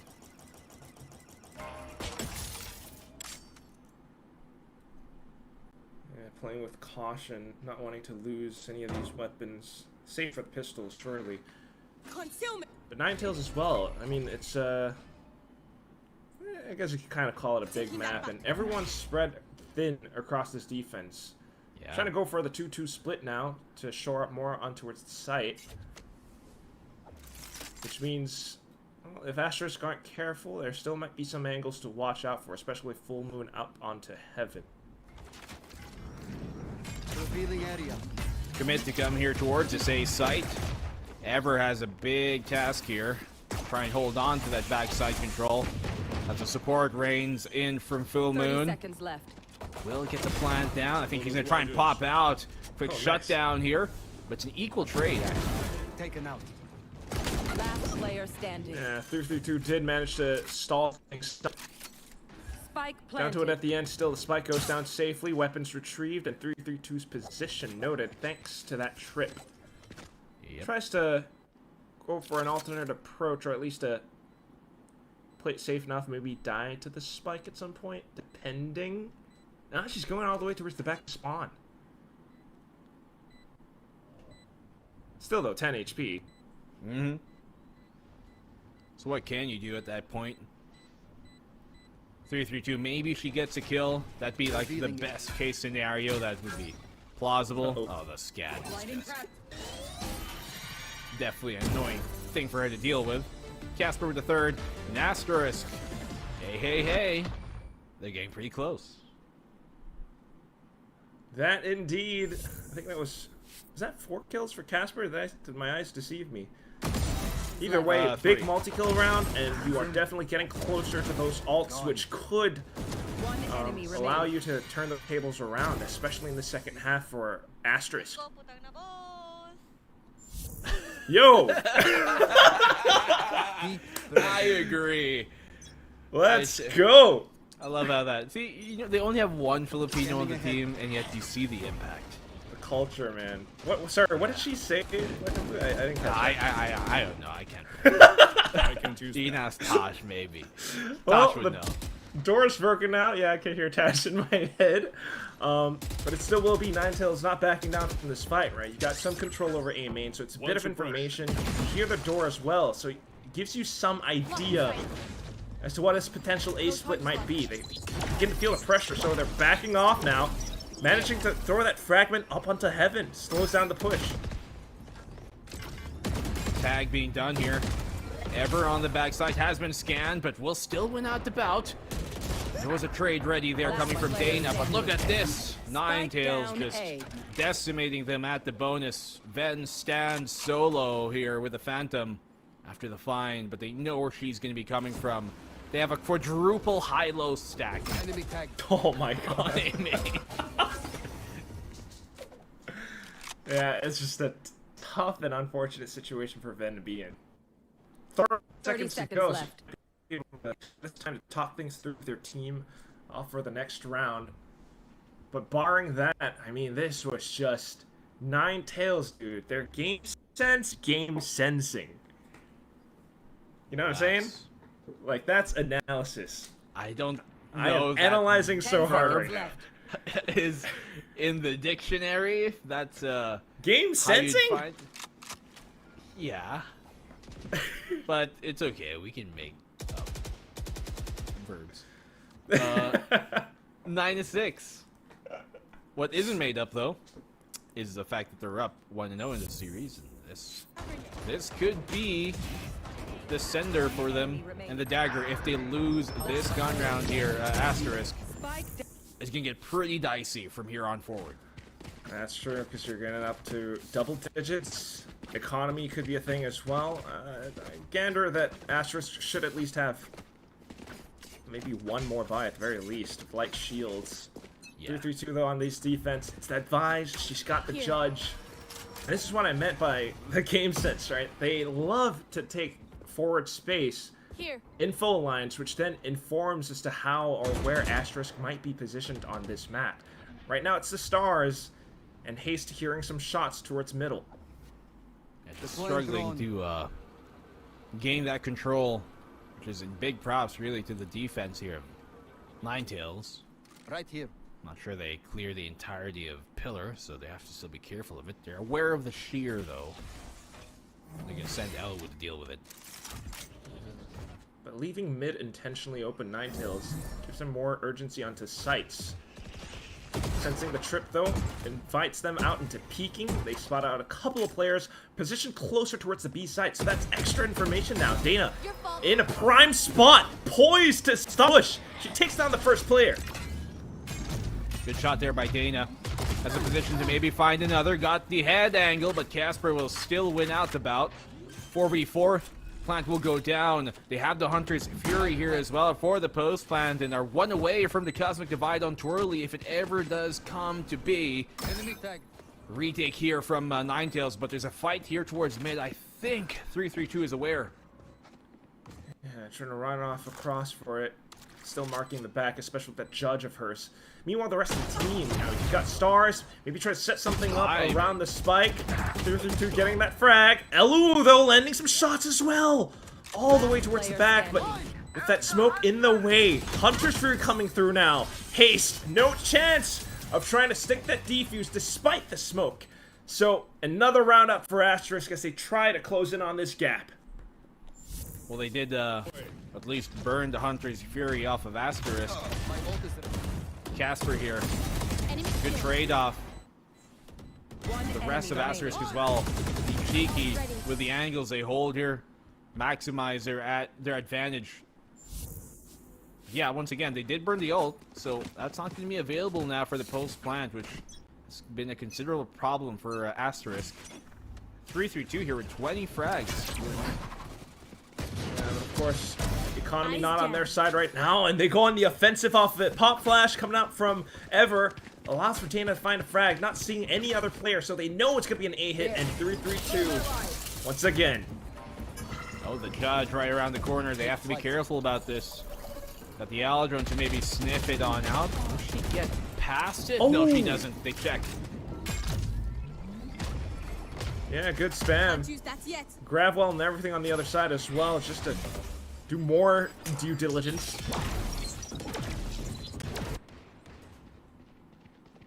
Veto spam on both sides. It flushes them in towards Dana. Gets the first. Does have a tailwind to potentially bail her out, but you know, the spacing's a little bit too wide, so unfortunately she's gonna eat that bullet. The rest of the team now on the hunt. 3v3 as Asterisk makes a go at the B site. You are divided. 3v3, as you mentioned. They will be able to get the plant on B, but the retake is going to be coming from their flank. Are they aware of this? And Tails here taking it slow. Twirly is aware. She knows better than that. Only good for the third. And now it comes to the 1v1. Full Moon has no idea where Elu could be. Footsteps. And it's going to be a simple peek from Elu after hearing it all. That was down to the 1v1. That's just how the cards unfold at that moment. Eyes down. Asterisk here. One round away, Quack. One round away from tying up this game. A good idea, I think, ultimately from Ninetales to push on the flank, but Twirly was just a lot sharper than they expected, bringing this game closer and closer. Bulldog here in 3-3-2's hands, but they do have the op on Dana.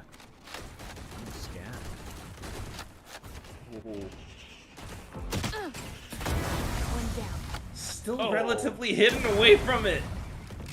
Concealment. Still connects on that. Sliver of an angle is all she needs. Give her a pixel, she'll take a mile. Now that's going to halt Asterisk from being even more aggressive now, knowing that there is an op on the opposing side. Which means you go back to those default plays, trying to play around A main and B main, right? You kind of don't want to play too slow. You want to make sure that you overrun a site and do it decisively. Don't give the op multiple engagements to try and pick you off when you slow peek or anything like that. I love that you brought that up. Because you can see exactly on the map, Dana's already repositioned towards this A site, but at the same time, Asterisk kind of slipping through it. Oh, back over onto B as they go. Slight punish from Dana. Meow. Lucky to escape with her life. Do have the Steel Garden still here, though. The 3-3-2 can't find the shot. A little bit over eager on the peak to deny Spike plant. So Spike goes down now, resets the timer. NTZ out for the retake. Cosmic Divide 1 HP to block off the back. The shot still going through. Still alive. Fragment on the other end, and unfortunately Fen will not survive. Ever now sticking the defuse, but Twirly trying to go in for the peak. Where is it? Can't quite find it in time, and the defuse is stuck. Kills going all both ways, but NTZ with a round picked up at the end. That Cosmic Divide isolated them off as well. Just made it so awkward to find where the angle could be coming from. Or where the angle should be, rather, on this defuse when they spam through. Asterisk here. Slipping in that round. Could have been theirs. Ninetales remains in control of the situation. Trying to extend that gap in the economy. The battle of attrition it's starting to go dry on both sides. A little bit more closer towards Asterisk. Zelda with the Blade Storm trying to stop things though. She just goes in for it. Finds the first head. 3-3-2 with that juggle. Able to punish. Straight towards the back of sight. Let's rip that Steel Garden. Tries to hop in across. Gravwell sucking Twirly in. Spike down A. Now Dana onto sight too. Casper up around the top alongside Ven. Able to pick up some weapons now. Okay, even with the pistols, the secondary is able to make these shots connect. Casper finds another. Has bought them a lifeline here in this game. 1v2, but they're both quite low. Yeah. Spike planted. Just a slight spray from Haste, and that might do it. I know the positions are so crucial right now, Black and Blue. Neural Theft coming in. It's a bit more pressure for Haste. Beginning dance across as Hunter Sphere gets deployed. Ven will find the shot. A good tap there. Force out to peek and force out the ult, but just could not win the duel right on after. This opening from Elu. Shut down, yes, by 3-3-2, but she did find her value to lead the charge in. Enemy remaining. Good recovery, really, by Asterisk here on the attack. That could have been quite a problem for them to punch through it, but even with the Steel Garden, able to find the frags they needed to get the plant down. Which brings us to that 9-10. So close to potentially turning this around. Calls in the timeout.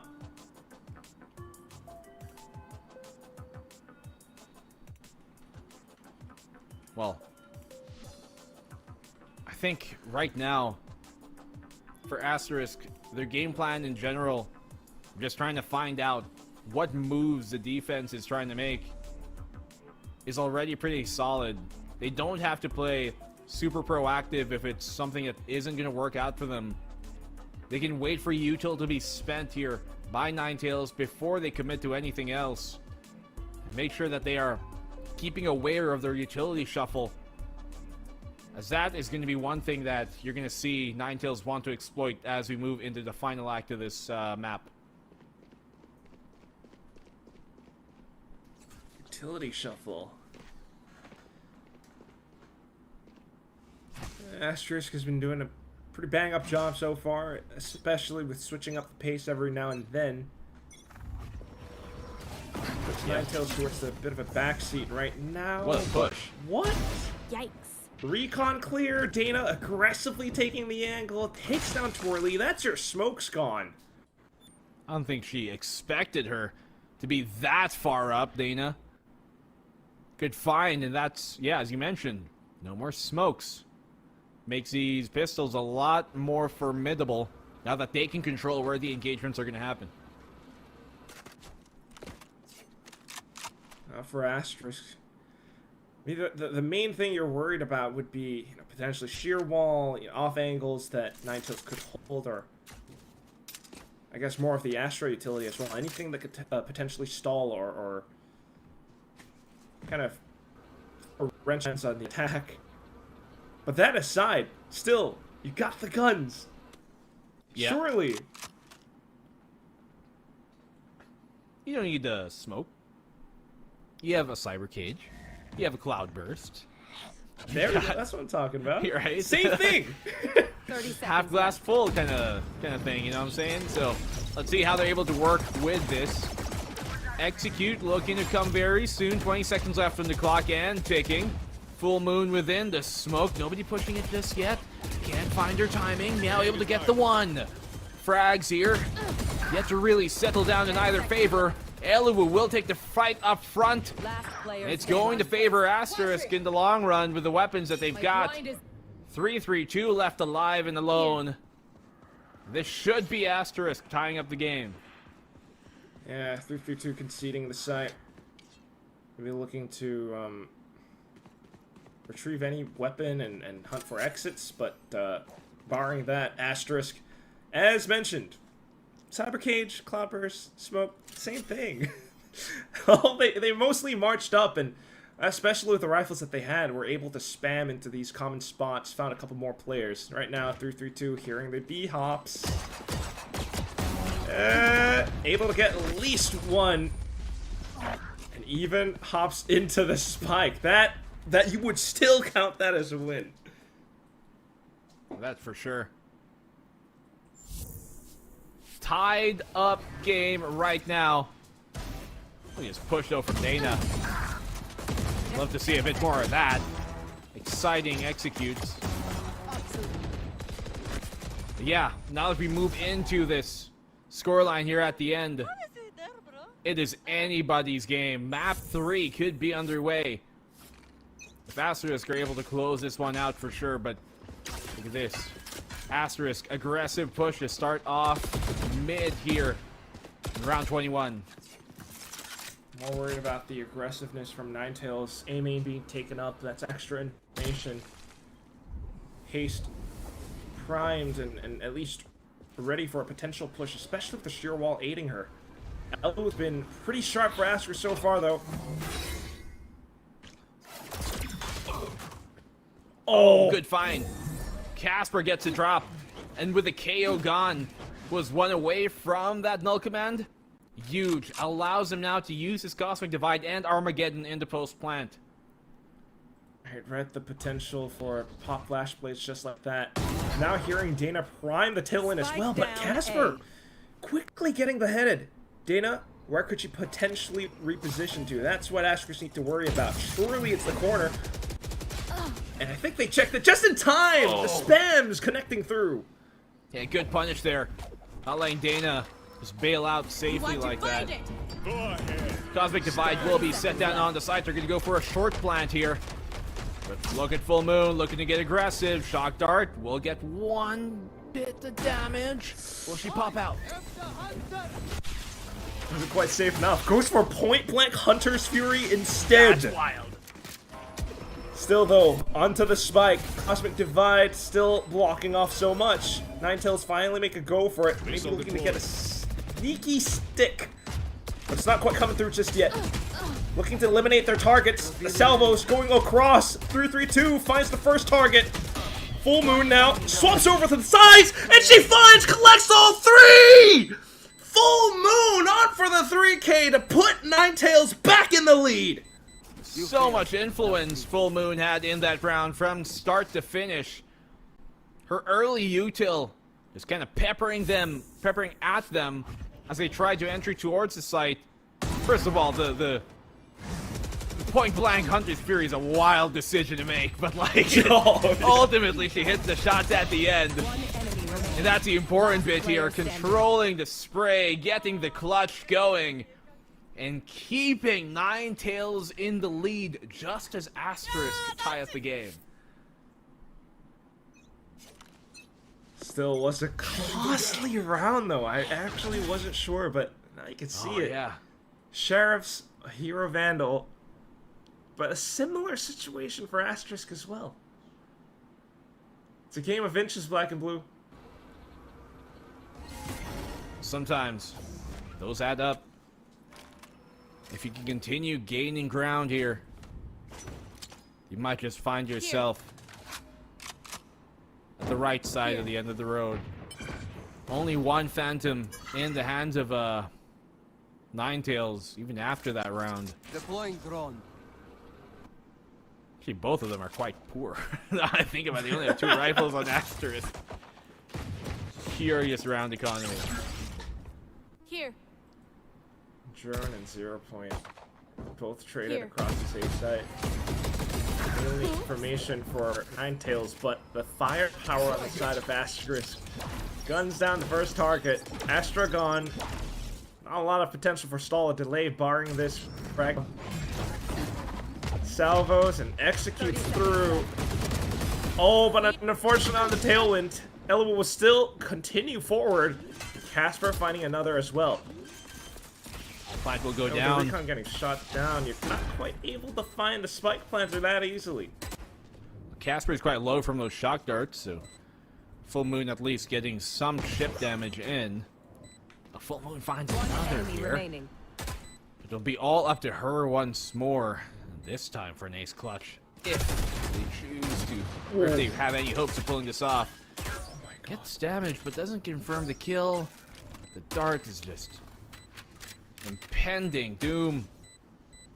And time is ticking against her, which this should be it off the counter swing. Yep, Aluwu with a 4th, and Asterisk right back in it. I think that was one tap too. Damn. And with that win, this is now economy beginning to grow for Asterisk. At this point in time where it's 11. Oh No my more. god. Might be. We might actually see a third map here, BNB. Yep, I'm banking on it at this point. Asterisk have shown to be a lot more tenacious than most people might have expected after that map number 1. But the operator is out once more for Dana here on Ninetales defense. Taking the line down into B main, a pretty linear one, so not seeing too much just yet. It's gonna be reactions. Meanwhile, it's that duo on the A side again. So more information that's gonna be mid or B coming out from Asterisk, and you're banking off of this sheer wall. Elwood has to trip it. Falls back a bit there, Ever. Trying to be wary of her position. Great find here by 332. dropping Ven to the floor. And this is a good start here from Ninetales. What? Another one! These Guardians are finding everything, keeping them in check! You're kidding me. 5v3! Here. How confident do you have to be to actually march all the way down the Guardian, find that one tap? Now you've got Thorns at the ready. But you're relinquishing so much control. Pops at the right time. Salvos get sent. And Asterisk looks to look for a desperate spike plant now. Gravwell is in place too, though. Spike planted. 3-2 marks down. Further potential positions. Oh, White man. swing into another tap. And all of a sudden, Casper and Meow have to look for safe haven here. They might have some utility, but no real positions to dump them in just yet. Haste getting spotted. Goes for the wide swing. Meow getting a good shot, but Ever fights back in 3-3-2. Puts that final nail in the coffin. NTZ up to map and series point.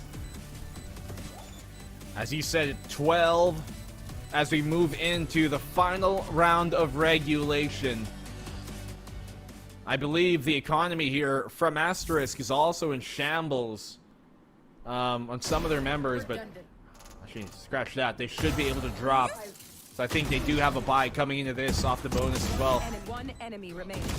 This is going to be do or die right now in this series for Asterisk.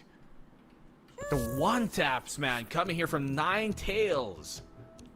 Guardians, dude. From Guardians. Crazy.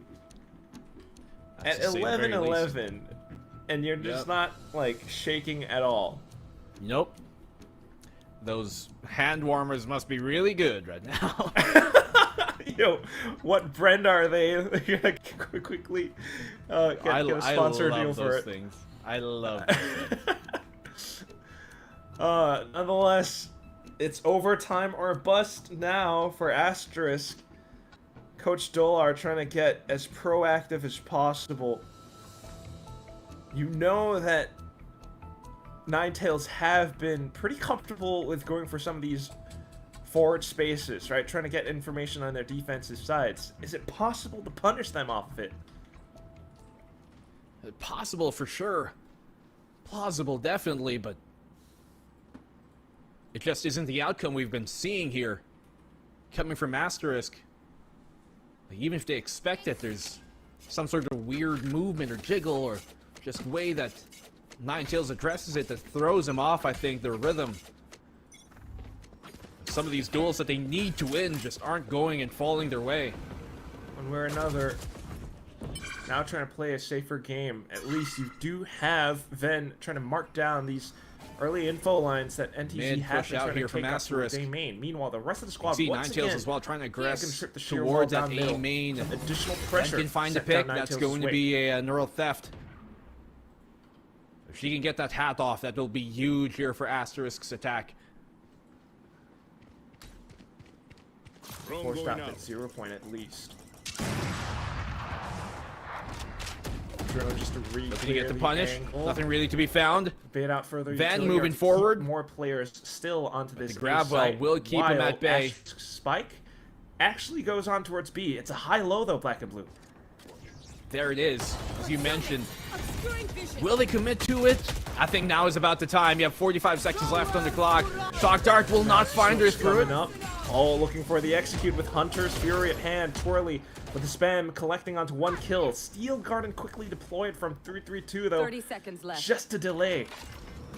Asterisks, they pay respect to it. 0 point. And their own Hunter's Fury coming back into it as well. Ninetales. This could be it. Looking for the shots and the angles. Ever finds one. Another trade back. Dana onto this up though. And she's out with the Blade Storm. Takes down Ven. Full moon with full vision across. This should give her an idea as to where Casper is. Recon tries to throw out the crosshair, but Full Moon goes for the swing! And just as it eclipses in the sky, Ninetales will close out this map. 13-11. Asterisk gets set down to the lower bracket.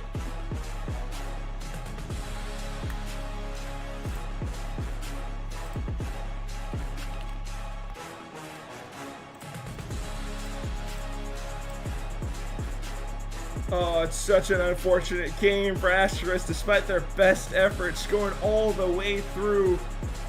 Well, we wait for Black and Blue to potentially join us back, but 9 takes through all of these games, all of these efforts, just finding round after round. It came close onto this Abyss, but you could just see how each and every round came through again and again with this A-main presence of theirs. The sheer wall down towards the middle. And it just kind of tempts Asterisk back in towards these peaks, and that's where they get punished. Throughout all of it, though, the consistent efforts, you saw the kills, that 3-3-2 rounds up again and again. Sometimes with the judge, sometimes it's a Guardian walking down B. And I just can't believe that that's how they find a lot of these frags. Let's take a look at the highlights to see just how this map unfolded. Is Black and Blue back with us? No, still having some difficulties. So while we bear and make do with my yapping so far, once again, it still is 3-3-2. I mean, you start to see Ninetales going really aggressively in this first half, right? 8-4 was the score at the end of that. But you had some glimpses where Asterisk was able to pull these rounds together. Elu with the Outlaw, or maybe even Casper alongside Twirly, being able to provide that additional support.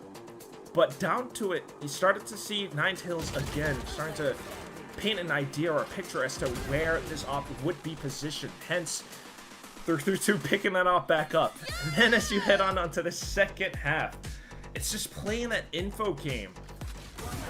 Ninetales continues again and again to really block off a lot of these lines, and my savior is here. What's up, Black and Blue? Apologies, I don't know. Small issues, but I definitely saw the win there. And yeah, just the way that they were able to keep everything under check. Really great job here by Ninetales to keep things under wraps. Almost could have gone to that map number 3, but Asterisk, as valiantly as they fought, will be Ninetales here who have the upper hand. This is a little bit unfortunate, isn't it? Well, not out of this tournament just yet, but definitely gonna have a bit of homework to do, especially up against a team like Ninetales with how well they've been able to perform so far. Did we just lose you again? No, I'm right here. Right okay, here, I'm just letting you go in your point. What do you mean? Whoa! I'm scared. Yeah, it's okay. I'm sorry, but yeah, I'm trying not to leave you another time. But right, yeah, I mean, you can definitely see that in terms of what they bring to the table here. Ninetales have a lot to offer and are definitely quite prepared for this matchup. But hopefully our panel is prepared, because we're going to be throwing it to them. Tosh and Zach, how y'all doing? Still no Zestify, Zach. I'm very disappointed. Anyways, I can't believe they've done this. But anyways, coming back into this game, honestly, I'm very, very happy to see Asterisk really wake up toward that second half, right? When you look at how things go in the first half, in the 8-4, it felt like it was a lot of heroics, especially from Casper, but the team really rallied in that second half, and Luwu picking up that op, I felt was like the key to really putting or setting things in motion. Regardless, as we go into the scoreline as well here, I think, you know, it was almost a comeback, and I would love to see a map 3 here. Map 1 felt like it was Asterisk perhaps getting those, you know, stage fright, those first game jitters, but map 2, they really rallied up and I think stepped up to the plate. And by coming into this one, 3-3-2, excuse me, with that op was just incredible. 100%. I think that the operator that you mentioned, that too was an operator rescued from Eluvu. Like, Eluvu died and 3-2 picked it up, and she was just like, all right, let me use it. Let me style on the opponents. Let me get a couple of kills. And yeah, overall, I mean, I know that this was like a game that looked pretty dominant for NTZ in the beginning, but the fact that they were for Ninetales and for this team in particular.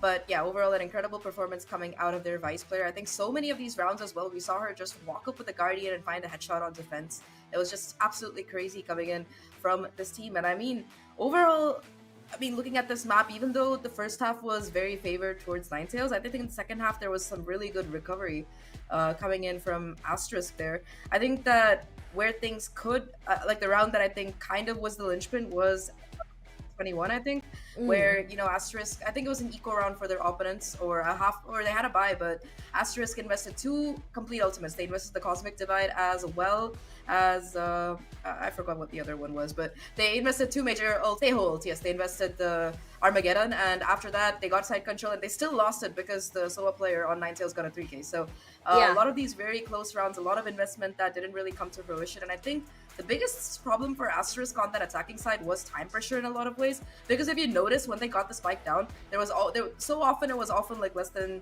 30 seconds left. We saw that in that final round as well, round 24. They weren't even on site yet. There was like 20 seconds left. They had to make a rush, and I think that pressure just let Ninetales kind of snowball and be able to win the map. But what a map this was, because after map 1, I think all of us were wondering, was their own map, things didn't go quite well. Map number 2, it's their opponent's map. Who knows what they've been cooking, but honestly, Asterisk played really well on map number 2, and Ninetales, of course, just insane throughout the series. Individually, as a team, it was really great to watch. Yeah, I love to see how they weaponize the enemies ults as well into their own, especially that Cosmic Divide round. That was incredible. Oh, yeah. Regardless, that will be the end of Series 2. Very, very fun match to watch. And now we're going to see the story of Asterisk go into the lower brackets. But the day's not done yet because we still have Zipto versus Falcons. After the break, we'll be right back.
time, yeah, we on the way. We back in your city, we back.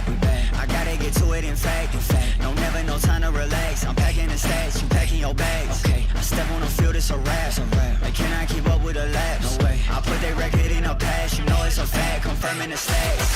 Game time, game time, game time. They about to step on a landmine. Dialed in like a landline. Don't let them talk, I don't pay them on. Walked in with the mindset. Money line, that's a big bet. Top 10, I'm a prospect. Turn a problem to a profit.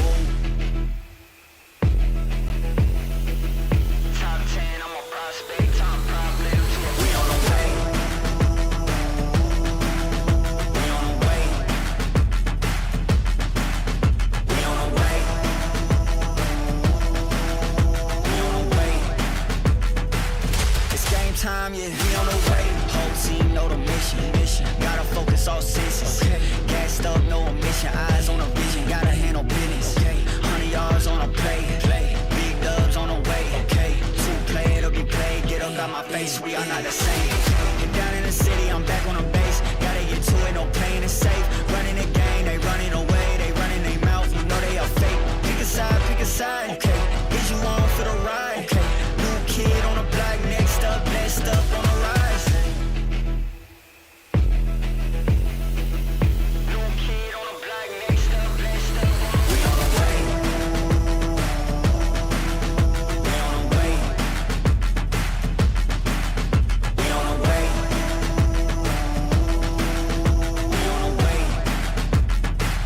It's game time, yeah, we on the way.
being ready to bust. I just make it look easy, they don't make enough. Put it right in their face, ain't no making it up. Yeah, I want the whole check, I ain't taking no cut. They ain't sharing this cake, they ain't making with us. Shit, we keeping it all on them, taking from us. Ay, I just do it like it's nothing. This a challenge, so this time coming. I'm standing for something, ain't going for nothing. Show up to the party to ruin the function. What they wanna do is I already done it. The game that they playing, we already won it. They screaming for us, all we missing is strong. I know they gon' bop if it's me that they pumping. Where you headed? It's straight to the top.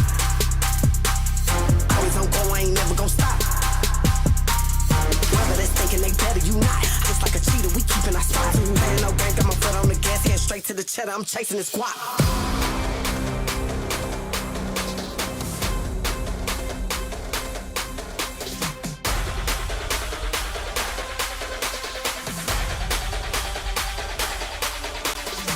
Where you headed? It's straight to the top. Always on go, I ain't never gon' stop. Playing no game, got my foot on the gas, head straight to the cheddar. I'm chasing this guap. Come on, girls, keep it up. Where you headed? It's straight to the top. Come on, girls, keep it up. Always on go, I ain't never gon' stop. I just do it like it's nothing. This a challenge, so this time coming. I'm standing for something, ain't going for nothing. Show up to the party to ruin the function. What they wanna do is I already done it. The game that they playing, we already won it. They screaming for us, all we missing is strong. I know they gon' bop if it's me that they bumping. Where you headed? It's straight to the top. Always on go, I ain't never gon' stop. Stay on my job, I've been punching the clock. Know I'm gon' blow up, been ready to pop. I ain't playing no game, got my foot on the gas, head straight to the cheddar. I'm chasing this guap. Come on, girls, keep it up. Where you headed? It's straight to the top. Come on, girls, keep it up. Always on go, I ain't never gon' stop.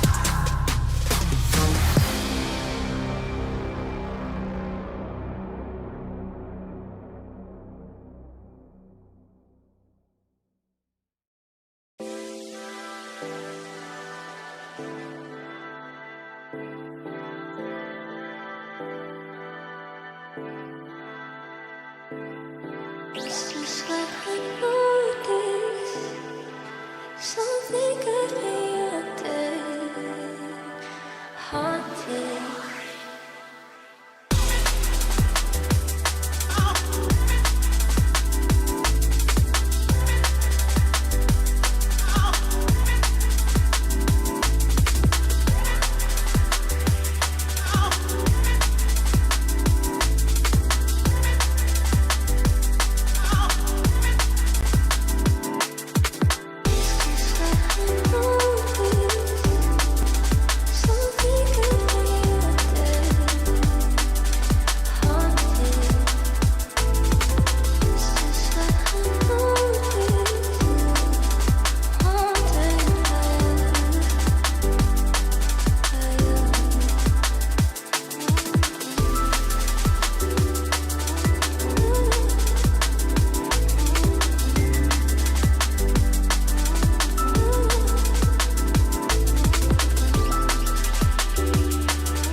share the same passion as esports athletes, Zowie continuously develops tailored products, empowering gamers to bring their best out. Today, we are launching the all-new XL2566X Plus, which uses the newly developed Fast TN panel and upgraded DIAC2 technology. The new monitor series continue to evolve, refining details to ensure players can perform their best consistently in games. It's been a spread of 2-0s today, but it was never an easy 2-0 for any of these series. And now we are going to the upper brackets of the Valorant Game Changers Pacific. Could be Tash and also Zach as well. Now, this is a tale of all this time. This is the match to watch, at least for us here in Game Changers Southeast Asia, which is Team Falcons versus Zipto. Now, Falcons, they had a very, very close match yesterday in their opening up against Reignite Lily. Meanwhile, for Zipto, they had a very different run. They didn't feel very challenged. So today is going to be a very, very different tune for both these two teams. Yeah, 100%. I think that the most dominant showing that we've seen at this tournament so far has been from Zipto. They 2-0'd, and I think it was a 13-2, 13-2. It wasn't just a 2-0. It was a statement being made. I really like what we're seeing from this team. I was talking to Capricious yesterday, and I was saying, like, yeah, I kind of miss your Jet girl, but she was like, yeah, I like being IGL, I like being Astra, and my duelist player is really good. And I would agree with her, because when we saw Yume in action yesterday, she was just deleting people on the waylay, left and right. Girl would, like, go in with the light speed and the refrag, get a couple of kills, pop out, and sometimes she doesn't even need to pop out because she clears the site herself. It was such a clean, coordinated team. Like, every single player was doing their job perfectly, I would say, but for me, at least, the real star was Yume yesterday. Yeah, for real. Now, coming into this particular game, I think yesterday we had a good, brief glance over toward Falcons as well, where it felt like half the team, at least from what Aneri said on Twitter, is that they had influenza buff. I think half the team was just not feeling well. In the IG story of Alexi as well, she was sharing a little bit that she took Aneri to the hospital. So I'm hoping today that the girls are feeling much better, but regardless of that, I mean, they are up against one of the toughest teams here. Now, we're going to be looking at Graham's. I believe that Graham's, one of the later joiners for this team, but really integrated herself well. She's doing great. I think she's debuted into GC as a duelist, but now into a more of, I would say, a sentinel, controller situation. Yeah, perfect flex player that you want on your team. I don't remember. I think she was also playing the Euro yesterday. I'm not sure if that was her or somebody else. So there was a Euro Waylay comp that I was very excited about. So yeah, it looked really good yesterday. I think that this team looked very convincing in their win and in terms of their strats. But again, like, you know, it's different when you're playing any team, and it's different when you're playing Falcons. At least for Zipto, because like you said, Tash, this is a matchup that we have seen time and time again. This year, it's called Falcons versus Zipto, but I think historically, a lot of these players have been clashing against each other in SEA very, very consistently, year after year.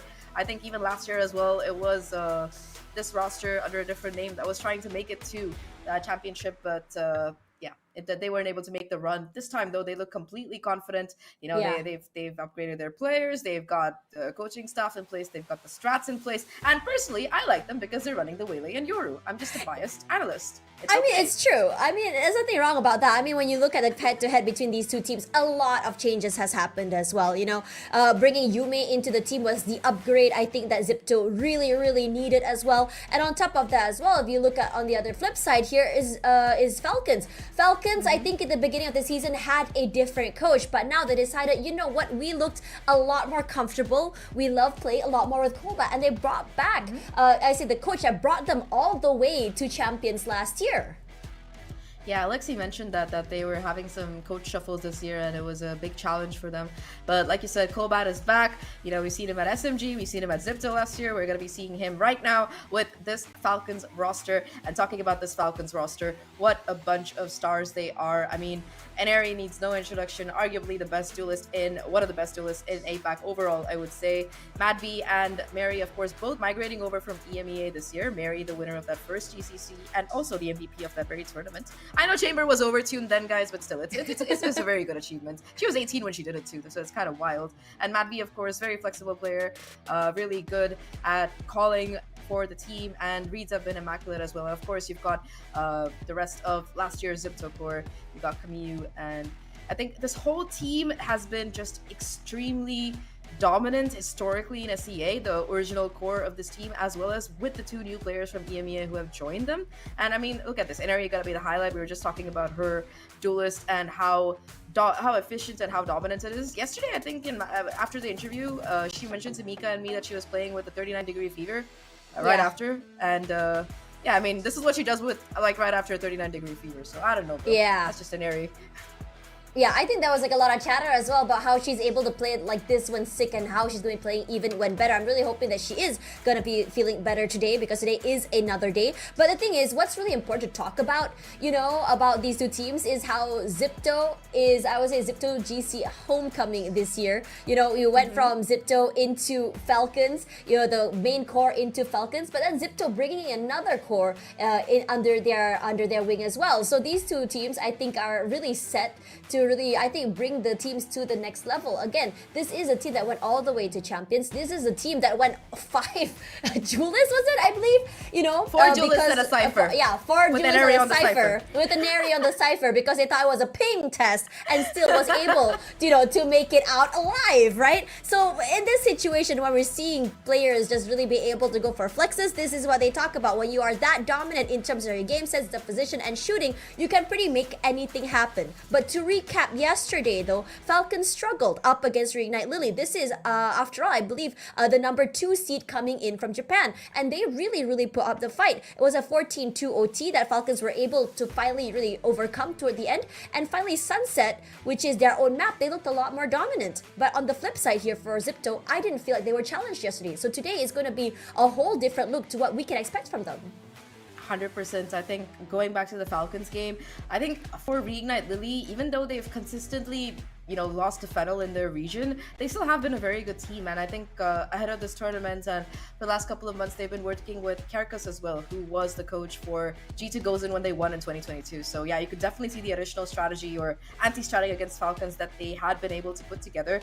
Really nice attempt coming out of them. And until the second half of Lotus, it was neck and neck. Like the second map ended 6-6 before Falcons started, like, you know, going back to their usual winning ways and won 7 rounds in a row or whatever. But that's a separate story. I think to talk about the other team, though, Zipto, this is a team that has one of the few teams, I would say, that has managed to take maps from Falcons in the first place, which is no easy feat. Like, this team in SEA is the final boss. It's like the Elden Ring boss that you go up against 20 times and lose, and then you break your computer and go.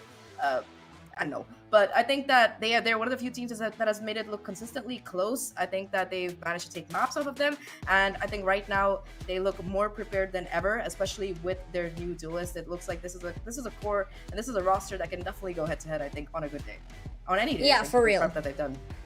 Yeah, I think you know, having Coach CA for Zipto is just incredible. I think he's a genius, if you ask me. He's been with the team for so long. I think the girls are very comfortable with him as well. There's a lot of trust when you look at Zipto as well in terms of how they're just playing off of each other. Now, coming into this particular game, like it or not, despite how strong these 2 teams are in Southeast Asia, one team has to go to the lower brackets, like it or not, right? And honestly, for me personally, I really am anticipating a 3-mapper OT between these 2, because right now Falcons, you know, as much as they look really good, as much as they look really strong, Zipto has made leaps and bounds to really improve their roster. I feel like every single tournament they play, they seem to get stronger and stronger in terms of strats, in terms of playstyle, in terms of chemistry as well, and that is what I'm really looking forward to. But on the flip side here, when you look at Falcons, I think yesterday was a big testament to how this team works and to filling each other's shoes. If the day comes where Aneri and Alexia are just not able to perform because they're not feeling well, you have Mad V, Camille, and Mary who's able to fill up those shoes perfectly. So instead of thinking of everyone giving, you know, 20%, 20%, when one person is giving 10 or 5, another person will give a bit more. And I think that's what I really love most when I look at Team Falcons Vega. 100%. I think that Camille was also sick yesterday. I think Aneri mentioned that both her and Camille were kind of like under the weather. And I think that on Ascent in particular, I don't remember the round number, but it was a very crucial swing round, and Camille was able to get a 4K while anchoring on site. And I think that was... The game ended in overtime. If they hadn't won that round, I firmly believe that would have been a Reignite Lily's victory. But yeah, Kamiyu managed to stop that. And like you said, every single player on this team has stepped up big when it was needed before. There's no designated star player. Like, yes, sometimes we're like, yeah, Alexi's awesome and Eric's awesome, Matt, he's awesome. Individual games, yeah, but every single game, quite often it's somebody else stepping up on this team who was not, you know, the highlight player for the previous match perhaps. So it's really impressive to watch. For Zipto, I think that for them, this is very important to win. Not just win, but also to qualify, because last year they were the 3rd place finishing team at Game Changers Pacific. Heartbreaking because they were just one map away from being able to make it to Berlin for that Game Changers Championship. So them being able to make it all the way this time is going to be super important to this roster. Like you said, they've been around for a while. They've been looking better and better every time. And although they haven't been able to take down Falcons yet, both times that they played this year, they managed to find one map each. So I think the last final, they made it to the finals last time, and it was a 3-1. And I think in previous split or something, they did manage to find a map as well. So I think that this is a team that has the potential to do it. They've done it before. They've made it look close. And if there was ever a time to do it, it's got to be right now in this upper final, because you want to make sure that you carry on. You want to make sure that you convincingly manage to keep winning. And I think that for Zipto in particular, you want to take away the sting of not making it last year, just narrowly missing out. Yeah, but for now, guys, we're gonna go for a quick break because after this, the players are still warming up. So we'll see how the first map is gonna go in a bit.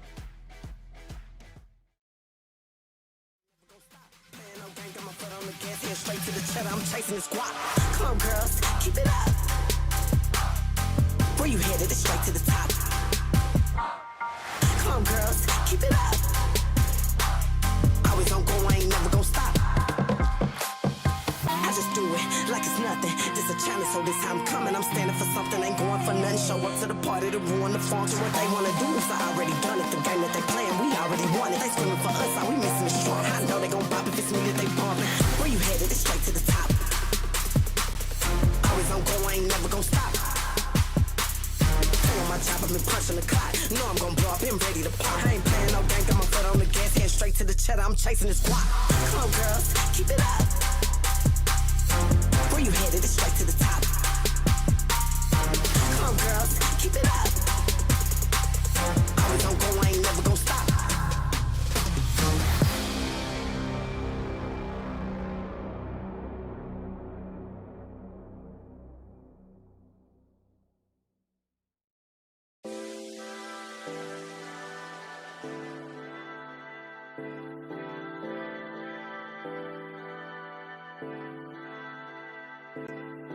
It's just like I noticed something got me up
Welcome back. The most anticipated game of the day is here. It's the upper brackets where we're looking at Falcons up against Zipto to see who will continue the dominance in the upper bracket run. We haven't seen the map Veto yet, and I'm really curious to see whether or not today we'll be seeing some new maps coming in from both these teams. Yeah, 100%. I mean, we've seen, I think with the map shuffling around as well. I'm excited to see if we're going to be seeing something new come in, because I think that we haven't seen either of these teams on Abyss and Corrode this year so far, so I would really like to see one of them. I think that for Zipto in particular, because we saw them yesterday and we saw how dominant they looked on Corrode, I think that they look really convincing with the Yoru and Wele, and I think that it's gonna be kind of they showed that they can master this comp, and it might play very well into Falcon's hands, or rather into Falcon's strategy if they haven't been prepared for it. Yeah, it's really exciting when we start to see, these meta really come into GC as well. I think for quite some time in the past, it was a lot of reliance on those comfort agents and comfort fix. I think we've come a long way since then. And I'm a big believer of, the team that learns the new comps the fastest, the team that learns or abuses the new maps the fastest will 100%. Be the one to have an edge over the other teams as well, because you just never know what the other team will be cooking. I think when we look at stats just a little bit, let's talk a little bit more about yesterday for a while. I think we saw the capabilities of what Falcons has to offer, but we didn't really see Zipto get fully tested. Just from that brief glimpse of what we saw against Rising Esports, what do you think is the power level we can expect to see for Zipto up against Falcons today? See, up against Falcons, I honestly have no idea. But in general, I'm gonna say power level 9,000 because they're running the Yoru and the Wele. Yes, I'm biased. You can hate me for it, but I think it works. And I mean, they looked incredibly good as a team, I would say, because I think that on map number 1, they were again like running the Yoru Wele / double controller, which was also something similar to what they were running on map 2. If I remember correctly, they just swapped out like the one of the agents for a chamber. They swapped out the Omen for a chamber, which I mean is just as aggressive. So they're running like very aggressive comps, but banking on the double duel is kind of similar to what we were seeing from the Champions meta, and I think that they're going to be doing quite well in terms of that. They're very well prepared, and with their new player, they look really dominant. Falcons, though, I mean, they seemed a bit nerfed by their sickness, but aside from that, they've always been Falcons. Like, I think BNB said it best yesterday. The Falcon is the fastest bird, 232 miles per second, or no, miles per second is too fast, but miles per hour makes more sense. Yeah, so I think that it's definitely going to be a really fun matchup, and there's always a time for a team to take down the existing favorite. It happened to Falcons core way back at the first GCC when they were still alter ego, and they won the whole year. They won every single tournament for like 2 years straight, and when it mattered most in that final, they lost to X10 and they missed out on the slot. So I'm not saying that's what's gonna happen today, but it's happened before, and a team is only undefeated until they are defeated. Yes, very logical statements being made today, I'm sure. We've seen it happen before though, and I feel like if there was ever a team that has their measure, that has played against them for the whole year, and that has their things in play, it's gonna be perfect. Yeah, regardless, we are going to go on another quick break here. Bear with us for a while because we are still preparing for the match. We'll see you later. We're back.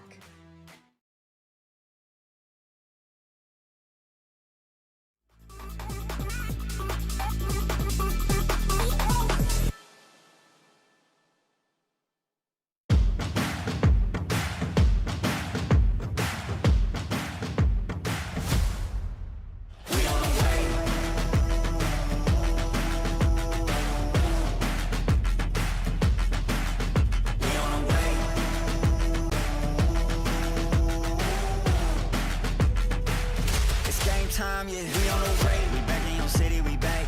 I gotta get to it, in fact. No, never no time to relax. I'm packing the stats, you packing your bags. Okay, I step on the field, it's a wrap. They cannot keep up with the laps. No way. I put their record in a pass, you know it's a fact. Confirming the stats. Game time. They about to step on a landmine. Dialed in like a landline. Don't let them talk, I don't pay them on. Walked in with the mindset. Money line, that's a big bet. Top 10, I'm a prospect. Turn a problem to a profit.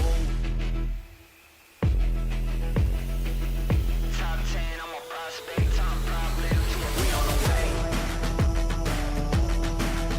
We on the way. We on the way.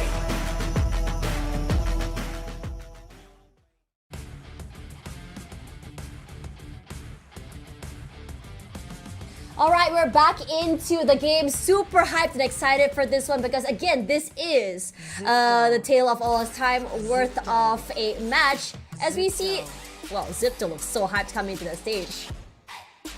Hell yeah, that's exactly the energy you want to be bringing in. We saw them yesterday as well. They were so confident. They were so ready for their first game. Ooh. And yeah, they one Is that supposed to be Falcons? Yeah, it looked like a one-leg Falcon. I don't know.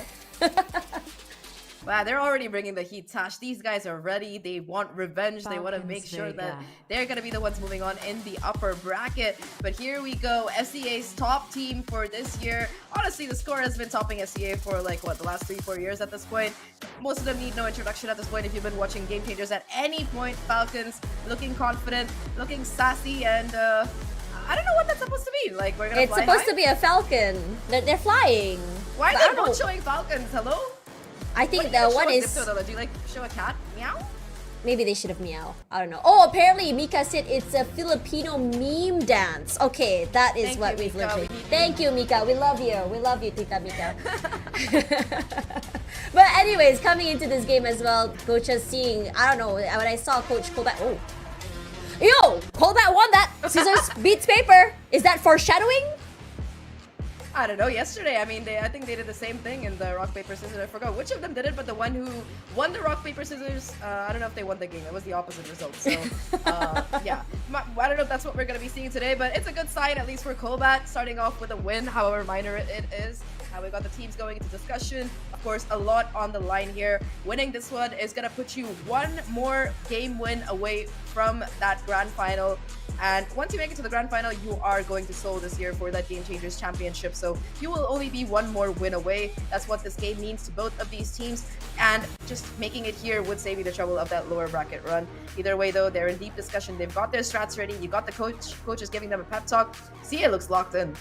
Yeah, CA I think is one of the greatest additions to this team. They look a lot more solid. I mean, back in the day when it was just them without the coach, without Coach CA, right?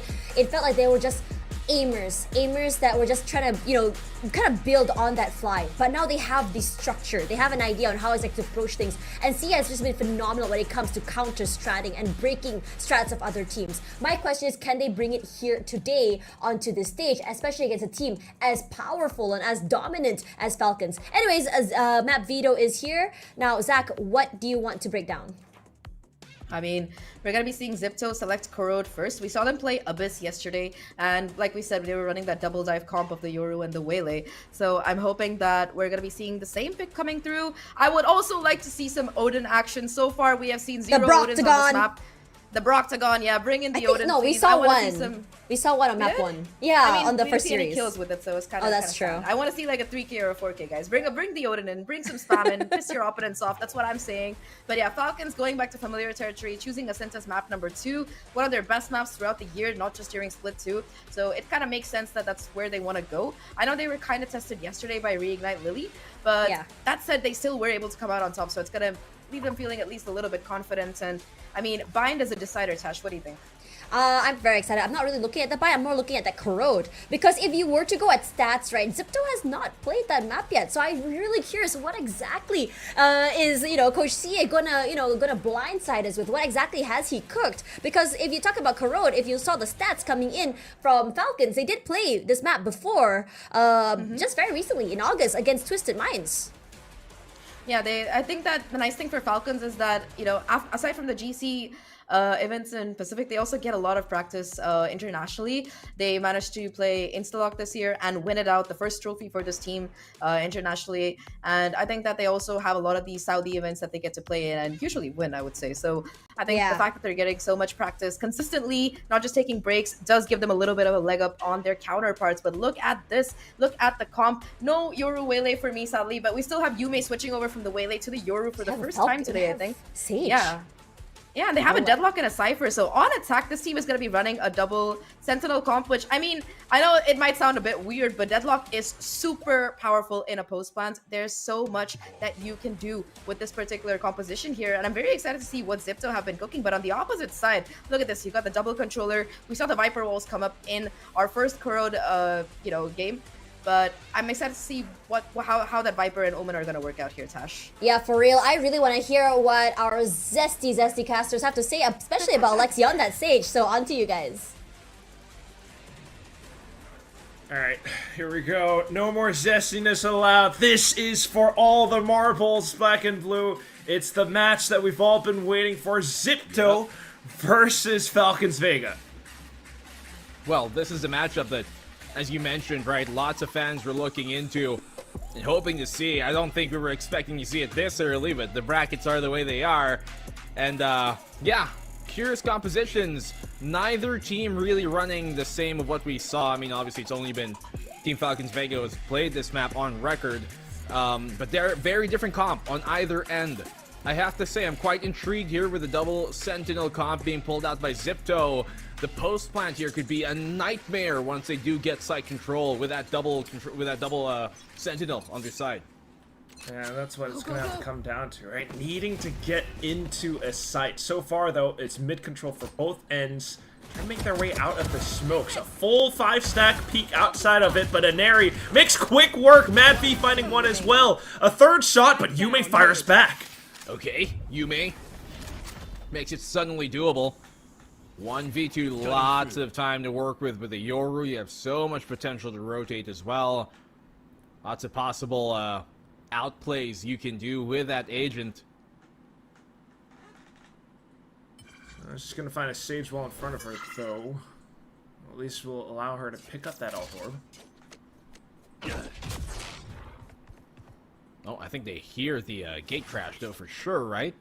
No, possibly not. They might be thinking it's a fake. As Mary does bail out and plays towards mid. Wonder, yeah, could it be a fake, or do you want to play 2v1 instead, right? Stack up as a duo and then go in for a retake, whichever site you might land on. So it's gonna go down to Spike first. Yeah, this is the right decision. Play together. Don't give up the isolated fights. Now they have a much bigger chance of potentially winning this one on out, but the problem is here, finding out where Yume could potentially be. As a Yoru, that could be anywhere at this point. Right. Does have the one flash too. But given how the spike is planted, that slow might not do too much. Yume needs to find the angle first, but took a little bit too much time. It just gets stuck all the way through, and then for Alexi to get the kill at the end, Falcons Vega picking up a clean pistol. She didn't trust that they were going to stick it. The pros never fake, do they? Especially these ones. They're always going to commit. I think they got kind of stuck here towards mid, like when Grams was walking out the smoke. Just stops right as she crosses the threshold of it, but good opener here from Falcons Vega, really. Yeah, and there's no need to fake because Alexi's watching your 6. Like, you know, that's what's up. And I got the outlaw coming in from Aneri. Let's get back to middle. All right, as you mentioned, another pop out here towards middle. Same thing as the opening pistol. Already seeing quite an insistence on taking mid control early here in map number 1. Not wanting to give up too much. It's just the outlaw for now. And where there is a player inside of A Link, some support as well with Camille going out for the swing. There. At the same time, Mad V from the top of middle. Gonna back off for now, though. Sleep. Well, contact made by Mad V. Another find here as Grahams was looking to maybe infiltrate deep into their spawn. Mary will be another point of contact here. They know it's a B commit for sure at this point. 3v5 retake, and Falcons to just have everything going for them. Queen jiggles, additional support coming through. Mad V arriving on scene. Outlaw! Well, okay, no need for the no-scopes. We got support with the classic as well coming in. And that'll be Falcons sustaining minimal damage. Yep, and that's what you want too. Because of that, they have like most of the armor that you kind of want going to the bonus anyway, so it's really only Mary who might have to reinvest. They can potentially drop her a Sheriff. But now on the defensive side, with this comp, only Sentinel is a Sage, and then they have 2 controllers. The stall potential here is definitely possible, and it's alive for sure with all the smokes that they could throw, and obviously the Sage and the slow orbs, but Is that the game plan here right now, Falcons? How do they play this comp out? That's right. The only one tape that you would have is the one from another tournament. But they actually have the option to go on the offensive as well. You would think, you know, to play a little bit safer, they gain control over B, flush their opponents over onto the A site. And this is where you play close range with either, you know, maybe the Ghost or the Spectre. Alexi could definitely, I guess, force Zipto to think a little bit more about their decisions.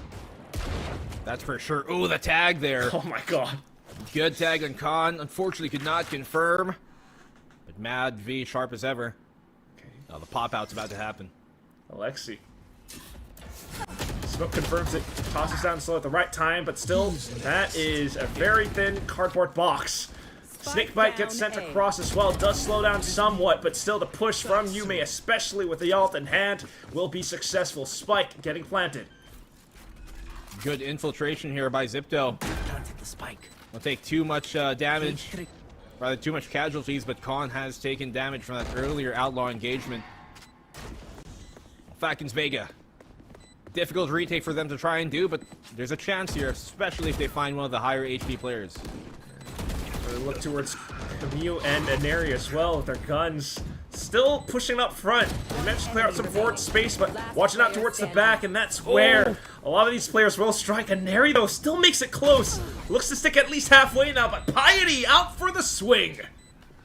She actually sticks for the half, but so close Aneri was. You have to be wary anytime that she gets herself going here. Neri, Alexi, two players who have been at the forefront of the SCA circuit. It's one of the better players in that circuit for good reason.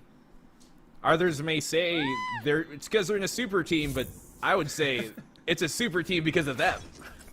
For sure, and that's why you can hear the nerves on the other side as well. A sigh of relief off the kill. But that we go into the next round. It's Operator at hand for Aneri. Quick with the Sage Wall up. And Zipto now playing at a 4-5. I feel bad for Khan. She's taken pot shots this entire game. It's only a few rounds in. For real. Does get picked off, unfortunately. She brings a lot of utility on the table. Well, get crashed up apart. Alexi coming for support, and Neri still landing the shot, and a relay coming out as well. Camille now chiming in into the action as well, two final players from Zipto remain. They might actually have to just save in this round now. Yeah, I agree. I think that's the best course of action. Even if you find a pick here, I'd still say you'd want to go save. Maybe if it's a 3v2, then not ready. I might digress, but you have to keep an eye out for your economy in the long run. And then Neri, my goodness, at range or up close, deadly with the op. Ooh. Never mind, I spoke into existence her own jinx. Did reposition the angle a little bit. Yeah. Here it comes. The rest of the team is still ready. Madvi with the first shot. Grams to answer back. But of course, there are way too many opponents onto the other end. Are we sure that the Falcons Vega players are battling some illnesses and stuff? Like, they're still so good. I mean, I was telling this to Dax yesterday. I was saying to him, Michael Jordan can hit the flu game. You know, then every now and then you might see one of these, especially from a team like the Falcons Vega. But yeah, they are looking stellar to start off this map number 1. Especially because it's Camille and Aneri landing the shots, and they're the ones with the masks and stuff. I know, It's amazing! Well, Zipto off to another eco now. We're swapping sites over onto B this time. The Alt Orb giving away presents, so Mary jiggling for info. Yeah, no more insistence on that mid compared to what we saw earlier. I'd still like them to potentially utilize their util and maybe keep that defense there. That's what we're seeing Piety do right now, potentially here, with that cam being shot out. Commit towards the B site is still halted for the meantime. He's still able to bait out a lot of utility, too. But discipline on the side of Falcons Vega, right? Not fully aggressing down middle just yet, so No opportunity for Piety. But there is the Nightfall that was quickly baited out.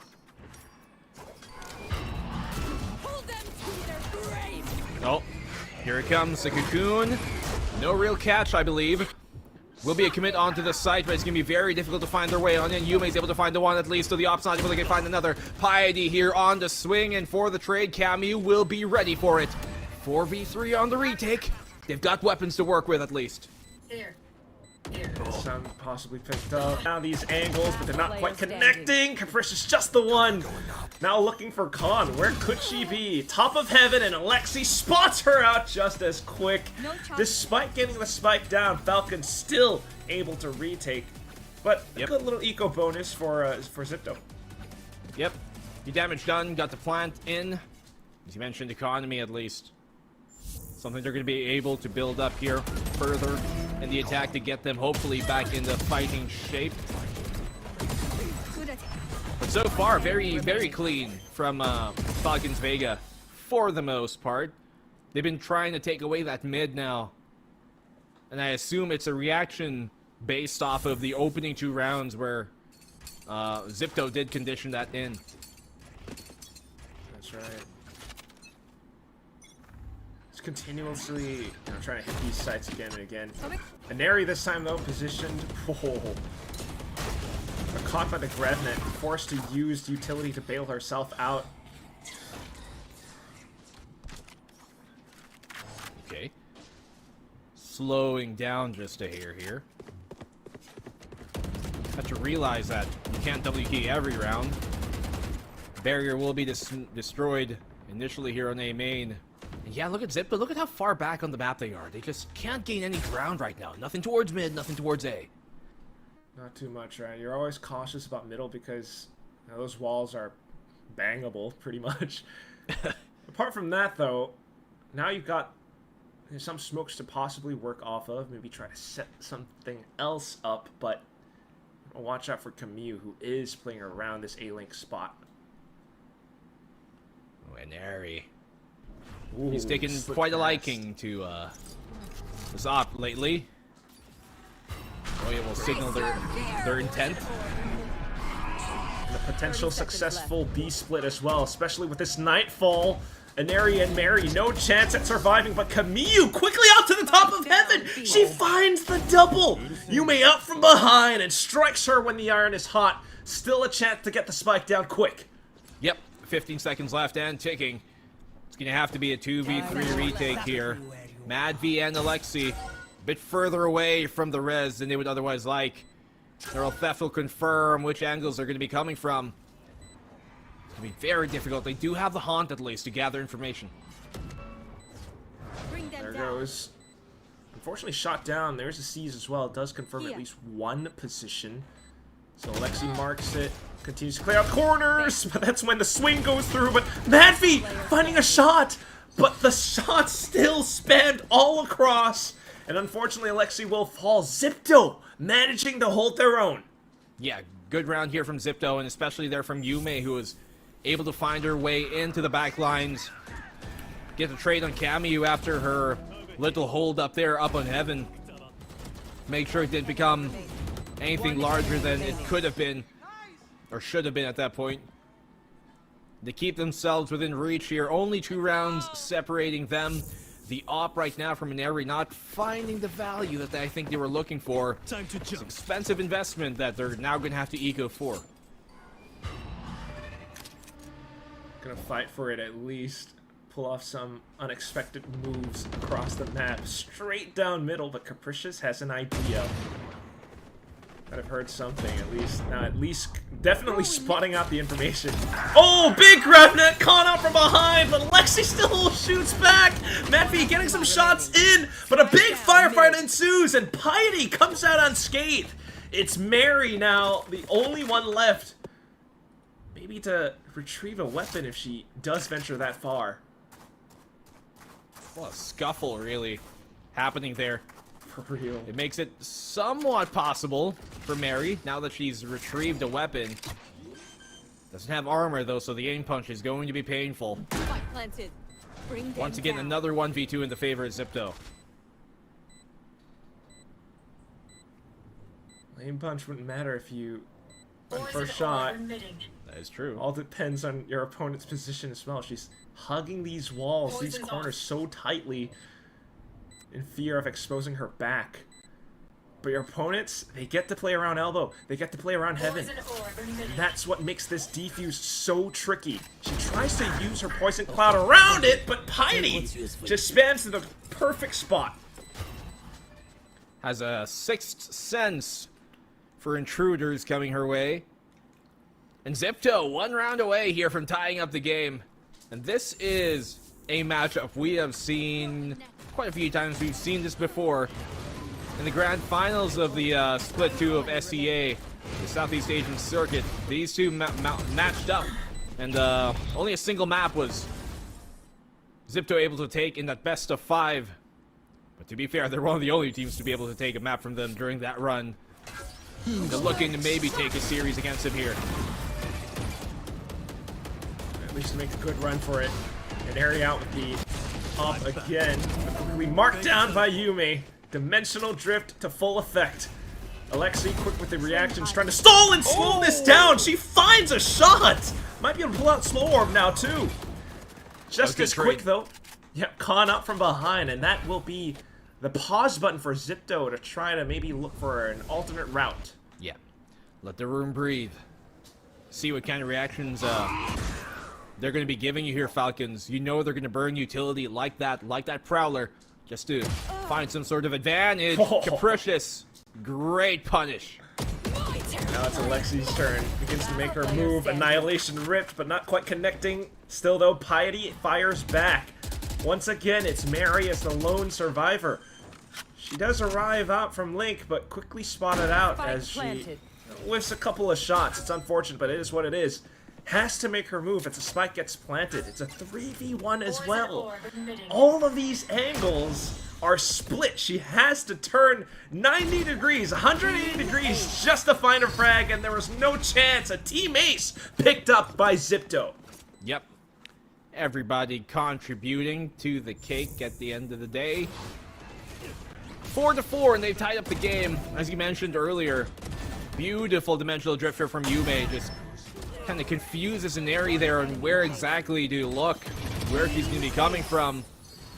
And I love the fact that Zipto, after they established that kind of advantage towards the front of A main, they just paused, they let the room breathe, they let Falcons make a move, and they punish him for it.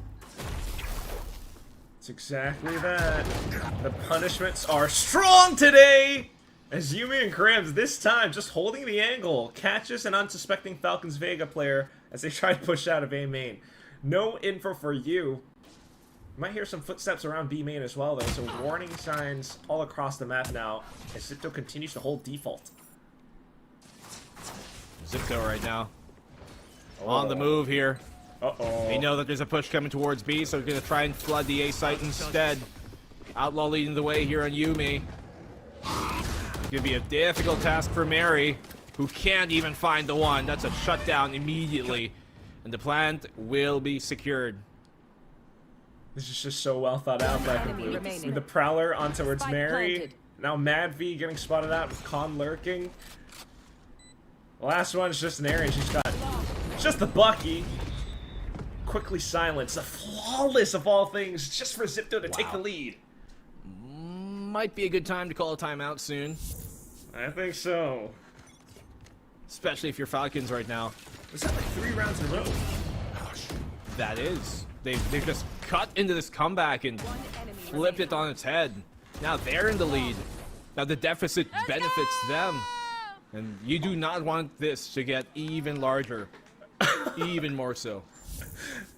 CA just went from like nerve-wracking, you know, facial expressions to full bright smiles, and there we go. Timeout by Coach Colbat, a much-needed one. And it was Falcons Vega, I think, was it Aneri yesterday who said, you know, Mika asked, is there a team that you would like to face? And they said Zipto are the ones. Zipto are the ones who have challenged them all year out. And here they are.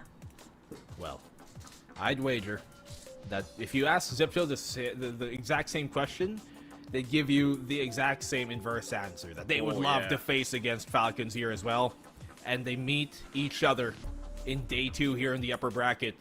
Both of these teams swiftly finishing off their series yesterday, both 2-0. But they know they've got a grudge match up ahead, and here it is. This is a map pick, by the way, of Zipto, so they were prepared coming into this. And you can see that already here 10 rounds in. No kidding, right? They haven't shown a corrode throughout the entire year. Now to reveal it at this very juncture. Falcons Veto definitely somewhat surprised. And it's just so lovely to have this Southeast Asian rivalry between both teams right now. Yep. Quick with the push out on the Paranoia into A main from Falcons, but Zipto are nowhere to be found. Can Mary hold it down? She goes in for the spam, gets the first one off, but with the siege, she gets trapped. Barrier mesh now blocking off the link area, and Falcons have to go all the way around out from spawn. But look at Zipto, they're punching out through into the spawn as well. They want to take space, they don't want to let this go to dismay. Look at the swing from Cammy, you can't find one. Punishes here as Falcons retaliate and bring it to a 2v3. Never mind, Khan is all alone. Khan needs an ace clutch. Khan with the 4K. Can she get the ace? Khan, oh no! But Mad V is crazy to hit that shot at the pixel.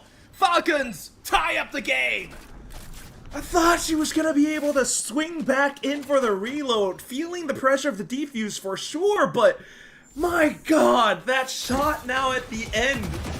Khan, despite her best attempts, made it so darn close.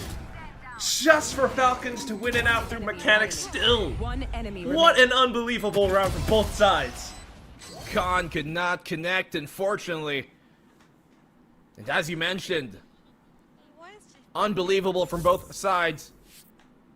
Good push out initially there by Zipto to take that CT position, to take the spawn position away from Falcons, but they don't care. They're still gonna hit their shots. Oh, and Neri! You give her a tiny pixel and she's gonna take your entire life. Just around the edge of the smoke too, and there is a pit up in this round. Zipto might be herded across over onto this A side where the barrier mesh is in play. Alexi playing rather fearless as well. I mean, she's got a res to work off of at any point that she wants. Opts to take an angle out from elbow instead. Wants to maybe look to stall. Has a very good idea of where her opponents could be. Yep. They don't have the relay bolt available, but there still is a slow orb, I believe. Yep. In Alexi's hands to potentially slow this down. Angles being fought after right now. Neri has a great spot here to find multiple, and that she does. A triple goes her way. Alexi will follow up after that. Will even burn the res, why not? And now it's just Khan. Has the op. At least lands one shot. But still, here comes a Neri slithering forward. It's a 4K picked up, collected upon. And now you just feel that effect of that op reverberating all throughout this first half. Yeah, just difficult to make entry with that op in the first place. But Neri, after a few quiet rounds in a row, able to spring 4 here, get herself a quad in the round, and get back into the game as Falcon seem to have swung the pendulum of momentum back in their favor. Such a defensive-offensive set play, right? You got walls up on both ends of the map, and then you push down mid. Next round up, though, now you gotta watch for this op. I'm sure that's what Zipto are kind of concerned about, but instead, it's also a poison cloud with a judge this far up close. Okay. It's a little bit risky, not gonna lie. Maybe scoreboard would be nice to hide at this point. Go away! Go away! Oh, the whole hunt disappeared! Oh my goodness. That's not the intention, but Neri sure will make that connection. 4v5 now. I hope we're not giving our production any scares, but that aside, still a tense situation for sure, and Mary now onto a different weapon. Deals with the trip. Still though, smokes and executes. It's Annihilation! Captures on backside. You've got a Haunt and a Seize as well. Not to mention Grams, who has TP'd all the way to the back, but Madfee marks it! Annihilation connects through, but it's Yume who finds the 3K as she sprays straight into Link. And Neri She hops across. Presence announced. Spike planted. No, actually they did not hear her. Nightfall set, but they have no idea that she's that far up front. Capricious. Oh, no. The barrel gave it out. Unfortunate. But Yume, how does she find the triple in the chaos? So collected, even within the kerfuffle happening within the site. I mean, the paranoia gave away initially the position there, but Yume, man, sneaking on through, catching Falcons off guard, and tying up the game here at the end of the half. We are down 6-6. No kidding. What an unbelievable game it has been so far. You can only imagine what else you're going to be able to witness into the second half. Let's go for a quick halftime break.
Back into the second half with a 6-6 scoreline. Zipto just managed to tie things up. Can they find the pistol to pick up momentum?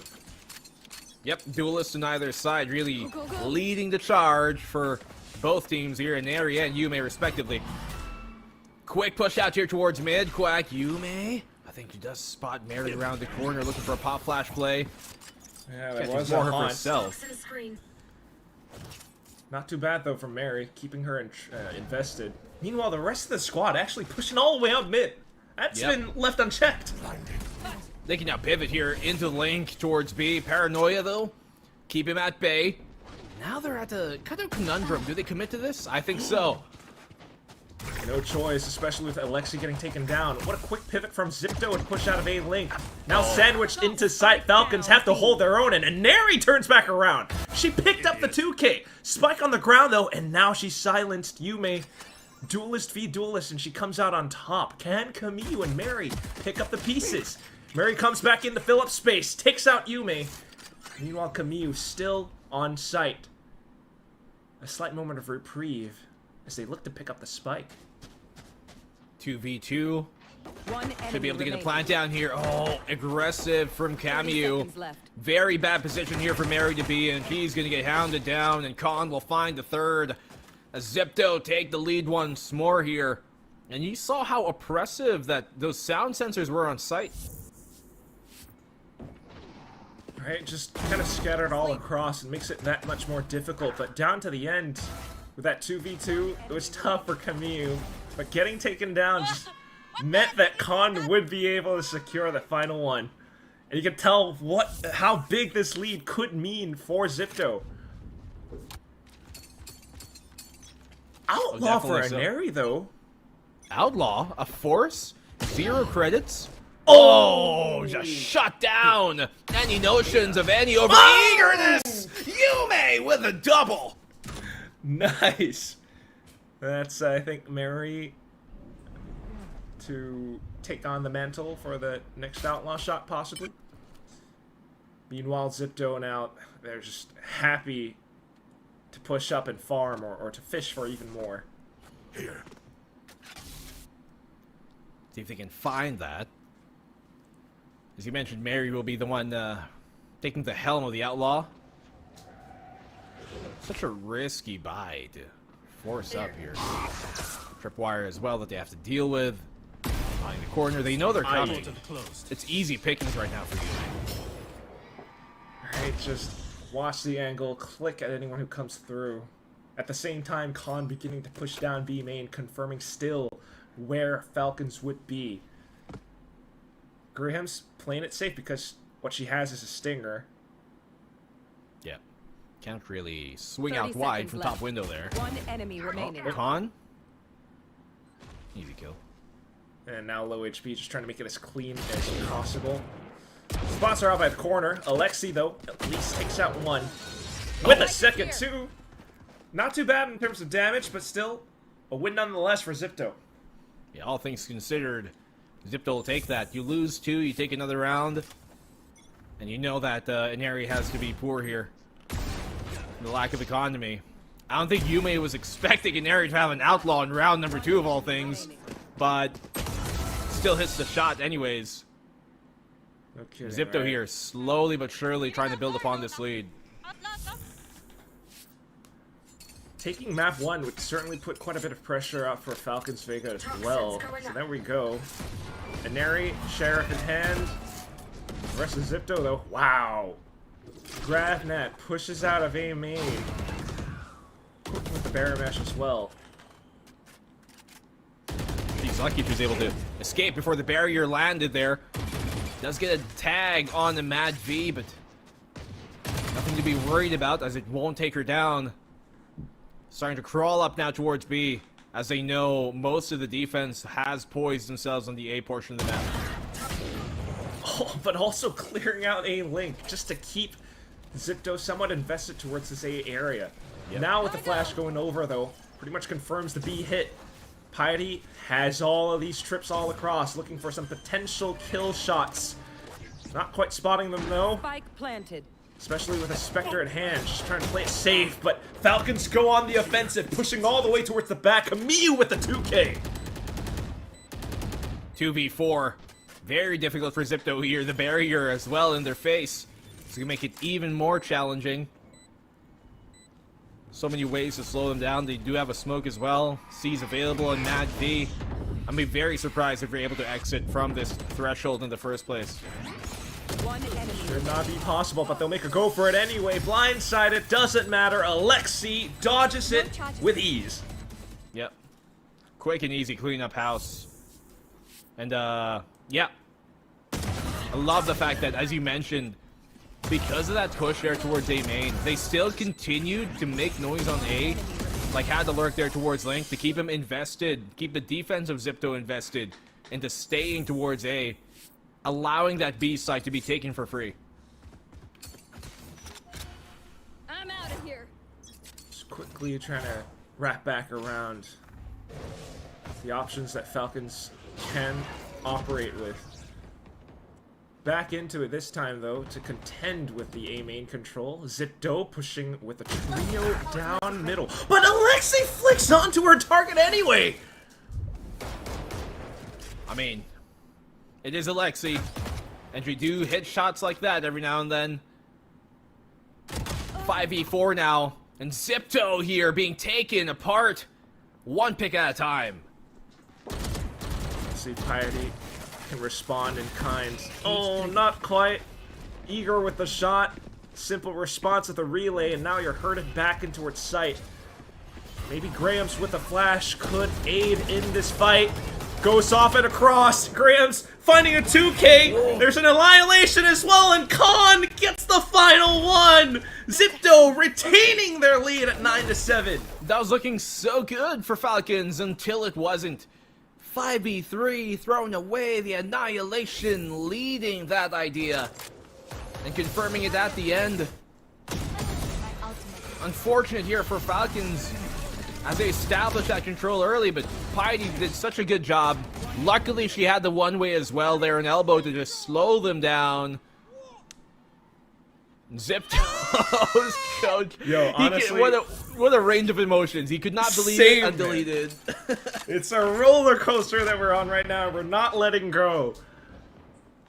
That was a 3v5 retake that Zipto just took. And now You're back in default positions. Yume pushing out for some extra info. Mary getting taken down. We've seen these approaches from Falcons before, and Zipto quickly responds with the barrier mesh. Uh-oh. Zipto right now. Oh, let's see. Ah, trapped in Airy. Nothing she could do there. I think GrabNet caught her. Yep. This is another done and dusted round. Quick and easy here for Zipto. Straight up, no chance. She's sandwiched in. Alexi. Oh, you're just knifing the wall now? That's what we're doing? You're sharpening your knife on the corners of the wall, on the bricks? Well, I'm not sure if... I'm not sure if that was like to try and soundbait her out. Back in probably like 15 years ago, when you knife a wall like that, it basically means like, come out, we'll 1v1 knife. Yeah. But I don't think that was the intent. I think that was just to try and play the mind games. Imagine if that was the actual intention. They actually... Well, 10-7 nonetheless. The gap extends ever so slightly, and Falcons now definitely feeling the pressure to try to at least even out the score.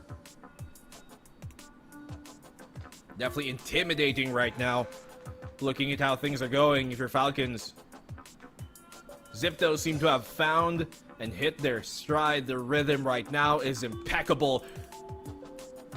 The way that they play is just so difficult to punch through. For Falcons Vega, with this combo there's just unable to really break through the double sentinel. Yeah, precisely right. Who would have thought? I mean, on the attack, to get it up to a 6-6. On the defense now, especially with a double sentinel, there's just so much that you need to clear out. And you don't have, like, you know, let's say a raise or something to do it. A lot of times they're just contacting or walking straight into them unless, you know, you spot it early and shoot it out.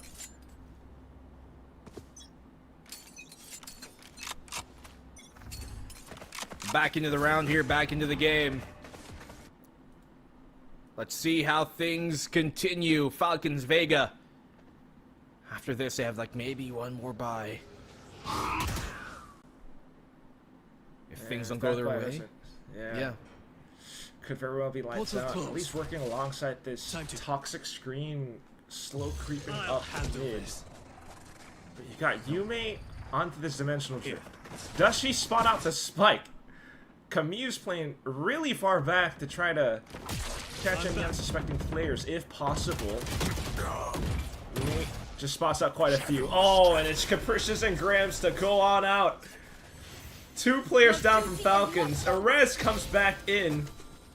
But a 4v5 nonetheless. Zipto here. Good follow-up off of the dimensional drift from Yume. That information just gained them so much value, and you can see they're able to play off of it. Now, Falcons just squeezed out of options. You have to commit to a site at this point, and it definitely is going to be B. 30 seconds left. You got Stall with the C's and whatnot. Meanwhile, both Sentinels are just chilling on the A site. Falcons might still have a slight opportunity if they're able to find their opponents. Both Paranoias getting sent across. 15 seconds left on the clock. Mary making her presence known, but Yume blocks that path. Camille blinded now, desperately looking for a kill, but Yume denies outright. Zipto starting to run away with this game right now. Falcons Vega just seemingly unprepared for all that they've got ready for him here on Corrode. You can see that Zipto just, they have so many of these plays, or so many of these decisions that are so well informed. And Falcons Vega always seem to be playing catch up to many of these rounds in the second half. Oh my goodness. That is hype. That is energy right there. But speaking of energy, and Aries trying to bring it right now. Thunderfingers out. Can she catch him off guard with this? Going aggressive. Alexi will follow up. Trades happen either way. The pistol's doing the brunt of the damage and the work here for Falcons Vega! Corn left alone after a stellar shot from Mary and the rest of Falcons. And Falcons refuse to say goodbye tonight. Thunderclap and Flash, man. Con now. Just to break the wall. 1v4. The GrabNet does do a bit. But at this point, I mean, how much more can you really ask for? All it took was Inari and the rest of the gang with their sheriffs to bring the Wild West shootout over onto this A site. Con might even be a save. Oh, op shots fired out across. Looking for some taps. You're not gonna find it too simply, buddy. Yeah, Smoked Con, off now. It's such a difficult position to be in, but dude, the round replay from the round prior wasn't even over, and they were already starting to double key their way into the A site. GrabNet gets the catch, but won't matter. And they keep match point away here, Falcons Veto, just when they needed to. Really, really needed to. I can't believe it. I mean, look at this. You got some decent, you know, relays of utility, sure. A slight flash from Yume as well that might have hurt Zipto, but ultimately it's Inari first, and then the rest of them all, you know, kind of relaying across. And now you've got an op in both sides. Cover going Oh my god. Isn't that the way the cookie crumbles sometimes? Falcons Vega just woke up and realized, hey, we're Falcons. We've got more to bring. This match has not disappointed just yet. Watch out for the Sentinel utility as well, and that's when Yume punishes right through that barrier mesh. What? And there he answers back! What? What a response here from Falcons Vega. Op shot for op shot, even on the attacking side, Neri able to find it. But how will she lead the way now that she's the only duelist on this team? She has an op. Will she drop it to somebody else? The decision there has to be made. She is the low HP player. I'd rather keep that op when whoever's low. Tripwires here also in the way of the B main choke. The trips are my main point of concern. Mavi could send a Nightfall out as well, but so can Capricious. It's gonna be the pit progression smoke play instead, but the kill trips are still there! Piety catches onto the first. Capricious makes a good go for the spam, and off the reload, Mary looks to peek out. Camille instead, though, just anchors down to the top of heaven, finds a 2K. Yume now into the fray. Stuck inside of the pit. Mad V protects her Viper and looks to get the spike down just in the nick of time. Capricious, can you clutch this out? No chance! No, sir! The Sheriff will bring Falcons up to another round. I can't believe they turned that round around. It was looking so desperate. That Falcons Vega at the end there. What? Even with the aim punch? And Neri, you are ice cold. And Camille has this inert ability to somehow find multi-frags in the chaos there just when they need her to. Brings them back into the game. Zipto here. Their lead being caught up in a way. Trying to cool their opponents off at the timeout and possibly talk things through as well. But at the same time, this is where you could wonder if this is a double-edged sword. Colbat gets to talk to his team as well, to Falcons.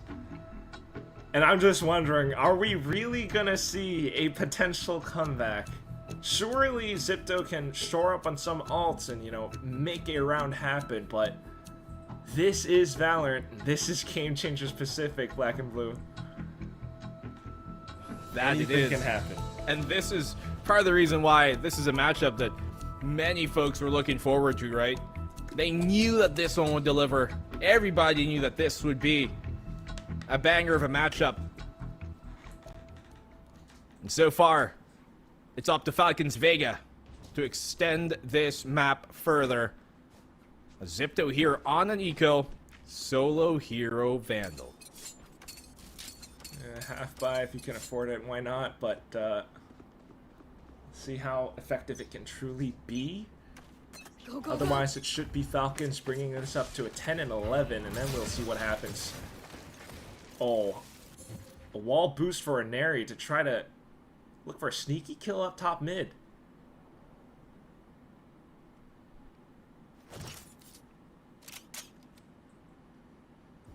No real information given either way. They have poised themselves up here on the A site, but it's not really bringing much. Falcons Vega, slow crawl up here now towards this link.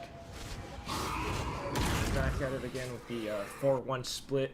You leave Mary to her devices, try to scale up onto A main on her own, while the rest of the team goes into A link. But it's been smoked up. Oh, Nightfall. Will it get a catch? Yes, it does. I believe it tags Capricious. Uh-oh. Oh, timing. Oh, Yume, what a shot up close as well! Oh! The Sheriffs again are doing the brunt of the work! Zipto find two going their way! Falcons need to stabilize as Graham's from the depths of the rear somehow gets a kill! Thrifty. And it's done! The round is done before it even started!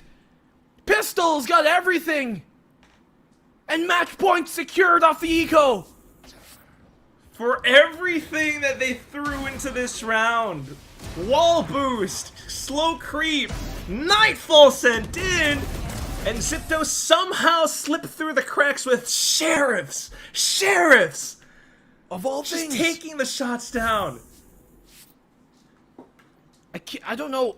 There's something about the ecos here today in this tournament as well. They've just been so potent. Quack.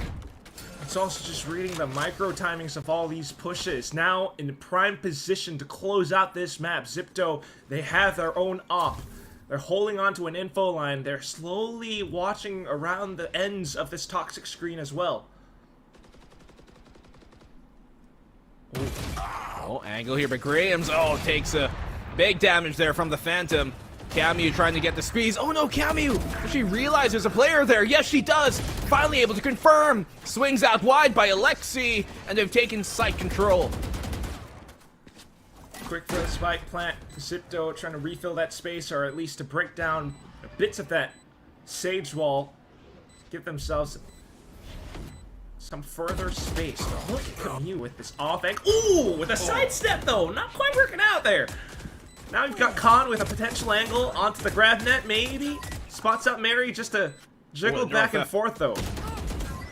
Some extra information off the neural theft, but here comes the C's as well. Capricious able to hold it down, but Mary and Madvi, the duo, it's working out a treat.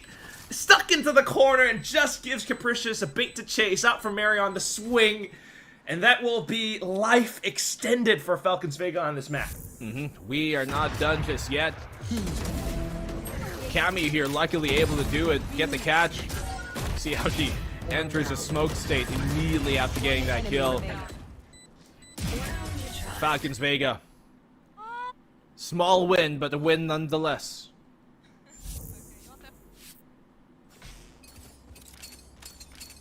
Now, step by step, brick by brick, whatever you want to call it, however you want to slice this pie up, it's Falcons Vega making a run for overtime. Zipto potentially trying to swap up some positions now. Earlier from before, it was the timing of Khan's barrier mesh that Falcons might have slipped through, which gave them false info. This time around, though, it's just the weaponry not quite supporting them, BNB. Oh, that's for sure, but we have seen quite a few of these rounds go the other way. You never count out any of these eco rounds at this point. Zipto, they're a hell of a team to make it work. Especially if Alexi holds on to this res that could come in handy at any point in time. Bit of a trade of util around B site just to leave Camus to lurk. Oh, and the op fires off. She was walking in with the op, of all things here. You never expect that. Camu, huge find as well. 30 seconds left. Angle will favor Yume for sure, but it's going to be an A-side commit. Graham's playing disciplined. Waiting for the rest of the team to come in time. A sudden peek out. You will not. Spike still planted though. And there's that res. Watch out towards the back of spawn. That's where Graham's last known position was. Still though, hearing the footsteps up close, the flash coming through. Yume getting taken out, and it's just Capricious left. Falcons up to an 11 now, 1 round away from OT. Round 24. The final round of regulation here. We'll settle whether OT it is, or will Zipto take their opening map of this series.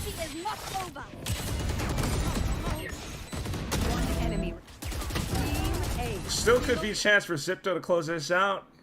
They saved up onto this round. I believe Khan has just earned her annihilation, which could come in handy as well. Oh, the timeout, the last timeout.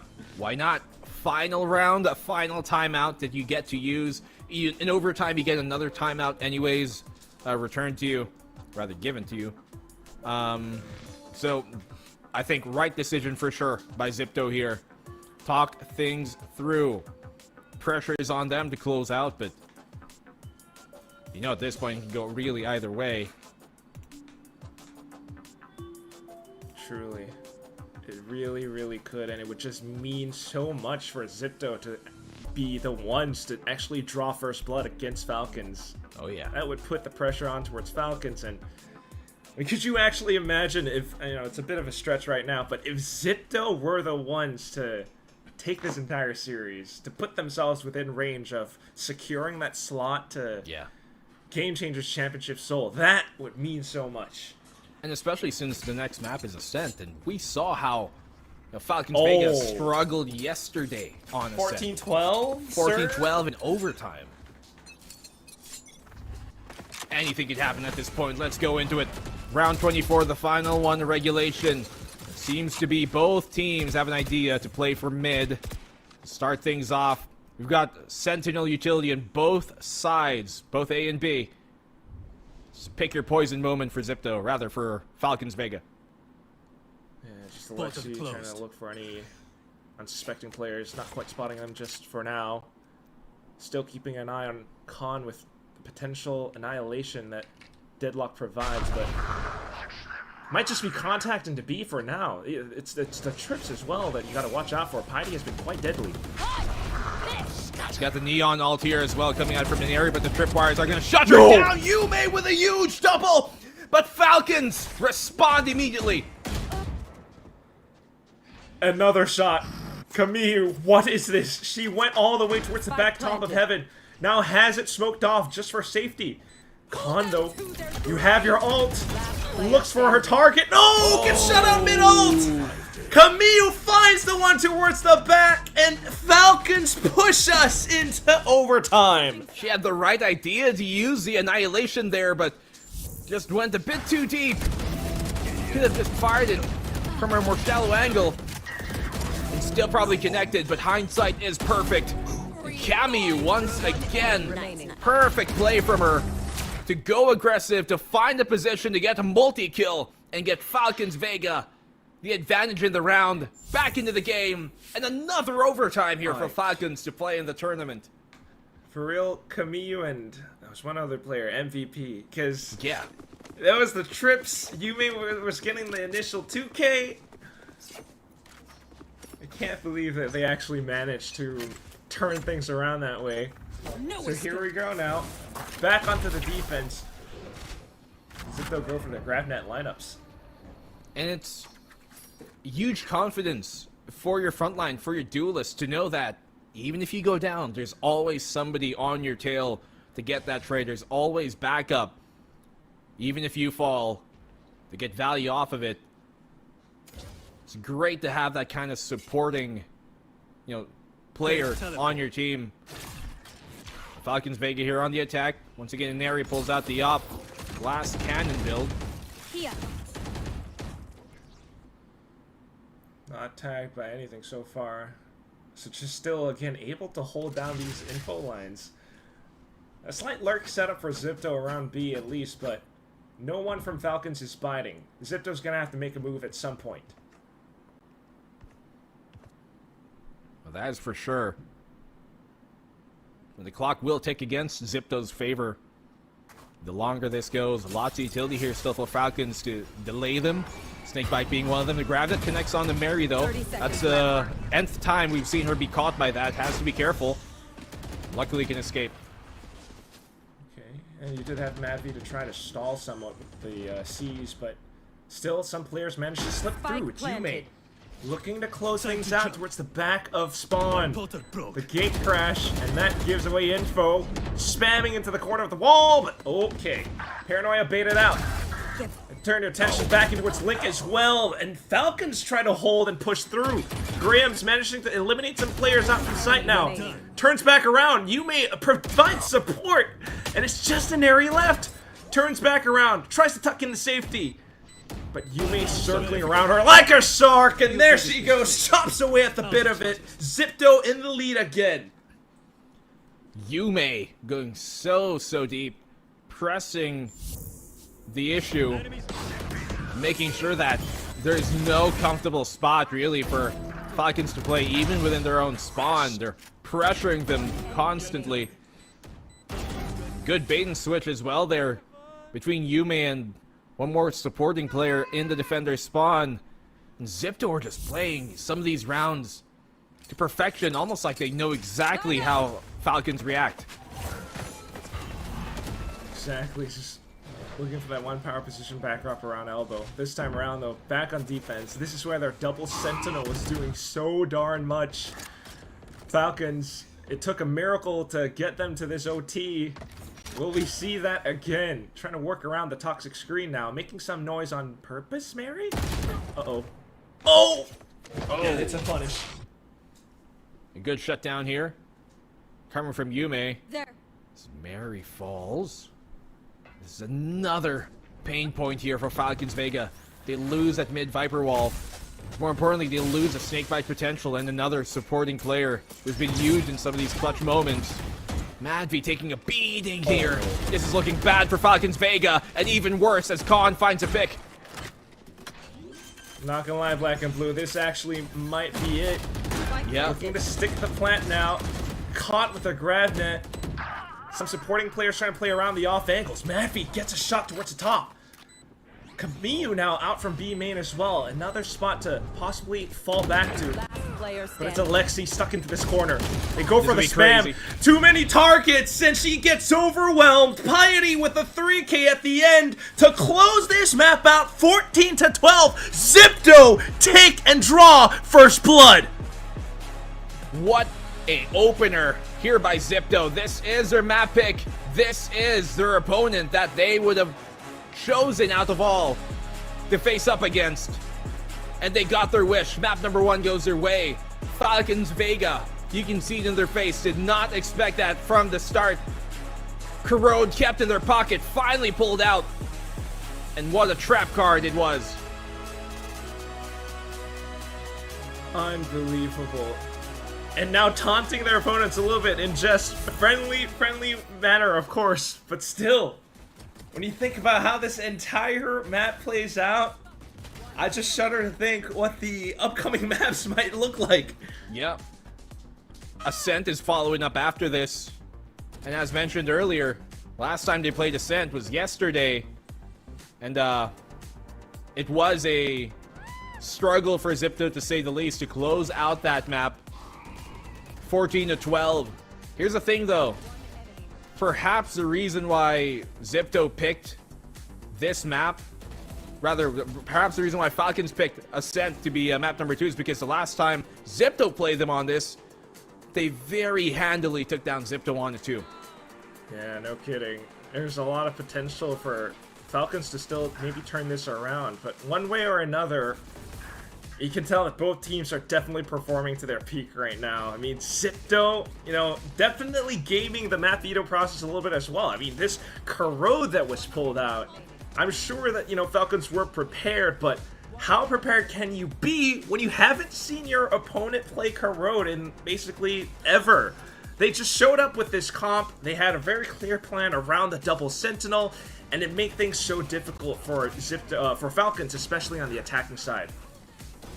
Well, Falcons, they had some very stellar moments, really. Some egos here that just surprised us all, even themselves at some points.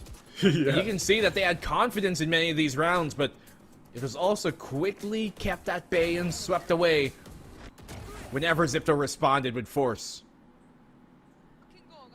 And that's exactly, you know, the potential that Zipto has. A team that we've been seeing all throughout Game Changers Pacific, Game Changers Southeast Asia as well, but not quite, you know, making it through that spot to Game Changers Championship just yet. Can this really be their year? Maybe. We're hoping for it, perhaps. Falcons still stand in their path for now. Falcons still putting up strong performances too. And there's just so much to talk about, but we're going to toss it back over onto our desk to break all of this down. Very much, Quack and BNB, because honestly, that was a very, very, very back and forth game, and I was not expecting it to be this close. We could see a lot of levels up brought in by Zipto. They had an idea on how exactly they wanted to play this game plan, coming in completely blindsiding Falcons, and most importantly, Con, I think, was the star of that map. Zach.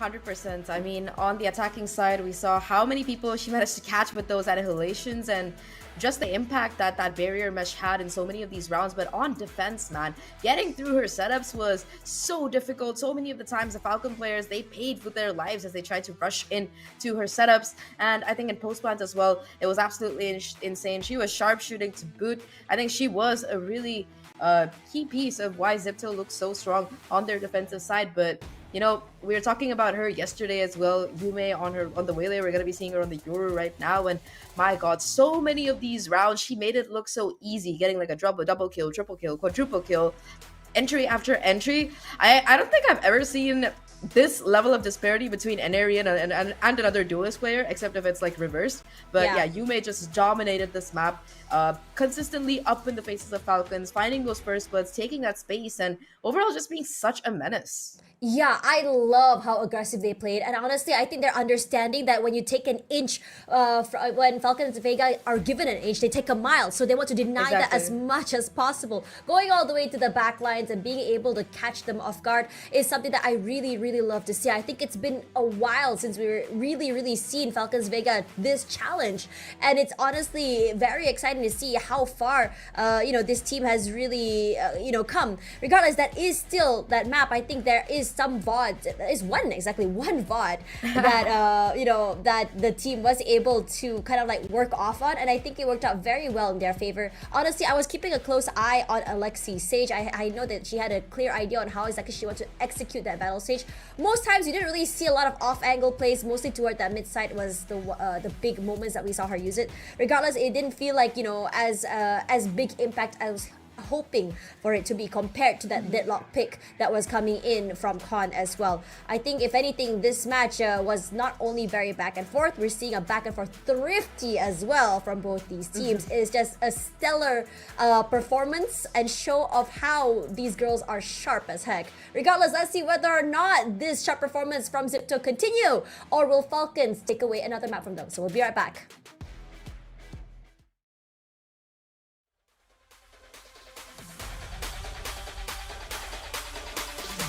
Where you headed? It's straight to the top. Always on go, I ain't never gon' stop. Playing no game, got my foot on the gas, head straight to the cheddar. I'm chasing the squat. Come on, girls, keep it up. Where you headed? It's straight to the top. Come on, girls, keep it up. Always on go, I ain't never gon' stop. I just do it like it's nothing. This a challenge, so this how I'm coming. I'm standing for something, ain't going for nothing. Show up to the party to ruin the fun. To what they wanna do is I already done it. The game that they playing, we already won it. They screaming for us, how we missing the strong. I know they gon' bop if it's me that they bumping. Where you headed? It's straight to the top. Always on go, I ain't never gon' stop. Playing my job, I've been punching the clock. Know I'm gon' blow up, been ready to pop. I ain't playing no game, got my foot on the gas, head straight to the cheddar. I'm chasing the squat. Come on, girls, keep it up. Where you headed? It's straight to the top. Come on, girls, keep it up. Always on go, I ain't never gon' stop.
Holy banger of a map one, back and forths, insane util usage and multi-frags with thrifties. You know what? Give us more, and we are going to be getting that on map 2 up against Zipto versus Falcons. Now, we saw, I think Zipto has really surprised us and really was able to blindside everyone coming into this game, really making Falcons Vega, shake. But can Falcons Vega also deliver something similar? I mean, I really hope so, because map number 2 is their map of choice. They've already won it once this tournament. Yes, it was an overtime fashion, but they won it nevertheless, so that's definitely got to be a confidence booster for them.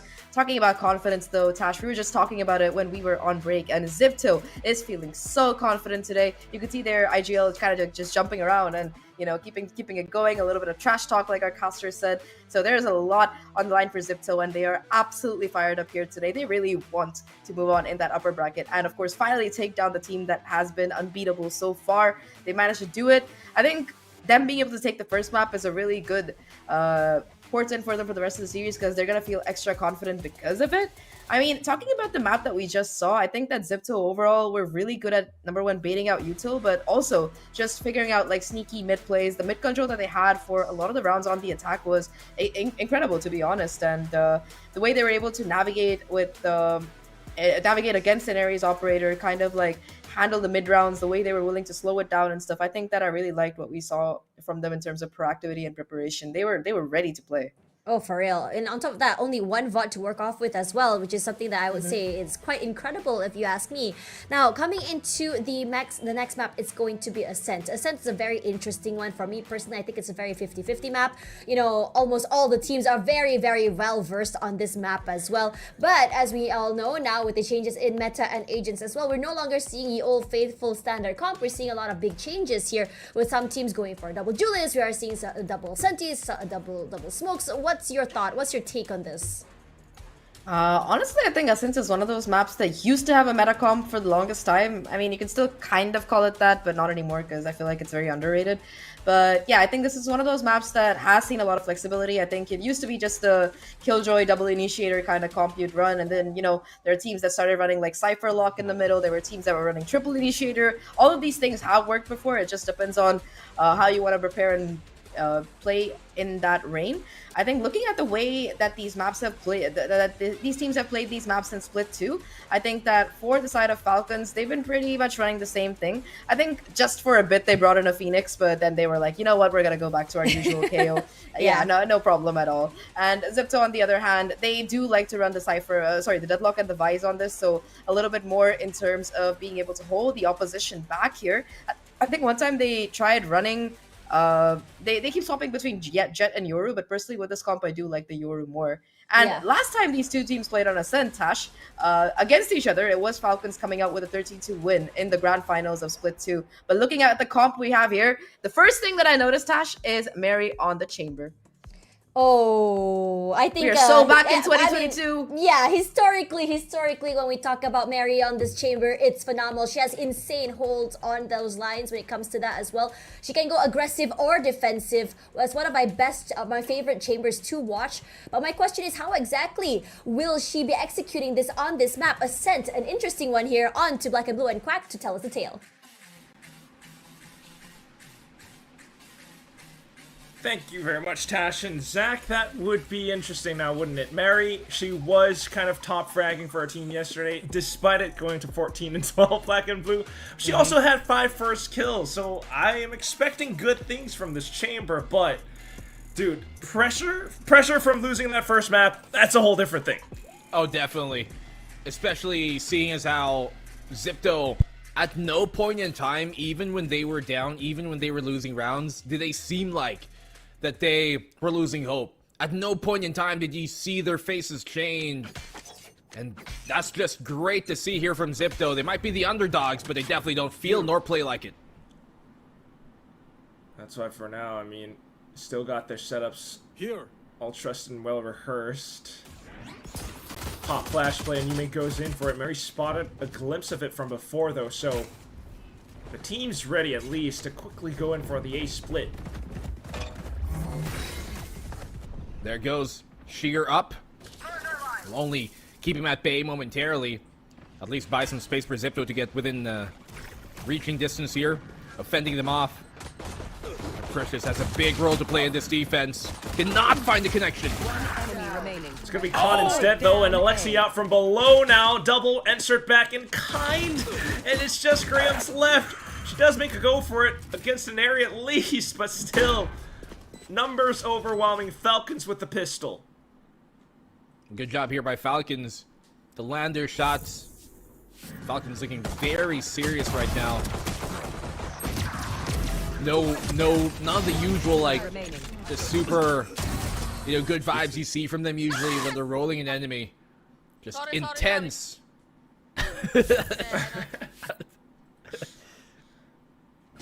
I've been audio peaking in someone's ears, perhaps, but yeah.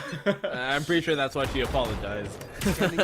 It's what we love Alexi for, so don't change.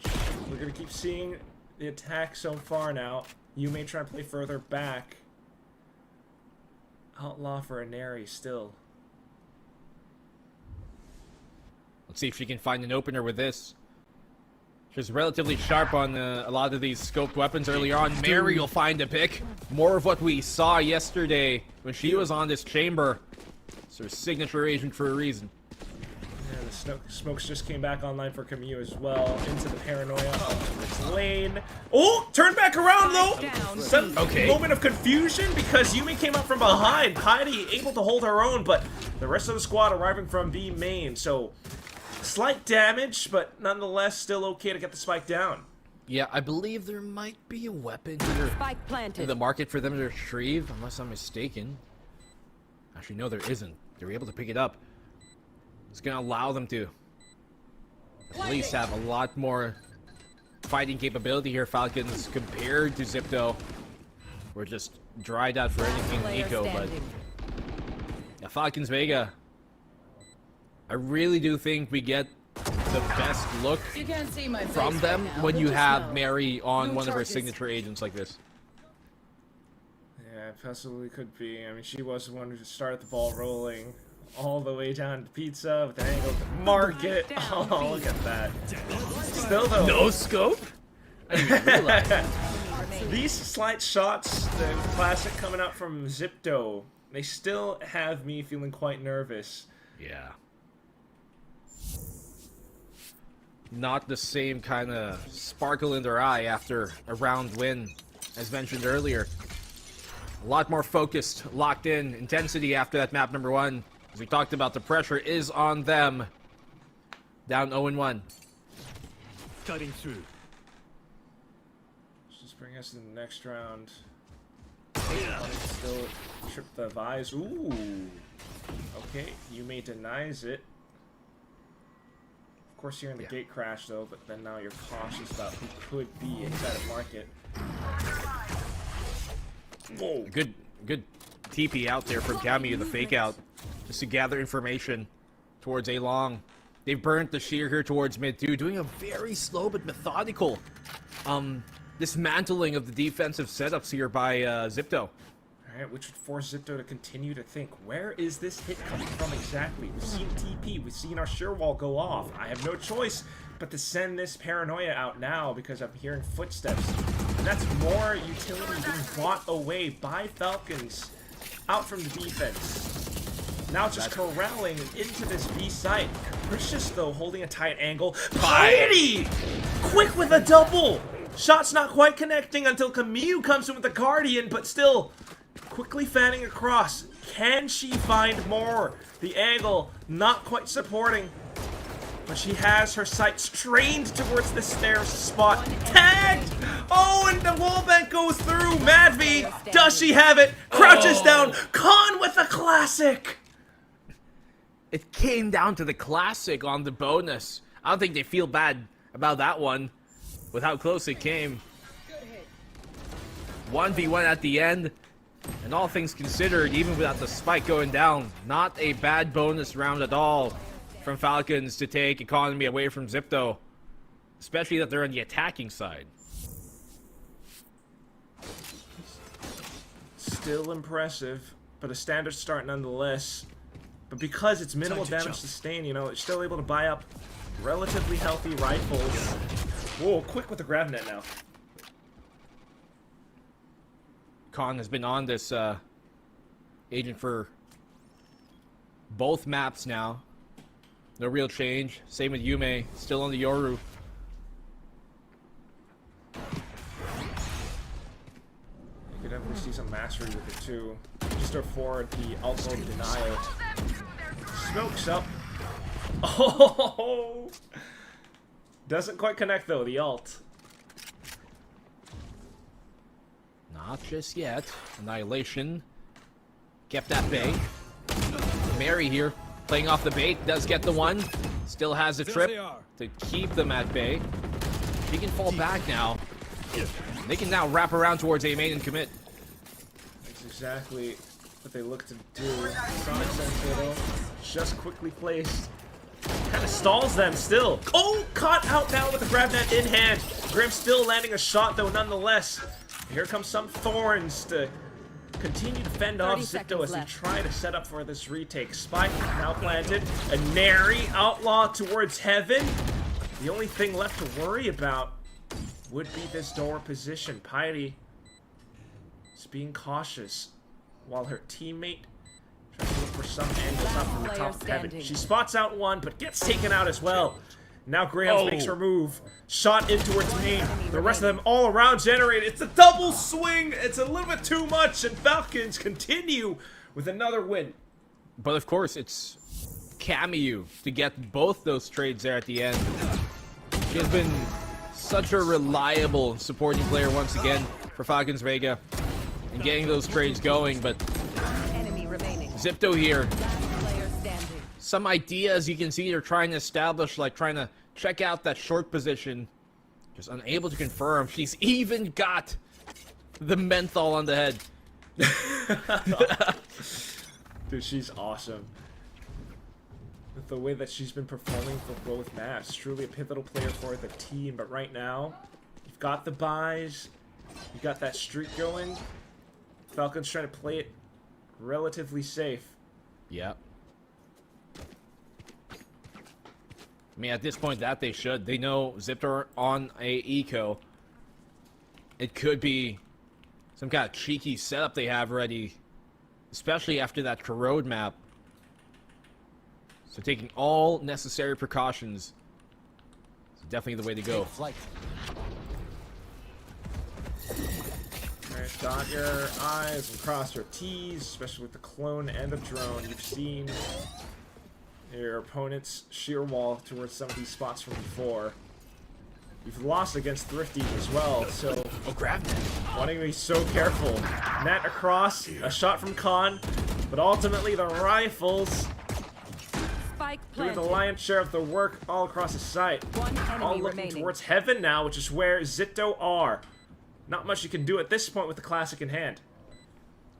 She does have the arc rows set up all the way towards B. So, nothing like that, as you mentioned. Be crazy to pop the Steel Garden here for sure. Just gonna try and see what she can find, and it's a bullet to the head, courtesy of Alexi, the other end. But yeah, a lot more steady now from Falcons Vegas. They bring it up 4-1. Hoping that Khan could maybe follow up, or they could really follow up from Khan's Gravnet there, which actually got 2, maybe 3 players on Falcons Vega coming out of the tree, but once again, Falcons Vega stabilizing. Definitely bringing that heat now. Ooh, up on both sides. One's for Mary, one's for Yume. The duelist, the MVP from the previous map for Veto. Oh, movement and accuracy, and she quickly gets out. Yeah, could have been a free pick for her, but luckily able to bail out. It's Khan who faces the consequences of her mistake. Yume looking to dip for even more, same with Grams. The Gravnet, despite it catching onto a player. Now it's fake footsteps, and Falcons trying to reconvene towards a single site. Oh, Mary, sharper than Yume there on the peak. Ops up close and personal, but Capricious has a really good spot here. If she can tuck herself in and they don't check her till it's too late, this could be huge. Capricious with a double! Delicious double kill, and she's got the spike! Recon for added safety as well, but the shorty will still make quick work. Pressure is on. 40 seconds, and you look to get the spike down, but your opponents might have some angles, especially if they break down the door quick. Opting to play it sneaky instead. Door banged up, and it's Steel Garden ripped from both sides. Bit of respect paid on towards either team, but now Graham's trying to throw off some potential crosshair placements, especially looking at TP. Piety snuck across, but Aneri goes for the swing. Graham's wanting to deal with the initial target, but that puts her down to 8 HP. Might be able to tap onto the spike. Graham still though. Oh, it's the spam through the smoke that does it. Falcons up to 5. Could have connected there, but man, opportunity there. Real quick for Zipto after the double kill by Capricious. Could not keep it in check. Shoulder gets exposed there by Yume. A bit too early. Great job really by Falcons to address the mishap there towards a wine position. Not taking a single sip of what they've got to offer. Just completely sober, steadfast, head clear into what could be a very quick map 2 win, just to push them onto the 3rd map. I mean, this is Falcons Vega, right? You mentioned how they don't really get shaken up by any of these performances, and they're proving it right here. Trying to find that confidence again. And this is already an improvement compared to yesterday's performance against Reignite Lily. They were struggling on the attack back then, but right now, they're making quick work of Zipto's defenses. You see how they're able to carefully gain control for middle, use the clone, or maybe even just the fake TPs to try to bait out the sheer wall and whatnot. Yeah. Their default game has been great. And as we mentioned earlier, they've been systematically dismantling, taking apart the defensive utility placed by Zipto, making sure that there's no traps that go unchecked. They're able to address whichever ones are still left remaining on the floor and on the board. Zipto struggling right now to find their footing as Falcons keep shaking and rocking the boat. They've soft up some positions this time. Of course, the gun's not fully supporting any potential plays for Zipto. But also not spotting out too much. You mentioned the default game, and here it is. There it is again. Always keeping Zipto on their toes there. No real clue on where this commit might come. Who's next? It's going to be very difficult to hold on to the B side. I love the fact that they burn this ult here in Airy. They do not want to give any free rounds to Zipto. They know it might be an eco, so even more so they're going to use util. Yeah, the sonic sensor's still on the side too as well, but quickly dispatched off thanks to Aneri's kills back there. Now quick move out from Zipto. They hear a fake TP and they're suddenly cautious. But you're talking about the classics, one sheriff into a 3v5 retake. It is Graham's, but there's an op and a headhunter on the opposing end watching it down. Oh my goodness, Yume just barely scraping by there. Of course, it's Cammy to find another double in the round. Okay. One for Graham's, but that's it. Falcons take 6.5 on attack. One more, and that would be already a strong lead for the upcoming half. You see how it happens all again. You mentioned burning the dimensional trip just to secure the round, and it works well. Not only that, it's the same approach of, you know, always going down mid, always making their presence known, or at least using the trademark just in case someone from Zipto might try to make some moves outside of A short. Yeah, I love that that's where they place the trademark. Even though they're only playing this double sentinel composition, they are very, very aware of where potential threats could come. And Mary's been doing a great job as well of giving so many different points of presence. I'm surprised Mad V peeks into that without anybody checking or smoking top mid, bottom mid rather. Yeah, a little bit caught asleep at the wheel. It's a position that well, I guess you haven't really seen Yume from before with an op, so perhaps a little bit wiser now, but at least the shield wall gets broken across. Yeah. Well, definitely a good way to remind somebody of the angle. Taking down with an op. I'll handle this. At least they do get the opening pick here. And that's exactly what Zipto needed to get back into the game, as Yume burns the Dimensional Drift. Sees nobody here towards mid, has no XIP hit. And she's got the gate crashing to B as well. Still though, okay, Falcons trying to bypass some of this. Got a gate crash of their own towards the back of lane now, watching out for Boathouse as well as Tree. You saw that grab net. They're very alert. In towards the back of sight, and they just go in as a squad. Mary finding a shot as well, but Khan out from stairs. It's a duel against a Neri, and Neri takes it home.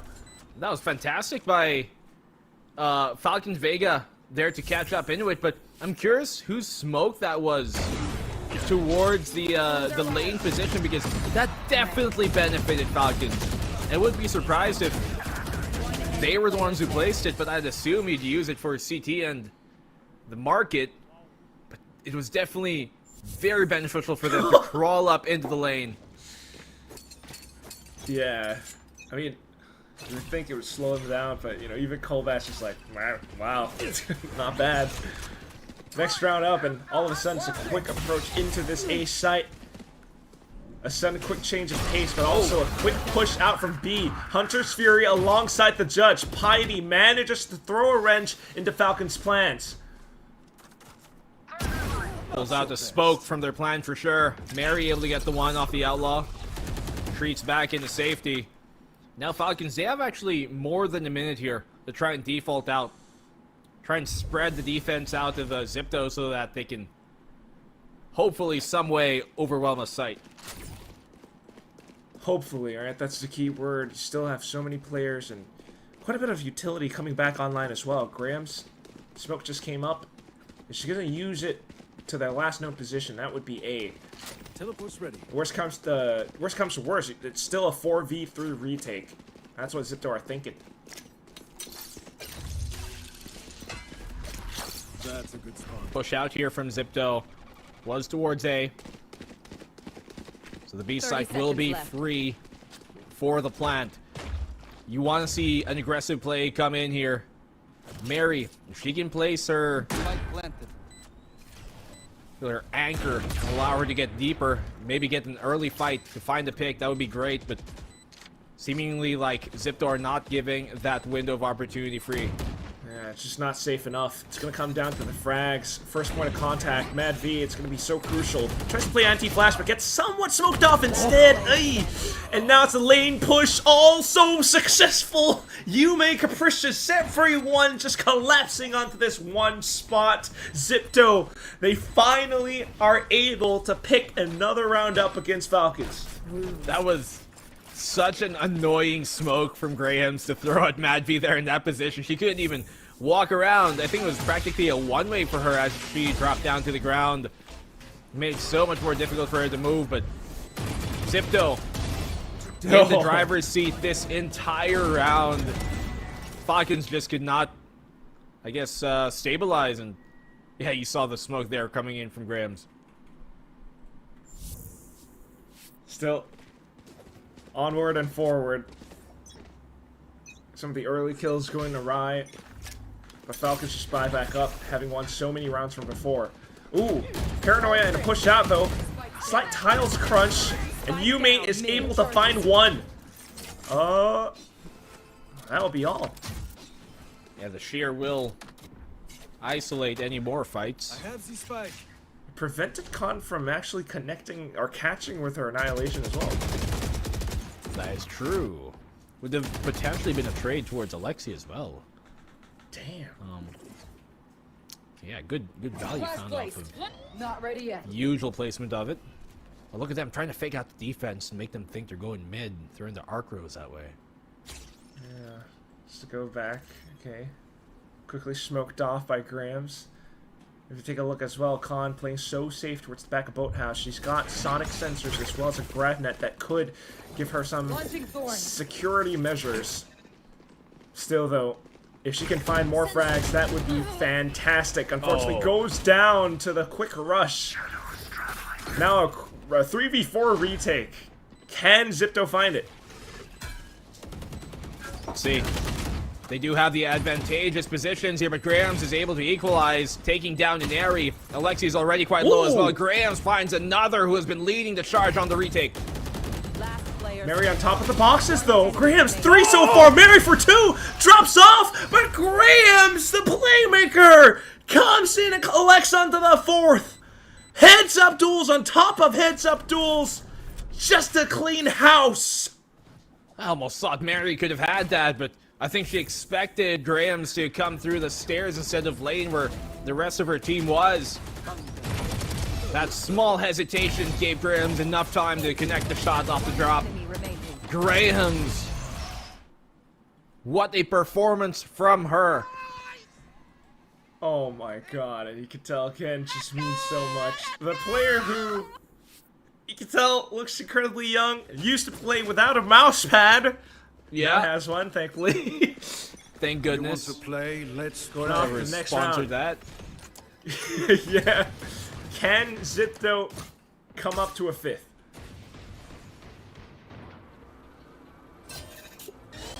Definitely have the opportunity to do so right now.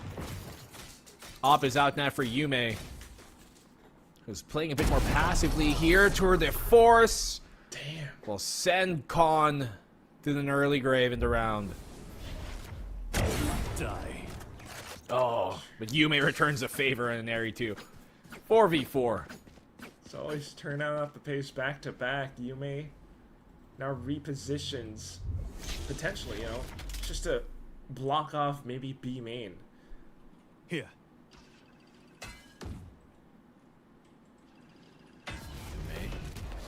Gonna get smoked out though. But I think he's gonna want to try and peek on through. Capricious is still here within the site. Good denial of the utility there from Capricious. Flashes on out. Lane is occupied. Yume able to get the frag. 30 A meter seconds shot left. from the back of market though. Mary, a shot into sight. Now the spike comes in. Last player Sight's standing. trained towards market, Wow. but it's a heads-up duel again. Piety just goes in for the crouch peek. believe 2v1, and Can't believe Madvi that. only has a sheriff. Goes in to check, and that's where she gets caught.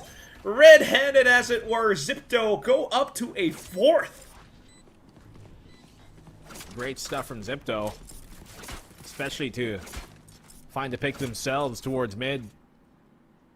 And then continue on 4th from there. Good defense as well. They never really lost control of the site, even when it was occupied by Falcons Vega. They always at least had front side control here. Come towards the switch.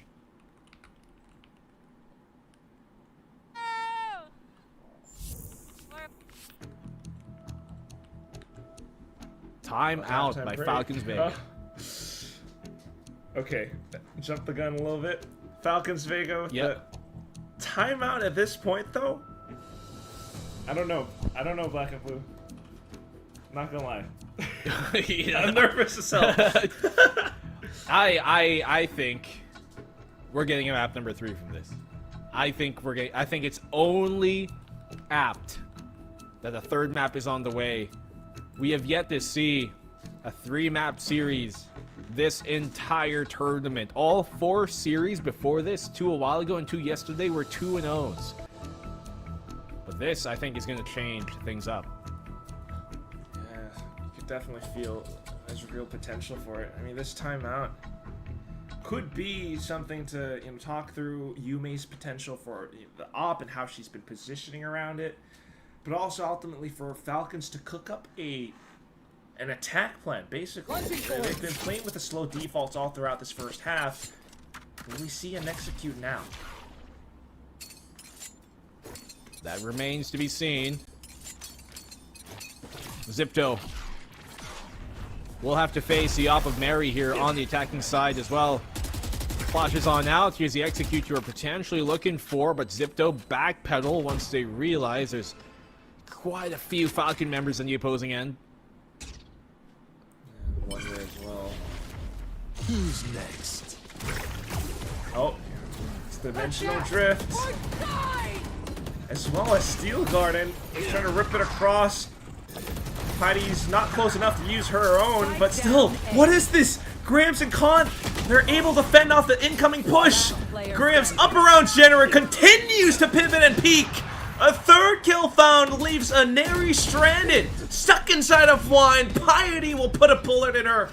Wow. Up to 5 and 7. Zipto, bring it back from the brink. What a shutdown here, coming from Zipto. Even with the Steel Garden in their face, finding these picks, remaining in control of the generator and heaven, rather held positions. And Graham's so sharp, like a sickle, cuts through everything. That is one sharp sickle. Oh my god, he saw it, and she was like holding on, just waiting for that Steel Garden to play through. Yeah. Nonetheless, it's a halftime break. And we're gonna see what happens after the second half.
Back into the second half, where Zipto, as you can clearly see on your screens, strung together 4 wins.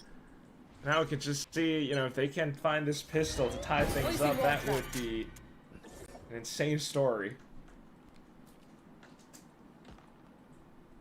Certainly would. 2-0 flush here would be great, but Neri at range. Connects on a Capricious. Obviously, Mary, being a chamber here, is always going to be a threat on the defense. Never know what they might do. Yeah, that was just an area just peeking on out as well. Crazy. You hear the shear for sure being placed at least, but not having too much to work off of it. No, they might just potentially walk into this for Mary. After she finds a pick, she can easily rendezvous back in the market. Just with a snap of her fingers, right? Oh, the barrel. No! What? What? Grams, dude! Grams is just so sharp. Like a knife through butter, nothing stops her. Once she finds her mark. Trying to burn here the shear. Oh, all these slows are going to get in their way, though. And Neri finds another untraded. And it has the angle as well. Some support from Alexi with the Arc Rose Flash, but unfortunately Neri will fall, so just trying to play for the right clicks now. Spins around 180, not quite enough. Thankfully, the team is here. Mavi alongside Camille, an angle each, and no chance for Khan at surviving. Falcons with the defuse onto the next round.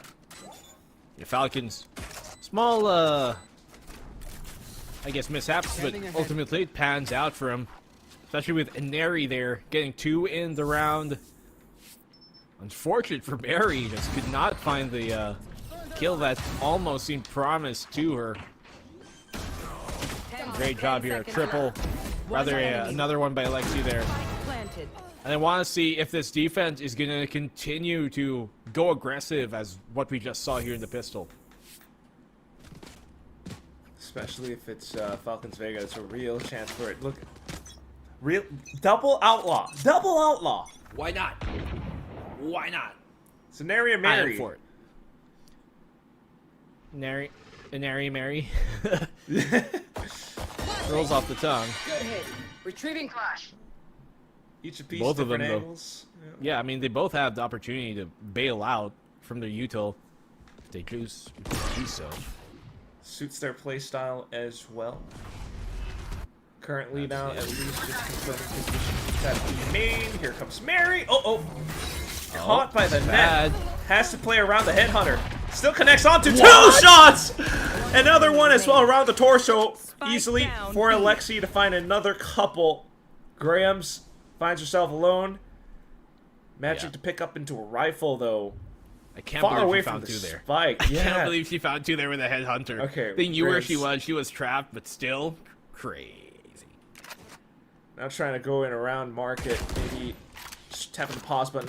Looking to see if her opponents would push on up or make a sound. She at least spots out one, but knows the spike is still a little too far away for her. 30 seconds left. Camus smoking her off as well. Just makes it that much more difficult for Inari to find that frag.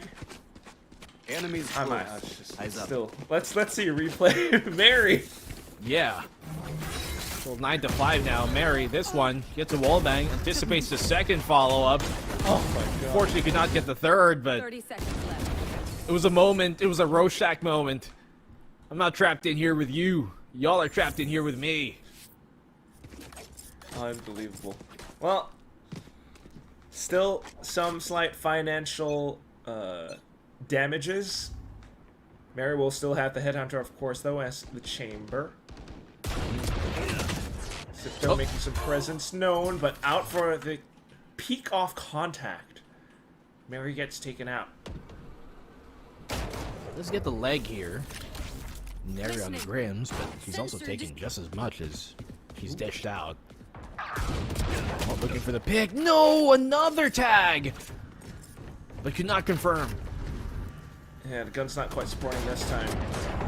Oh. Infosonic sensor too, so aware that Camus is playing with the judge around this spot. Khan quickly comes in and deals with it. A flawless picked up now with a pivot into an A split.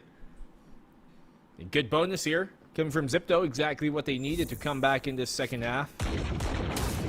But I mean, it is attack on the scent. What? Even while blind, you just give her a few frames of information and that's all she needs to set the picture. Let's go! I need more hype than that. Yeah, that's a bit. Woo! 6-9. Nice. You're gonna need 3 more rounds just to even out the score. Falcons still in a good spot, good chance to really send us over into a third map. Wanting to peek up for info again and again, though, Mary, trying to play off of the TPs that they have. Mary here, playing aggressive again, but shut down by Grahams once more. How many times? The confidence as a smoker, as a controller, to go for that solo peek and win it out multiple times. Like, surely one of these rounds she gets punished for it and then her team has no more smokes. But right now, Mad V cornered into tree. It's a simple shot for Piety, then to back off of it. You do have Yume all the way past Pizza now. Slight fake TPs as well, brings Alexi into check. And then it's a 4v2. Another catch.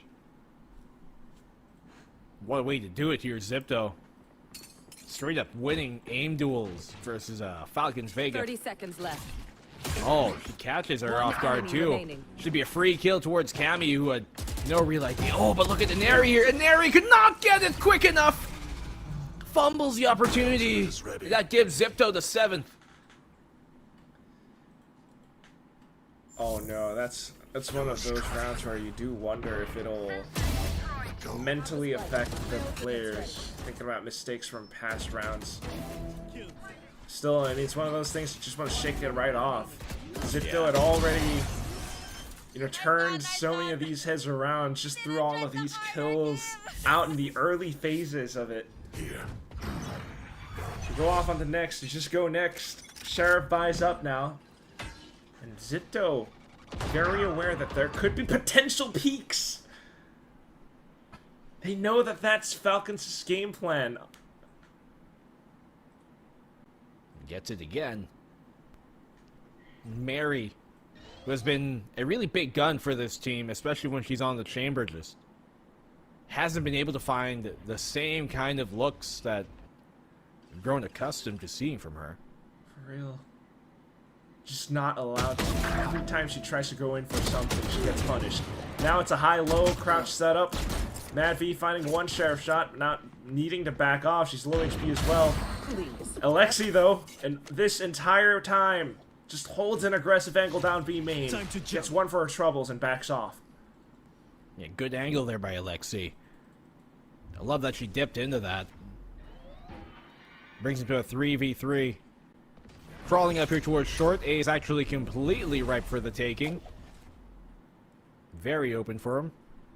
Little do they know. Alexi has still guarded too. If they can actually maybe get one kill against Yume, pick up full weapons, that could be a chance, but Yume Hall gets away in time. You may not. Get out. Oh, they not! You may not, says Camu. Because can she will. 3v2 now. Low HP, as you mentioned, Steel Garden available. Oh, it's not even needed! They break the door, the peek out from Grams, and Camille punishes it outright. Falcons up to a 10th. It's double digits now. Thrifty. Of course that's the round that Falcons win again. Another eco. I'm surprised. I thought Yume would start kind of pulling back after that TB all the way to short, but he still stayed in mid. He gets caught off guard in a very open position. And all Falcon needed. What? Double? What? No scope body shot? What am I watching, Camu? How are you doing this? Yeah, same as Colbat, man. Shrug. I don't know. We're just casting. Next round coming up, and it's Zipto looking to make an approach in towards A, but you've got Mary pushing all the way out B. There's so much information for the side of Falcons that they're kind of all primed in positions for this. Walls tripped, Steel Gardens ripped, Hunter's Fury out to clear out common spots on the site as well, but you've got another out chiming in. It's Khan. Every single bit dumped in just to get the spike down. Okay. Al drone there. Get shut down. You can see they got the setup ready for the sonic sensors. The dimensional drift will gain them all the information that they need here, and Neri knows that the health position is occupied. He's trying to ping them for the spam. Can still not confirm, and Neri will get the one. Oh, the grab that gets both of them does get shut down. Mary and the rest of Falcons unable to flood through due to the defense being set here by Zipto in a 4v2. Zipto have every advantage, will swing and will confirm. 10-8, and Zipto keep this game within reach. Unbelievable plays. The alts ripped just a fine entry into sight. And then for an area to come with their own dimensional drift. But you still have players like Khan, Grams, Yume as well especially. Look at this final one. It was a high Yoru pop flash off of one of the obstacles on the site that throws off the sight lines for the Falcons players. You definitely want to applaud for that one. Thanks to that, economy's starting to run dry for Falcons. This might be one of their last buys if they cannot pick this round up. Yeah, they have to be careful here. Tour de Force has been pulled out, and Yume is one away from the dimensional drift, which is such a high impact ult. We've seen it these past few months. Mid right now unoccupied by either side, really. Playing the extremities of the map. Kind of a high-low setup here towards Tree from Falcons. This time playing much safer as well. High-low. Revealing area. And granted, pretty good. You got Mary with Tour de Force now. Discouraged from peeking out, but Well, goes in for it this time. That completely slows down the push. Do still have dimensional drift though. That will give Zipto another go at this site. Uh-oh. Oh. Be careful. You can actually ask for a smoke for it. That she does. 30 seconds left. Yume here looking to play the boost up if a flash does come. Does Alexi or Neri hear it? I don't think they do. Shame. Unbelievable. And now you have a flank online. Yume even holds out the top of heaven.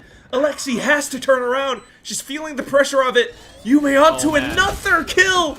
It's a pop flash play though. Camille makes a go, but into the site, out from the back. Alexi takes one down. Capricious to trade up front. And Zipto closing the gap. It's 9-10, son. That came closer than it should have been there at the end. Off the flank, it was a 3v5, but it came down to a 1v1. Great lurk here from Piety. Yume. My goodness. So precise. Luckily, Capricious is there for both trades at the end, because Cammy and Alexi were starting to tear it up. You just imagine the energy that this team is bringing out to the stage. I mean, slight comebacks all throughout, map to map. And now Falcon's forced to call in the timeout. It's just so tense. This is what it's all about. This is what Game Changers Pacific is all about. These kind of games, back and forths. Nobody giving up any real ground. The Falcons started off the map a lot more confidently than what we saw while going to road, but Zipto have cut that lead to a single digit. This rivalry, right? Just all throughout the whole of last year, this year as well, even years ago in the past. And it just culminates into this play, this map on the stage right now, where Falcons want to close it out. But as mentioned before, the guns, that was one of their last buys. This one's going to be a half buy. And Zipto have come into this with a different game plan. There's the A site from before. I've got a 3-2 split closer towards B. Oh. Cutting through. Falcon speaking Lots out. Yep. Lots of utility here. Or rather, positioning being established towards B main. Zipto have taken a liking towards going here on mid. Trying to open up the pizza. Did that recon bolt hit the algo? Deploying drone. Either or is more utility being spent by the Falcons at the very moment. Paranoia is quite a crucial one as well. And it just opens up so much for Zipto all across the map. Neri had to spend her rendezvous as well in the midst of all of that. So, backed into this B site, Zipto still trying to piece the puzzle together for now. So not committing just yet.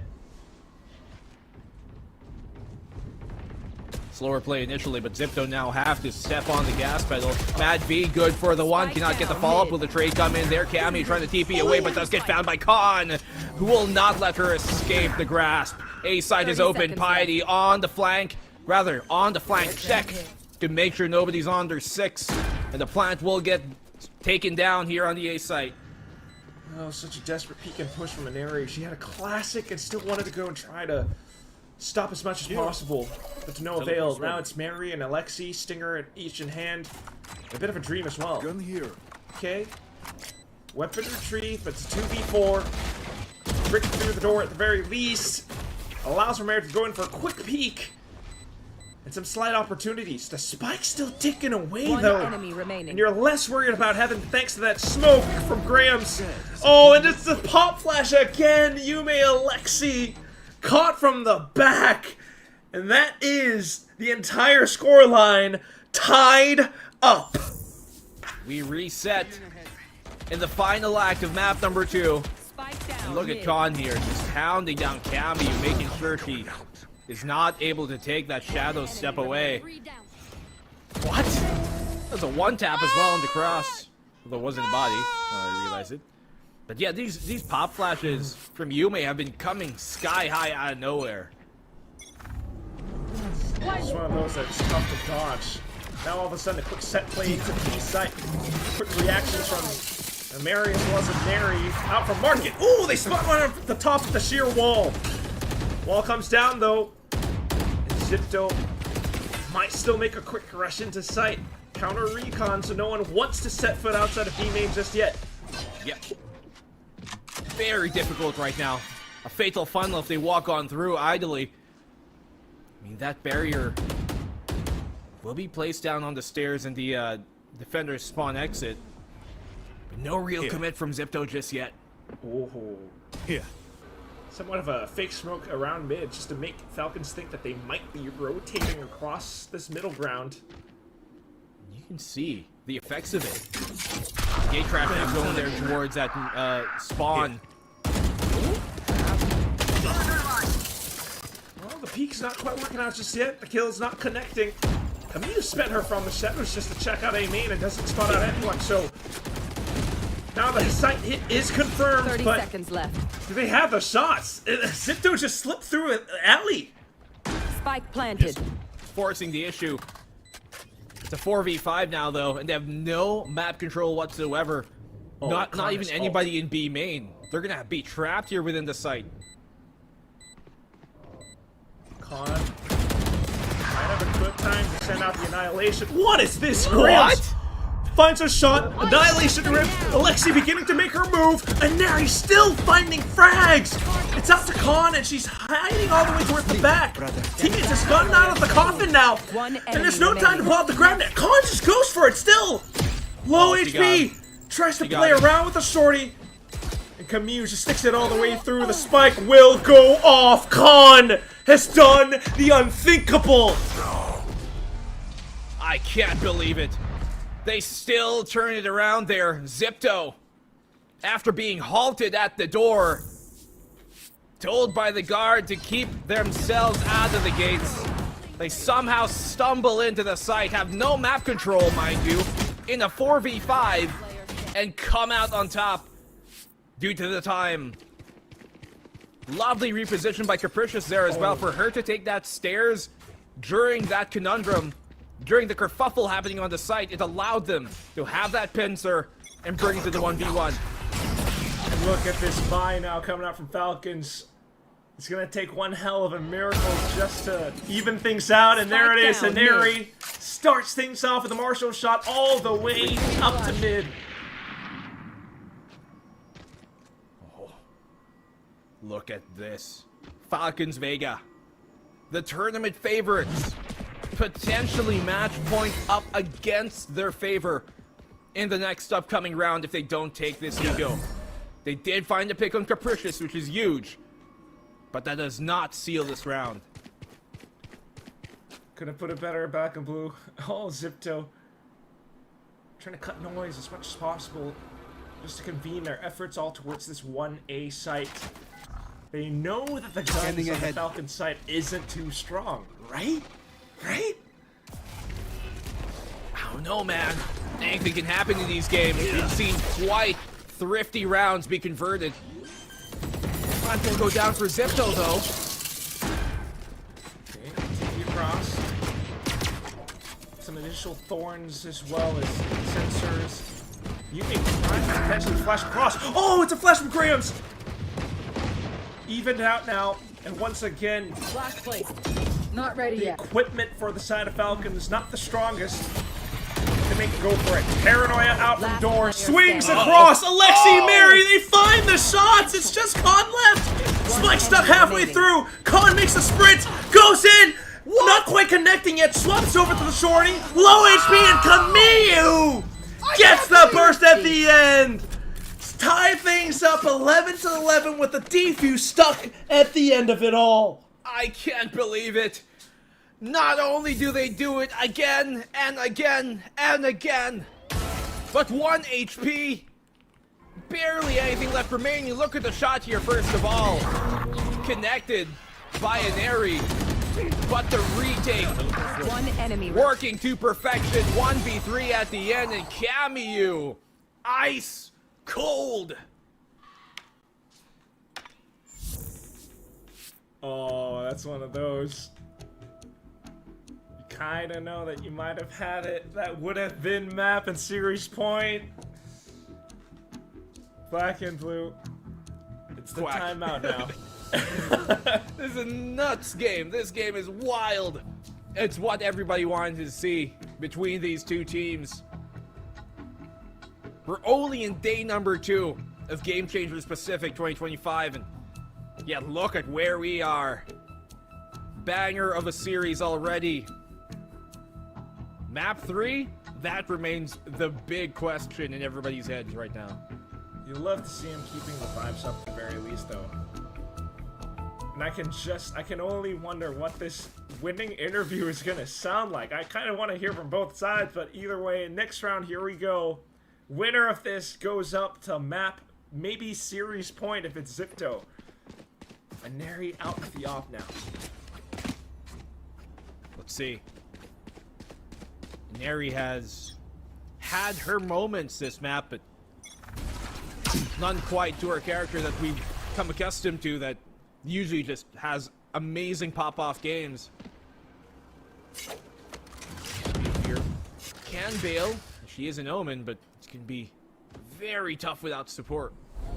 Just gotta be very careful with the jiggle. Oh, there it goes. They were anticipating it. The flash, no TP. Con finds the shot. Steel guarded as well. And there is even more. A counter back from Alexi. But is it gonna be enough? Straight out at hand and it's straight into generator. And Neri goes up for a peek. He swaps over to a Vandals just as quick. But Yume has found some shots. It's a 1v3 now. And there's so much work for Neri to do. Yep.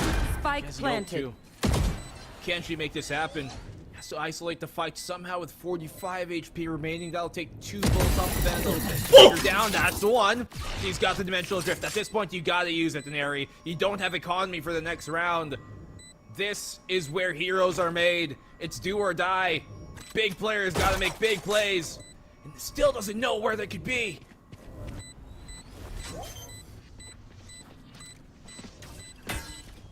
Make some noise. It's not so good in the half either. This is going to be very difficult, Quack, for her to turn around, and it's not going to happen. Zipto! Take map point! Series point here!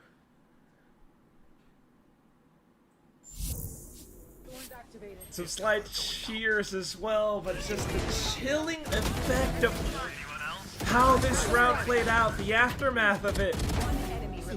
All the ults dumped in, and Neri thinking about the dimensional drift, but it's a 2v1 at the end. And for the first time ever, potentially, Falcons Vega maybe knocked down into the lower bracket. Their bye is not good. That's a big problem.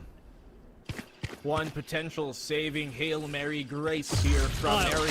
If she gets a pick, she's going to have her ult here. And that could turn things around, but the fight's not coming to her. They're making lots of noise here towards A. Annihilation will not connect. That's big. That's big for Falcons. No, it's a ruse. There's so much space being collected on the A side. The rotations have been pulled across, but they're just overcooked here. The spike is not there yet.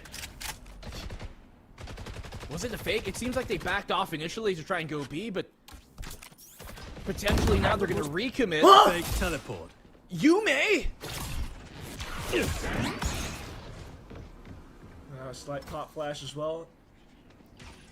Spike finally brought over onto this A site. Falcons circling around. They want to make a good go of this. It's the ult combo. Mary does find that shot. Out for OT. You've got to pull it out. Capricious digs deep. Finds a 2K. Eyes straight towards the top of heaven. Con!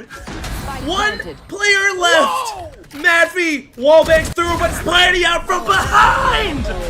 13 to 11 for the first time in Game Changers Pacific history.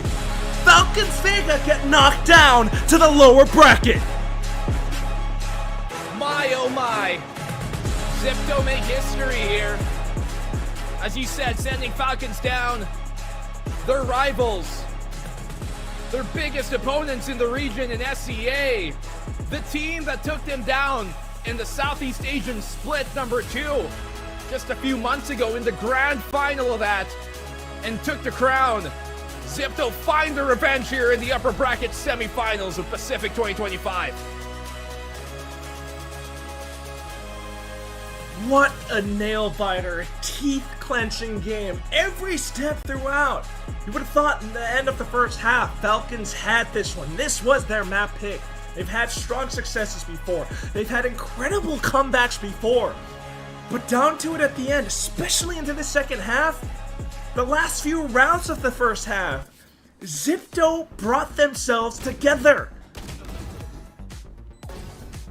It's been a long time, I think, since some of these players, Camu, Alexi, and Eri, have faced defeat in the Pacific region quite like this.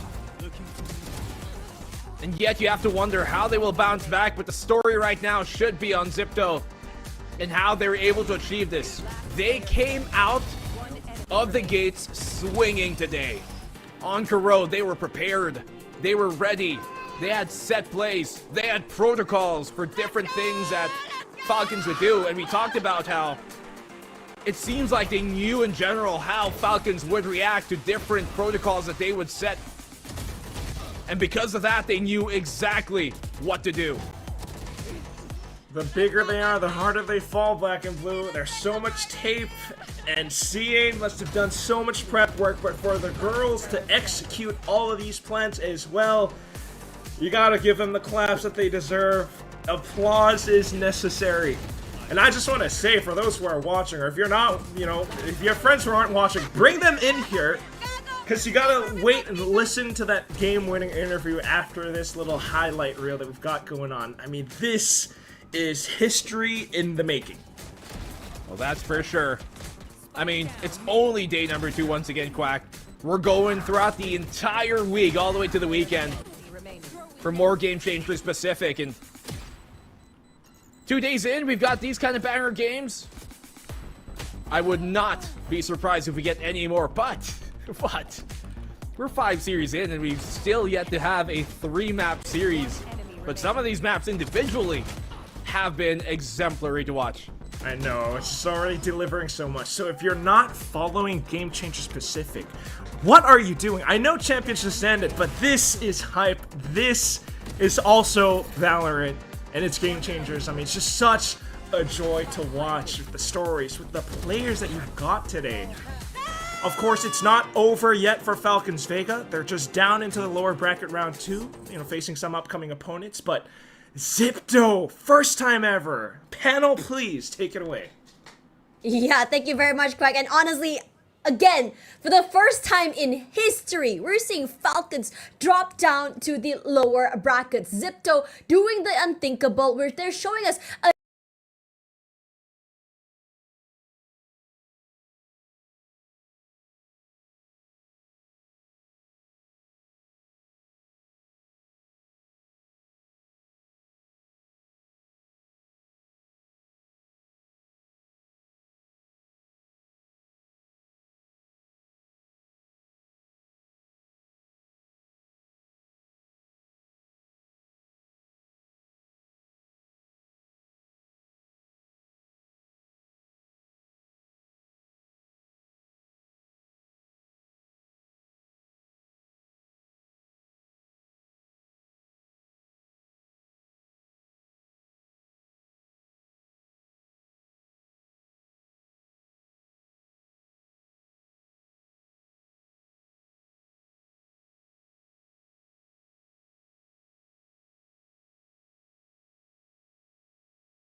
the rounds before that. We tried a lot of things, but almost all of it failed. So I told them let's just play aggressively, guys. Nothing is working, so let's go. I told them that.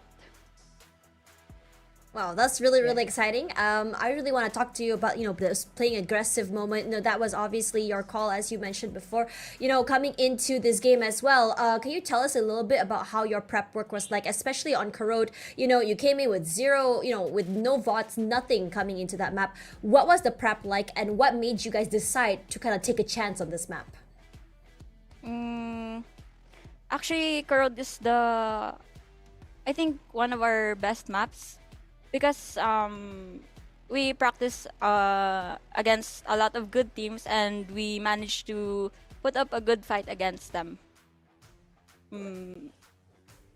That's all. Practice makes perfect, true. Talking about your games today, though, I noticed that your coach, CA, took a lot of really well-timed timeouts. So I wanted to ask about two of them. Firstly, on Corrode, I think a couple of rounds before it went to overtime, I think he called a timeout after which you won a round. So what exactly did he convey in that timeout there? On the first time out, I think he told us that we were doing great. Just he called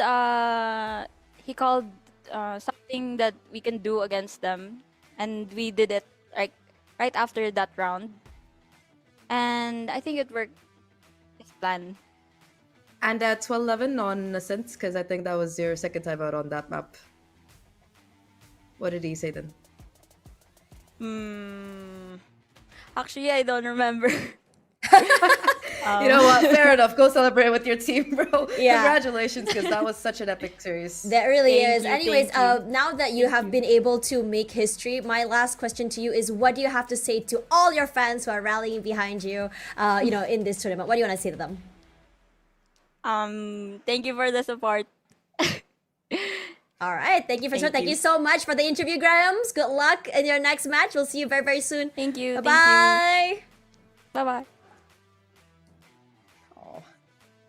She's so cute. She's so cute. She's so wholesome. Yeah, she's so wholesome. And so is the rest of Zip, honestly. I think we never really get to see this energy from them before. And I think this is such a different look for the team. I really like what they've managed to build coming into this tournament, I really, really think that they have what it takes to go a lot further and beyond. But for you guys at home, this will be the end of our 3-series banger for today as we go into day number 3, which is going to be tomorrow. Zach, coming into today, especially since the last game, what are your thoughts for the game in one word?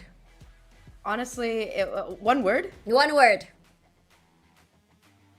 I think it will be censored, but if it wasn't censored, I would probably say intense. Yeah. Intense? That's a really, really good word for that. And you know what else is intense? Our sponsors for this tournament. The Valorant Game Changers Pacific is sponsored by some of the best sponsors around, which is Acer, Predator, Intel, Zowie, Imperial World, TT Racing, as well as Syndome. So do have a look at these, and thank you so much for sponsoring this space, because as the girls and the minority genders, they do need a lot of support to go further in the esports world. Now, coming into tomorrow, it's going to be another day for bangers.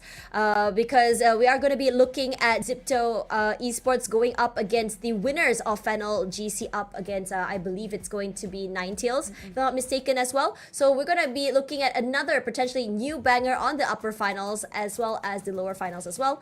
But for now, I'm Tashman alongside Zach. It's a pleasure being your panel for today, and we'll see you guys tomorrow, same time, same place.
Like 24/7, we get it, we run up a check. I'm in the yours. They call me a go black for the set. Movies are busting, can't go no that size. I'm too little chef, king of the city. I'm the best of the best.